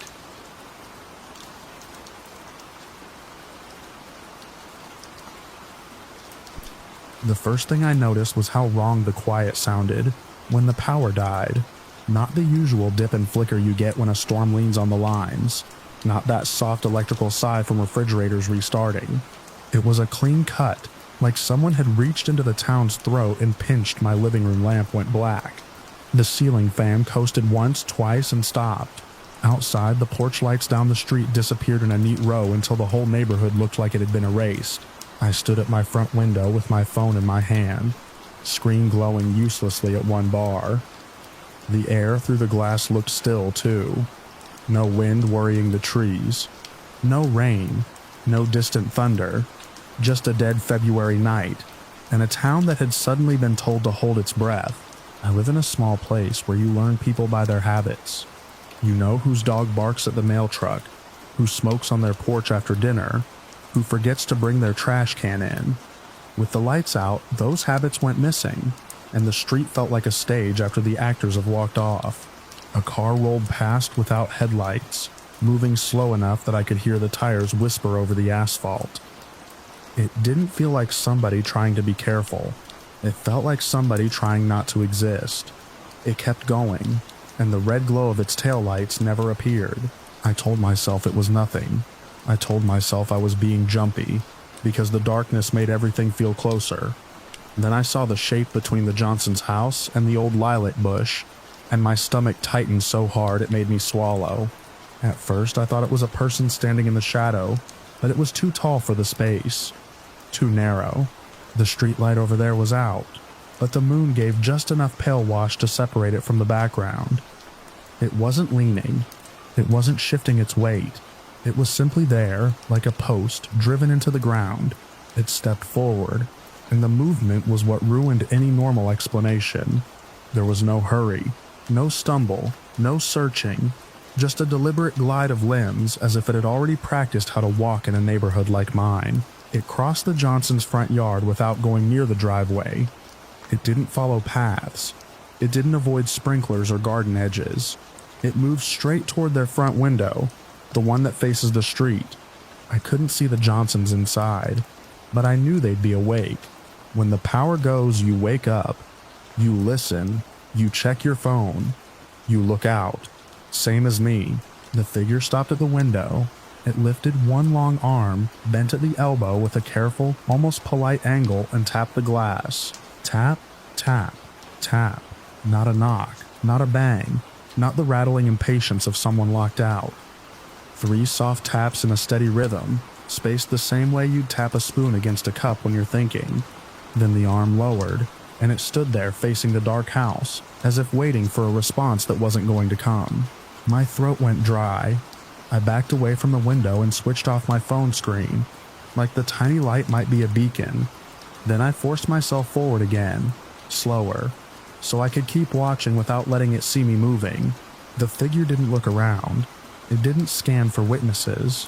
It didn't do anything you'd expect from a prowler or a prankster. It simply turned and walked to the next house, the Rileys', where a pair of small curtains were always pulled back. I could picture Mrs. Riley's houseplants lined up on that sill, and the way she waved at everyone in the mornings. It stopped at their front window and did the same thing. Tap, tap, tap. Across the street, a door opened. A rectangle of darkness, slightly darker than the rest. Someone stepped onto their porch and held a flashlight like a weapon, sweeping it left and right. The beam cut across the pavement, across the mailbox posts, across the bare tree limbs. It never touched the figure. The figure stayed in the thin seam of shadow between houses, moving only when the beam pointed away, always sliding into the blind spot like it understood angles better than the man holding the light. I wanted to shout, but the silence felt brittle, like sound would shatter it and bring something down on my roof. I reached for my landline out of habit and remembered it was useless without power. My phone showed no service now, just a blank accusing screen. The tapping carried in the dark. It was faint, but it reached me the way small sounds do when the world goes still. 3 taps at the Rileys, 3 taps at the next place, then a pause, then 3 again, further down like a signal moving from house to house. I pulled the curtain back a fraction and peered through the gap. The figure was closer to my end of the street now, moving with that same deliberate pace. A few houses down, someone's voice rose briefly, a harsh question swallowed by distance. It didn't sound like a conversation, just a human trying to force the dark to explain itself. The voice stopped, and the tapping continued. When the figure passed under a patch of moonlight between 2 maples, I saw it clearly enough that my mind stopped trying to edit it into something reasonable. Its skin looked pale gray, not like a person under bad light, but like old paper left in a damp basement. Its body was tall and thin to a point that made my eyes search for bulk that wasn't there. The limbs were long in a way that didn't match the torso, and its face. The face was the worst part, because it had an expression that didn't belong on anything alive. A wide smile stretched across it, fixed and static, like someone had drawn it and forgotten to erase it. The mouth didn't move when it breathed, if it was breathing at all. The cheeks didn't shift. The smile was just there, an unchanging curve. Its eyes reflected no light. They had no pupils I could see, no color, no depth, just flat, pale shapes that made me think of blank stones. I felt watched, but not in the usual way. Not like someone's gaze landing on you. It was more like being included in something without consent. Like my house had been added to a list. The figure reached the Thompsons' place, then the vacant rental with the for sale sign. Then it turned as neatly as a person turning a page and started crossing toward my side of the street. The tapping kept traveling, house by house, a methodical sweep. Somewhere behind me, my refrigerator made a settling pop as it cooled. The sound was so normal it almost broke me. I gripped the window frame until my fingers hurt. I saw porch curtains twitch. I saw silhouettes of neighbors moving behind their own glass, shapes pressed close and then pulled back, like everyone was learning the same lesson at the same time. Don't be the first to make yourself known. The figure stopped at the house directly across from mine. It stood by their front window and performed its 3 taps with the same patient rhythm. Then it waited. The blank eyes stayed aimed at the glass as if it could see through walls, through furniture, through the heart-thumping people on the other side. That's when I heard it from inside that house. A small, involuntary sound, like a hand clapped over a mouth too late. The figure did not react. It only turned slowly, and for the first time its head angled toward my side of the street, toward my window. I dropped the curtain and backed up until my calves hit the coffee table. My living room smelled like dust and cold fabric. I moved through the dark by memory, locking the deadbolt, sliding the chain, then realizing how pointless that was if something wanted in. I didn't turn on a flashlight. I didn't want to announce where I was standing. I knelt behind the couch with my phone in my hand, willing it to show a signal. Outside, the tapping came closer. Tap, tap, tap. A pause that felt like someone holding their hand above glass, deciding where to place the next touch. Tap, tap, tap. I forced myself to crawl up just enough to see through the gap between the couch and the curtain edge. The figure had crossed the street. It moved through my yard without hesitation. straight toward my front window. It didn't look at my door. It didn't circle the house. It came to the glass like that was always the point. It stopped inches from where I had been standing earlier. Moonlight caught the side of its face, enough to show the unmoving smile and the smooth pale gray skin, like it had never known sun. The eyes faced forward, empty of detail, and I had the sharp, irrational thought that they weren't for seeing. They were for being seen. One long finger lifted. Tap, tap, tap. The sound was quiet. It was also the loudest thing I'd ever heard in my own house. I held my breath until my ribs ached. The figure didn't try the window. It didn't press its face to the glass. It didn't do anything dramatic. It simply stood there, smile fixed, as if it was letting me absorb the fact of it, as if the act of showing up was the entire purpose. From down the street, another set of taps answered, then another, like a slow call passing through the neighborhood. It wasn't random, it was systematic. The way a canvasser goes door to door, the way a survey team marks addresses, the way a person checks off tasks. The figure finally turned its head slightly, not scanning, but orienting like it had an internal map. Then it stepped away from my window and moved on to the next house, taking its 3 taps with it. I stayed behind the couch long after it left my yard. I listened to the pattern drift down the block. I listened to the town's collective stillness, everyone trapped in their own homes, witnessing the same thing from behind curtains and blinds, each of us alone but all of us being visited. After what felt like hours, the power snapped back on. It didn't surge or stutter. It returned like a switch thrown. Street lights flared. Porch bulbs blinked. Televisions in distant houses lit up through windows. I stood at my window again, hands shaking, scanning for the tall figure. The street was suddenly ordinary, painfully so. I could see the parked cars, the bare branches, the sheen of frost on lawns. There was no sign of anything pale or thin, no shadow moving between homes. Doors opened up and down the block. People stepped out into the revived light with phones and flashlights, and the brittle anger that comes after fear. A few neighbors called across the street, trying to stitch together what they'd seen without admitting how helpless they'd felt. I kept my own words tight, just enough to confirm I'd heard the taps and seen it move house to house. Later, when I wrote down everything I could remember so I wouldn't start doubting myself, I tucked that page into an envelope with other notes I didn't know what to do with and all.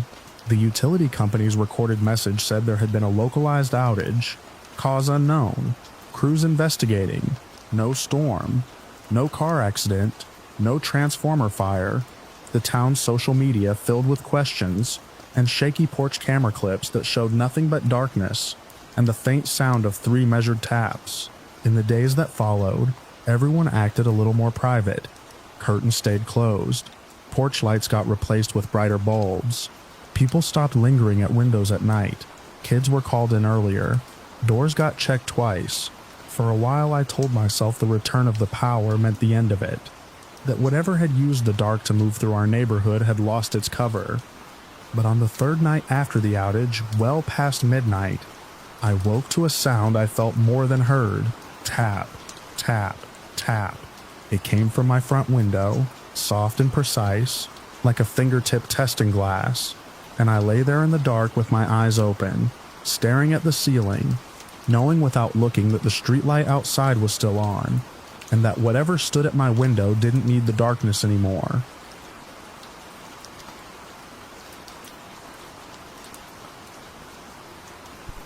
The invite hit my phone while I was balancing my cracked compact mirror on the edge of the bathroom sink, trying to see if the concealer I'd stolen from my mom's drawer actually matched my skin. The subject line was clean and confident, like it belonged to someone who didn't misspell words or message people at 2 a.m. Portfolio review, downtown location. The sender name wasn't a person, just a brandy-sounding studio title I'd never heard of. I should have laughed and deleted it. Instead, my throat went tight, the way it does when you think your life is about to start.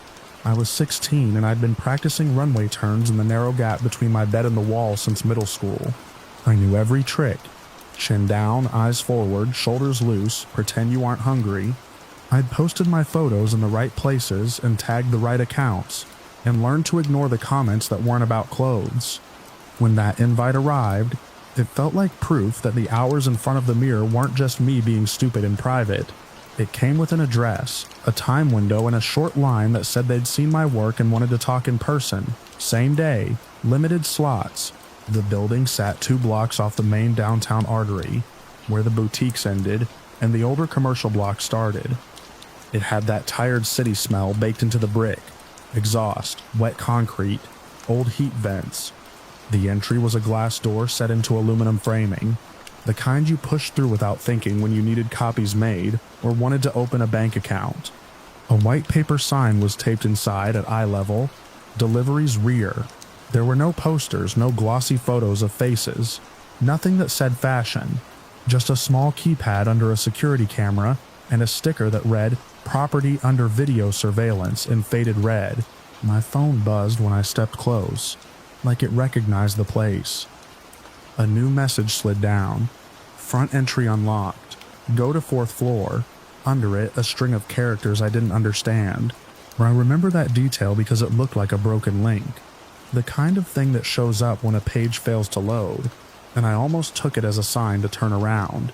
Instead, I told myself it was just some template tag they forgot to remove. People with real jobs forgot things all the time. The door opened when I pulled. Inside was a small lobby with gray tile, a potted plant that had given up, and an elevator that looked older than my dad. The lobby lights were on, but it was the kind of light that didn't warm anything. I walked to the elevator and pressed the button. The door slid apart with a tired sigh. I stepped in, and the moment my sneakers hit the elevator floor, I heard a click from behind me. The lobby door had shut on its own. Not a dramatic slam, just a soft latch like someone closing a file cabinet. I glanced back through the elevator's narrowing gap and saw the glass door settle flush into its frame. The keypad's little green light blinked once, then went dark. I rode up with my heart thumping too hard for a building that quiet.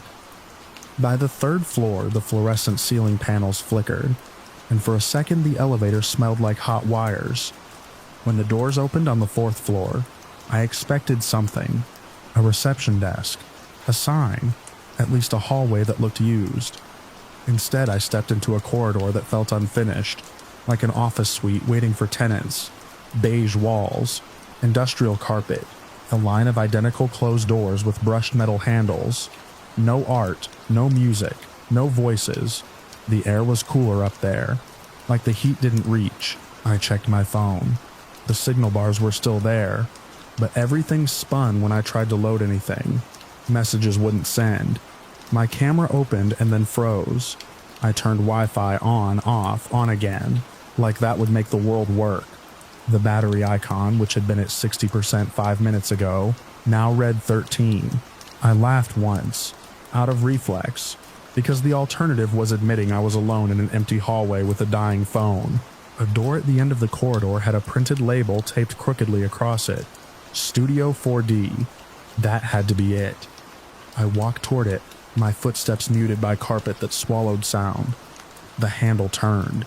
The door opened into a room that looked like a storage space somebody had tried to dress up. There was a rolling clothing rack with 3 garments covered in clear plastic. A full-length mirror leaned against the wall. 2 folding chairs sat under a buzzing light. On a table, a ring light stood collapsed like a dead insect. No one was inside. I waited because that's what you do when you've convinced yourself you're being professional. I checked the corners for cameras. I stared at my reflection and adjusted my hair until my fingers trembled. Minutes stretched. The building felt like it was holding its breath. Somewhere above me there was a dull sound, like a chair scraping, slow and careful. I stepped back into the hallway. The sound came again, not loud enough to place, but definitely movement. A shifting weight, a slide, then a pause. It was on the floor above, or maybe 2 floors above. The kind of sound you'd hear in an apartment when the neighbor drags something across a room. Only this wasn't an apartment. This was a vacant office building with no signs of life. I didn't want to be the paranoid girl who panicked over normal city noises. I also didn't want to be the girl whose picture ended up on a missing poster. I tried to call my mom even though she'd kill me for coming downtown alone. The call screen appeared.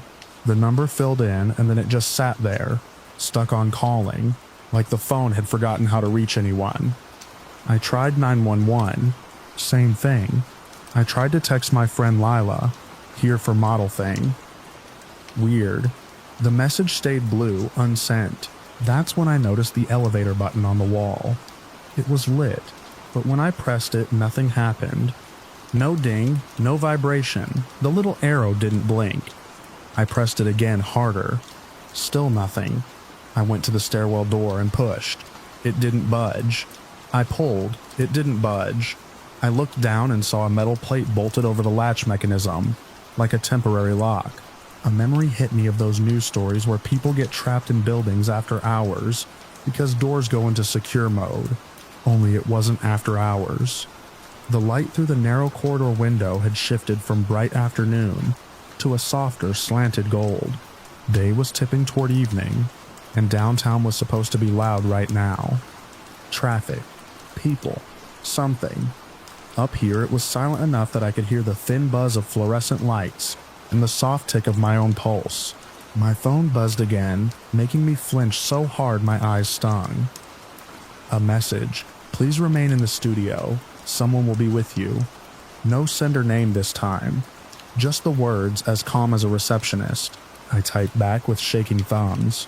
I can't leave. Door locked. Who are you? It didn't send. The battery dropped to 12, then 11, like it was being drained by something other than my screen. Another scrape sounded from above. Closer now, directly overhead. This time it was followed by a soft series of taps. Not footsteps. Too uneven, like something being set down and lifted again. Testing the floor. I went back into Studio 4D because the hallway felt too open, too exposed. I shut the door and immediately regretted it. The click of the latch sounded final, like a decision. I tried the handle again. It turned, but the door didn't open. I leaned my shoulder into it, then both hands. Nothing. The hinges didn't even groan. The door felt fused to the frame. The air in the room seemed to thicken, like the building was warming up around me. The buzzing light above me got louder. The plastic garment covers crinkled once faintly, even though I hadn't touched them. I stood dead still, listening for my own breathing, and realized I could hear something else underneath it. A low, steady hum, like a ventilation system running somewhere out of sight. The taps above moved. They crossed the ceiling, slow and deliberate, pausing directly over the center of the room.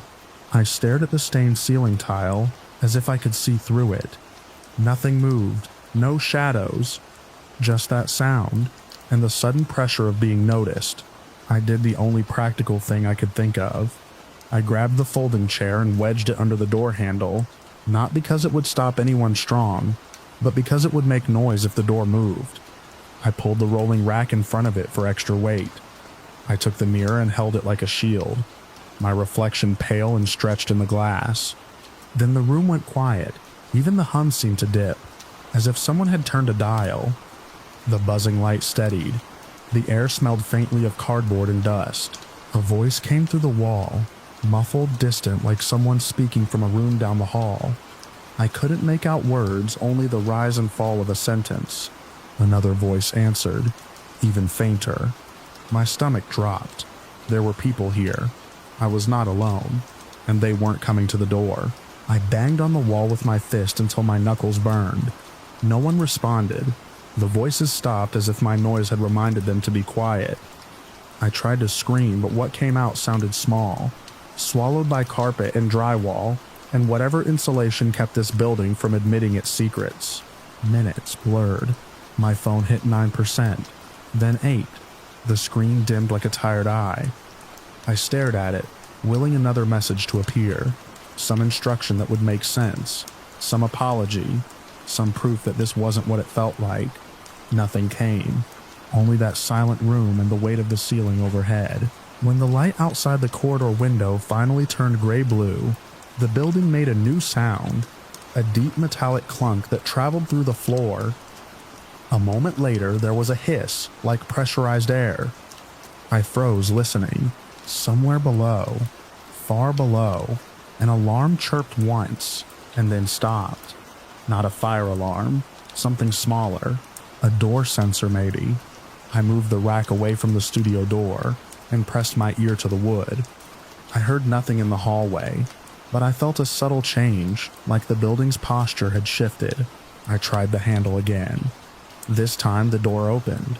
The hallway looked the same, but the air was different, cooler, moving. A faint draft came from the direction of the elevators, carrying a smell I hadn't noticed before.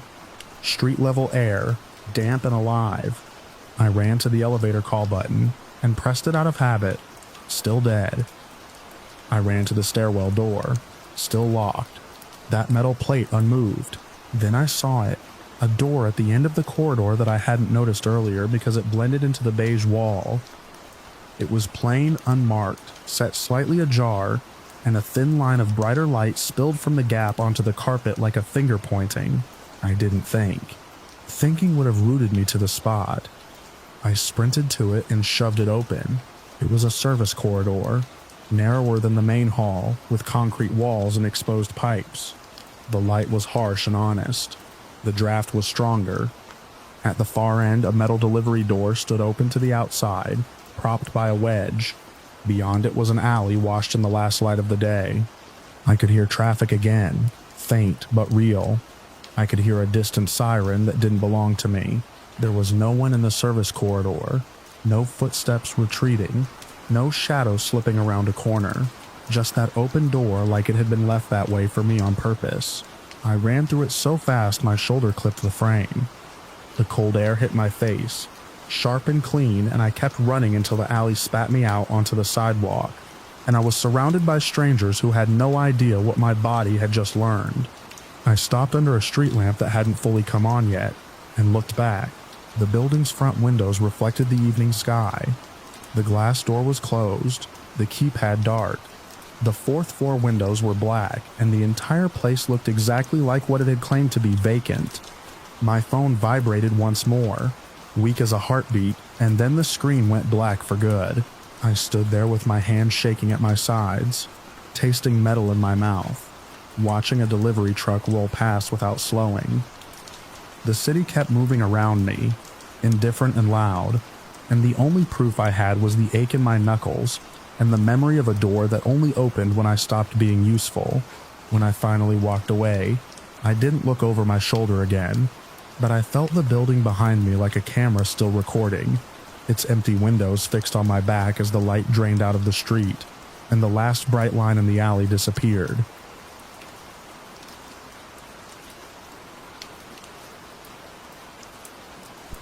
I still taste that gravel dust sometimes. The way it stuck to the back of my throat and made every breath feel like it had teeth. It comes back on quiet nights when headlights sweep across my bedroom wall from the street outside. And for a second, my body forgets I'm grown now, forgets the years that piled up between then and now, and just remembers the slow, patient crawl of a car behind us on a road that didn't belong to anyone. We were 16. Which is old enough to be embarrassed by fear and young enough to be ruled by it anyway. My best friend Cal had just gotten his license. He drove like he was trying to convince the world he deserved it. Hands at 10 and 2, chin lifted, music turned down low so his parents wouldn't hear bass thumping from the driveway when he rolled in late. That night we were out past the edge of our small town, because there was nothing else to do. The kind of town where the last open place after 9 was a gas station with a burnt-out neon beer sign and a man who watched you too closely while you bought gum. We'd taken Cal's dad's old truck out to a cut-through road that looped around the farms and rejoined the highway on the other side. It wasn't a secret road, not really. Just one of those stretches nobody used unless they had a reason. Gravel under tires, fence posts leaning like tired men, dark fields that swallowed the last of the moonlight. The forest started in a thick line where the farmland ended, dense and black, and the road ran along it for a while like it was afraid to get too close. The first thing that put a knot in my stomach was the headlights. They weren't bright, not like modern beams. They had that old tired yellow to them, and they flickered, stuttering like someone tapping a light switch in a hallway. We saw them in Kyle's rear view far back at first. It was just a glow between the trees. Then 2 distinct points bouncing with the washboard ruts. Cal glanced at the mirror. then at me, like I could tell him what kind of car it was from two wobbling lights in the dark. I shrugged, trying to keep my shoulders loose, trying not to look as uneasy as I felt. People followed people on back roads all the time. Hunters, farmers, someone lost. That was the reasonable shelf my brain tried to set it on, but the car didn't pass. It didn't hang back either. It stayed at a slow pace, matching Cal's speed exactly, close enough that the flicker of its beams pulsed across the inside of the truck like a heartbeat that wasn't ours. When Cal eased down, the car eased down. When he nudged up, it nudged up. No rush, no impatience. Just steady, deliberate presence. A mile later, Cal eased onto the shoulder near a wide spot where an old logging trail cut into the woods. He didn't say he was doing it, which was what made my skin prickle. He was the kind of kid who always narrated his decisions to make them sound smart. This time he just slowed, gravel popping under the tires, and stopped with the truck angled slightly toward the trees. The other car stopped behind us, not pulling alongside, not leaving room. Its headlights kept flickering. In the rear view, I could see the outline of the vehicle in flashes, low and boxy, paint eaten by rust, one fender a different shade than the rest. The grill looked like a mouth with missing teeth. A door opened. A man got out. The air that came in through Cal's cracked window smelled like wet leaves and cold metal. The man walked up on Cal's side, slow steps that seemed heavier than they should have been on gravel. He leaned down, and the beam from his headlights threw his face into sharp angles, then softened it, then sharpened it again as the lights flickered. He wasn't old, not really, but his skin had a grayish, worn look, like paper left too long in the sun. His hair was thin and stuck to his forehead in damp strands. He wore a dark jacket that looked too heavy for the season, and his hands were bare. He asked for directions to a place called North Ashwick. It didn't land right. Ashwick was a neighboring town name you heard sometimes, a place with a hardware store and a little diner.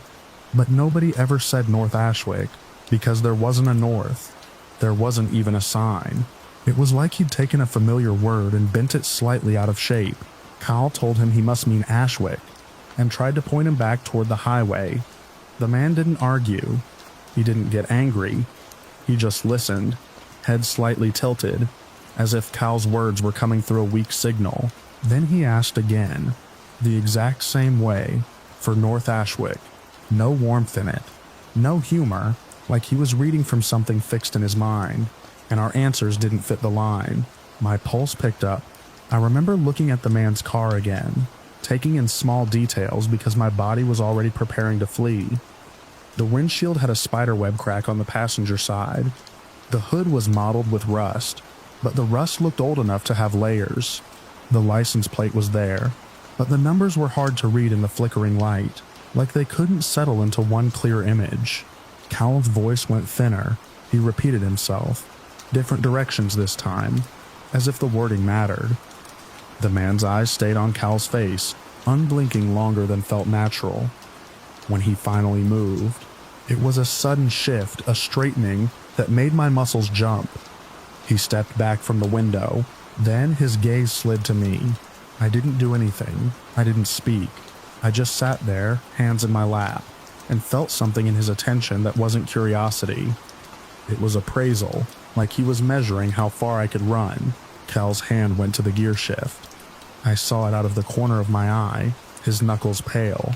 The man's mouth moved as if he was about to say the name again, but instead he reached toward the window frame, fingers coming up, and the motion was small but wrong in the way it claimed space. Cal slammed the truck into drive and hit the gas. The truck lurched forward, gravel spraying. The man stumbled back. In the mirror, I saw him take one step toward his car and then stop, like he'd decided he didn't need it. Cal didn't stay on the road. He swung hard toward the logging trail, tires biting into softer ground, branches scraping the sides. The trail was barely a trail, just two pale ruts cutting into a wall of trees. The canopy closed over us immediately, swallowing the moon, making the world a tight tunnel of darkness and shaking leaves. Behind us, the rusted car followed. Its headlights flashed between trunks, flickering through the branches, sometimes vanishing entirely as the trail curved. The sound of its engine was uneven, like it was coughing. Cal pushed the truck harder anyway, too fast for the ruts, the suspension bucking. My teeth clacked. I braced my hands on the dash, feeling the vibration in my bones. Every instinct screamed that the truck wasn't meant for this, that we were one bad bump away from flipping. Then behind us there was a sharp crack like metal hitting stone, and the headlights in the trees pitched sideways. Cal didn't slow, he didn't look back.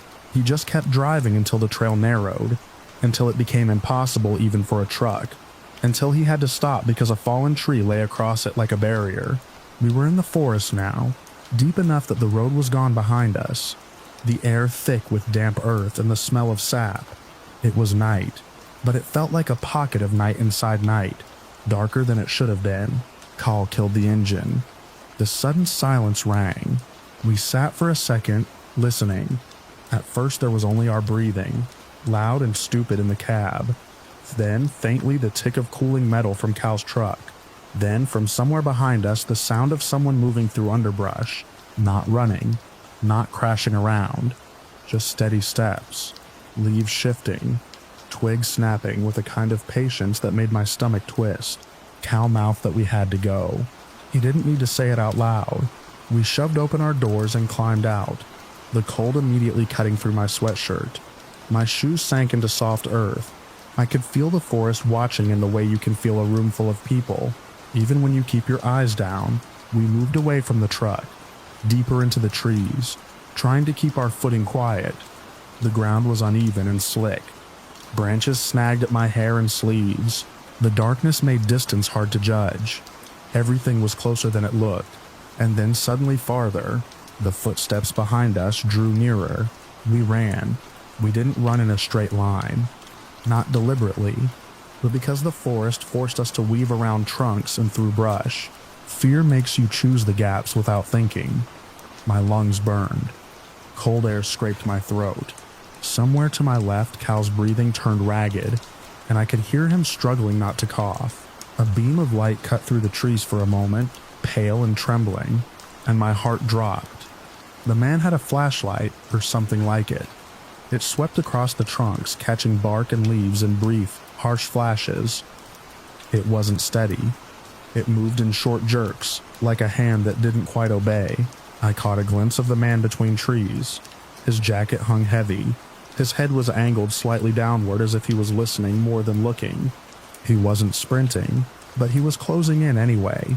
Not because he was fast, but because he didn't slow. Cal veered toward a shallow dip in the ground where the brush thickened. We dropped into it, crouching behind a tangle of deadfall and ferns. The damp soaked through my jeans immediately. I pressed my hand over my mouth to keep my breathing quiet, tasting soil and metal in the air. The light passed above us, paused, then drifted on. The footsteps came closer, close enough that I could hear the small sounds of a body moving, fabric shifting, a faint rasp of breath. The smell changed too. A stale odor like old upholstery warmed by sun, like the inside of a car that had sat sealed for years. For a moment I was sure he would look down into the dip and see us. My muscles tightened, ready to bolt, but the footsteps moved past, continuing deeper into the woods, as if he'd never really been tracking us at all. Just moving along a route that had nothing to do with where we hid. The light dwindled between the trees until it was gone. We didn't move for a long time.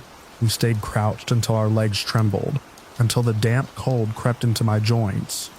When Cal finally shifted, it was with the careful slowness of someone afraid the forest itself might react. We found our way back toward the edge by following what we thought was downhill, and by listening for the faint, far-off sound of highway traffic. When we reached the logging trail again, we didn't go to Cal's truck. We didn't want to see what was behind it. We cut wide through the trees until we broke out near a field and ran along the fence line back toward town, scratching ourselves on wire and thorns, not caring. When my parents opened the door, their faces went from irritated to alarmed in an instant. They'd been angry about me staying out, about the late hour, about the excuses they'd heard too many times. That dropped away when they saw the mud on my clothes. The way my hands shook. The police came. They asked questions in the bright kitchen light that made everything feel unreal, like a dream you try to describe after waking. They drove out there with flashlights and calm voices. Kyle's parents stood in their living room with their arms crossed, trying to look like they weren't scared.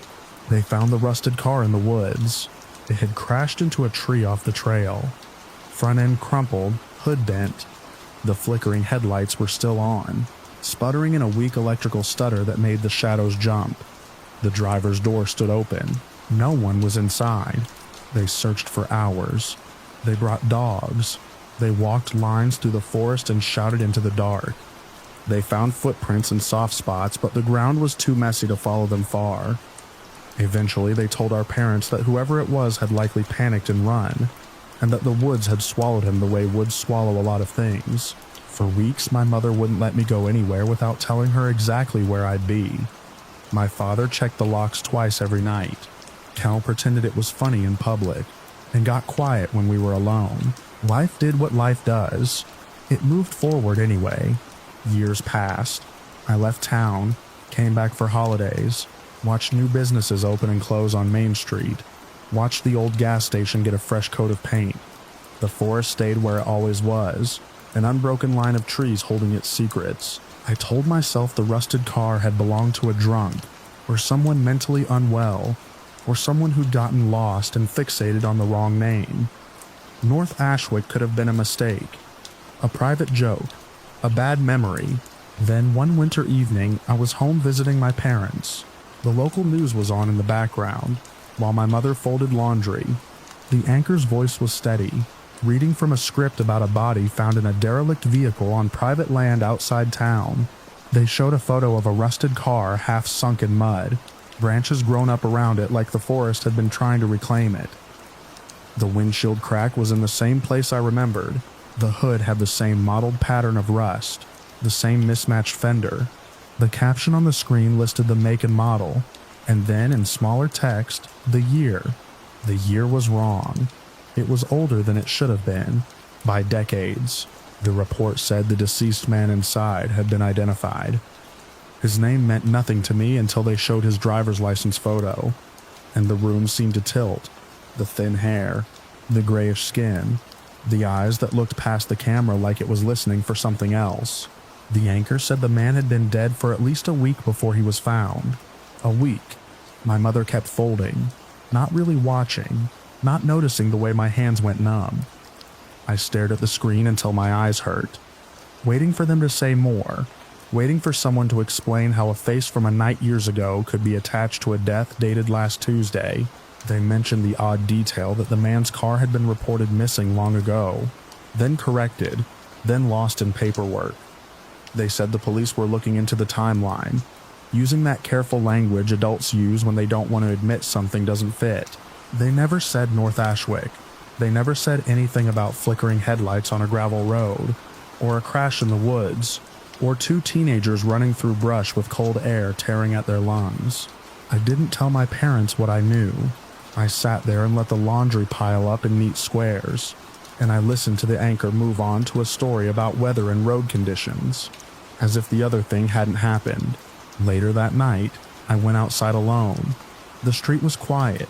The town's lights made a low orange haze against the winter clouds. Somewhere out beyond the last houses, beyond the farms, beyond the line of trees, there was a gravel road that still existed, even if nobody talked about it. A car passed on the main street, its headlights bright and steady, and my body still flinched. I watched the beams sweep over the snowbanks, over the bare branches, over the fence posts, and I felt the old fear rise up, not like a memory but like a warning, because I couldn't stop thinking about that name, about the way it had sounded like a destination and a mistake at the same time. I couldn't stop wondering if he'd been lost in the ordinary sense, or if he'd been traveling through something bent and wrong, following a road only he could see, and I couldn't stop picturing him leaving his crashed car, stepping into the woods without urgency, moving deeper as if he knew exactly where he was going, as if somewhere in that darkness there was a place called North Ashwick that waited for him, patient as the flicker of old headlights, patient as time itself.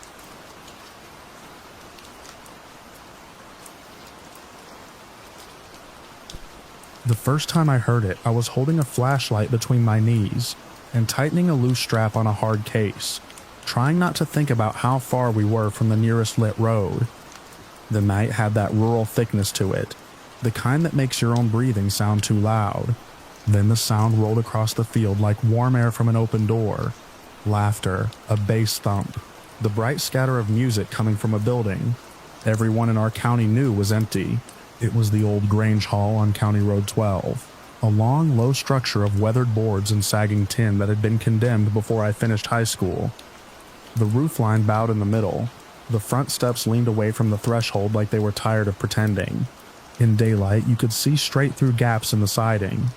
At night, it was just a darker shape against darker trees. We were not ghost hunters. That's the part people always want to skip past. There were no capes, no rituals, no dramatics. We were just a handful of neighbors who happened to be standing around the same tailgate at the same time, trying to figure out why, for the third night in a row, the Grange Hall sounded like it was hosting a party. It started as a nuisance complaint.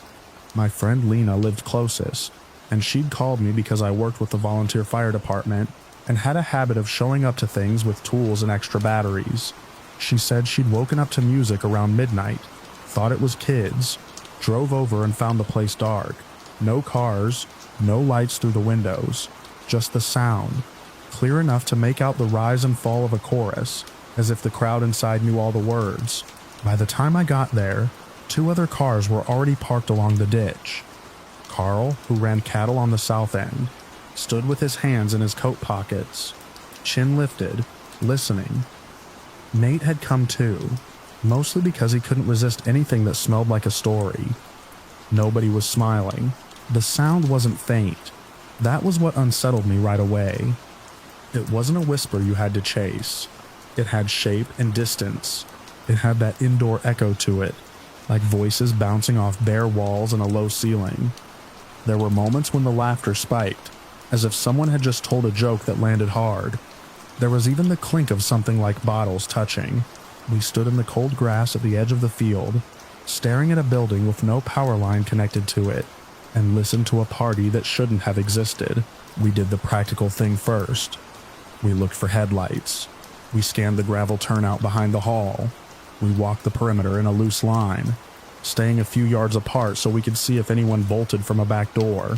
The sound followed us, always coming from the middle of the building, as if a crowd was gathered around tables in the main room. I remember stepping onto the porch and feeling the boards flex under my boots. The music was so close at that point that my skin prickled, like I was about to open a door on strangers. I raised my flashlight, expecting the beam to catch cigarette smoke through a crack, or a glow under the frame. There was nothing. I checked the padlock first, because the county had put one there years ago. More symbolic than secure, it was still looped through the hasp, rusted into place. No fresh scratches, no new chain. The front door itself was swollen and warped, but not ajar. Carl tried the side entrance, the one with the wheelchair ramp that had partially collapsed. That door had been nailed shut after a storm tore it loose. The nails were still there, bent and old, yet the music kept pulsing behind it, steady, patient, unconcerned with us. We found a broken window near the back, where a sheet of plywood had once been screwed over the opening. The plywood was gone, and for a few seconds I felt relief because it meant there was a simple explanation. Someone had gotten in and was messing around. We could yell, call the sheriff, end it, but when I leaned toward the opening, the sound changed in a way that made my stomach go tight. It didn't get louder, it didn't sharpen, it stayed exactly the same, like a recording played at a fixed volume. My flashlight beam slid across the inside. Dust, a fallen beam, old folding chairs stacked like bones. The floor in the corner had caved into a shallow pit. Everything was gray, matte, dead, no movement, no shimmer of light, no breath. The music continued, bright and full, as if it was coming from a clean speaker in a clean room. Lena came up behind me, and I could tell she was trying to stay steady. She reached past my shoulder and aimed her phone camera through the opening. The screen showed what my eyes saw: empty. We backed away and listened from the field again. The sound held the same direction and distance. I could have sworn I heard a woman's voice rise above the rest, singing along, a little off-key with that joyful strain people get when they don't care how they sound. It was so ordinary that it became unbearable. Nate made a suggestion I didn't like but couldn't dismiss. Leave equipment. Not to provoke anything. Not to trap a ghost. Just to answer the simplest question, was the sound real, or were we all suffering the same late-night trick of wind and expectation? Between the four of us, we had enough to make a basic attempt. I had a small digital audio recorder from training nights, the kind we used to document radio issues. Lena had an old baby monitor she'd kept from her sister, plus her phone. Nate had a motion-activated trail camera he used for elk. Carl didn't have gadgets, but he had a practical mind and a stubborn dislike of mystery. We decided to place the audio recorders inside and the camera outside, aimed at the most intact doorway to catch anyone entering or leaving. We didn't want to go into the building if we could avoid it. The place was structurally unsound. The county signs weren't kidding. Still, someone had to reach inside to set the recorder down. I volunteered because I was the one with gloves and a decent flashlight, and because everyone was already looking at me the way people look at the person who keeps volunteering. At the broken window, I eased my upper body in, careful not to put my weight on the sill. The party sound was still there, swirling around my head like it was inside my skull rather than in the air. I set the audio recorder on a flattened patch of dirt near the chairs, pressed record, and watched the tiny red light blink. Then, the moment my fingers left it, the sound stopped, not fading, not drifting away. It cut off like a switch. The silence was so complete I could hear the soft scrape of my sleeve against the window frame. Somewhere in the field, a cow lowed. The night snapped back into its true size. I pulled out quickly, heart thudding, and saw the same startled stillness on the others' faces. We stood there for a long moment, all of us staring at the building like it had turned to face us. Then, as if someone inside had decided the joke was over, the music started again. Same volume, same beat, same scattered laughter coming from the same dark, empty hall. No one spoke right away. The lack of dialogue wasn't bravery. It was the simple fact that nothing we said would fit the shape of what had just happened. We placed the trail camera on a fence post across from the front door and set the baby monitor receiver in Lena's car. The transmitter duct taped to a piece of wood and slid through the broken window. We marked the spot with reflective tape so we could find it again without wandering close to the building in the dark. Then we left, not because we were satisfied, but because the night was getting deeper, and our rational explanations were running out of air, driving away. The music followed us for a few seconds, thinning as the road dipped. Then it was gone, swallowed by distance and trees. I didn't feel relief. I felt like I'd stepped out of a room where something had been watching, and the door had not fully closed behind me. I didn't sleep much. My mind kept replaying that abrupt stop, the way the sound obeyed a motion that shouldn't have mattered. Around 4 a.m, I got up and checked the batteries in the recorder like that could change what it might have captured. At first light, we met again. There's something about morning that makes you feel foolish for being afraid at night. The Grange Hall looked even more ruined in daylight. Birds perched on the sagging eaves. The field smelled like wet soil and old grass. We approached like inspectors, not storytellers. The padlock was unchanged. No footprints in the dirt around the doors. The broken window frame had the same jagged edge it had the night before. The audio recorder was right where I left it. The little red light was off. I picked it up, felt the grit on its casing, and held it like evidence. Lena retrieved the baby monitor transmitter. Nate pulled the trail camera's memory card. We sat on the tailgate and listened. The recorder started with the scratch of my gloves, my breathing close to the mic, then a few seconds of the party sound, vivid and layered. You could hear a bass line, a bright hi-hat rhythm, and voices over it, dozens, maybe more, talking and laughing at slightly different distances, as if they were moving around tables. Then the sound stopped, dead silence. My quick inhale, a faint clack as the recorder shifted in the dirt. Then, without any movement in the mic's proximity, The party sound returned, same as before, as if someone had pressed play again. Lena's phone video from the night before was just what we remembered. Blackness inside the hall, her shaky flashlight beam, no figures, no light sources. On the audio track of her video, the party was there, loud enough that her microphone clipped in places. When she swung the camera back to us, our faces were pale and confused, lit by harsh LED, while the sound behind us suggested we were standing outside a crowded dance. The baby monitor had picked it up too. We'd left the receiver in her car, and its memory function had logged a continuous stretch of noise that matched the recorder's pattern. It even caught the sudden cut to silence, and the return the same abrupt on-off behavior, like a room that could decide when it wanted to exist. Nate's trail camera was the last thing we checked. If there were kids, trespassers, a hidden speaker, anything physical, the camera should show it. We scrolled through the still frames and short clips. Every image was empty. The front door, the porch, the leaning steps, the weeds moving in a light breeze. In the nighttime infrared shots, the building looked ghostly white against black fields, but there were no people, no headlights, no flicker of light through the cracks. The timestamps lined up with the audio spikes we'd recorded, and the visuals showed nothing changing except the occasional moth drifting through the lens. That mismatch was worse than any shadow. The sound was real enough for machines to capture, and yet the world stayed visually inert, as if the hall had learned how to project only one sense, and leave the rest untouched. We went over the area again, more carefully, looking for hidden speakers, wires, anything. We found old beer cans in the weeds, but they were sun-faded and half-buried. We found a collapsed section of roof that had let rain rot the floor, but no fresh footprints, no dragged equipment, no signs of a recent gathering. We checked for a generator mark on the dirt. Nothing. We even knocked on the siding and listened for hollow spaces that might hide a device. The boards rattled like dry bones.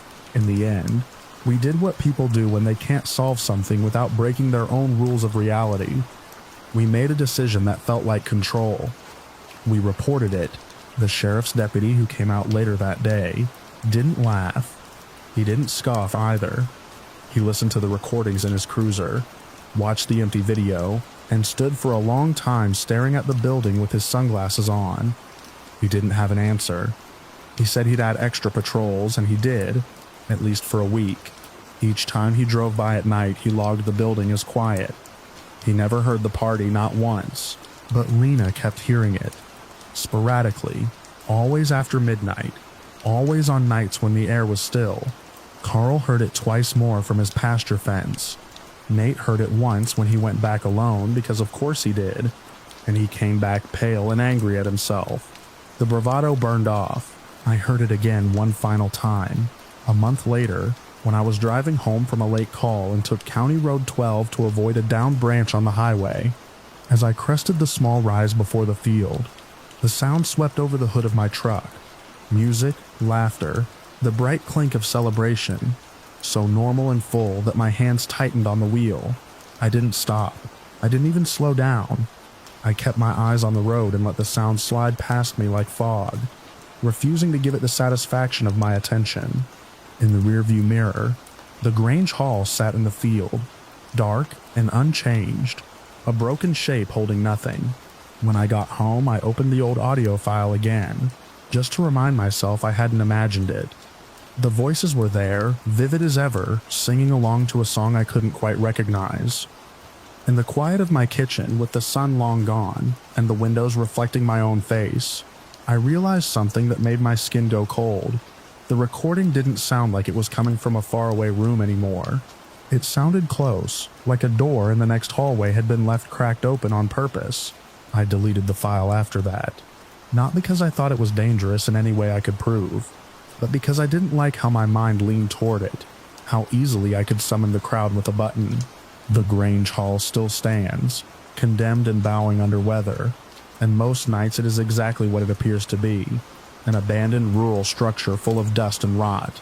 But every so often, when the wind is low and the county feels empty, I catch myself listening for music that doesn't belong to this world, and I picture a dark room packed with invisible people laughing at a joke I will never hear,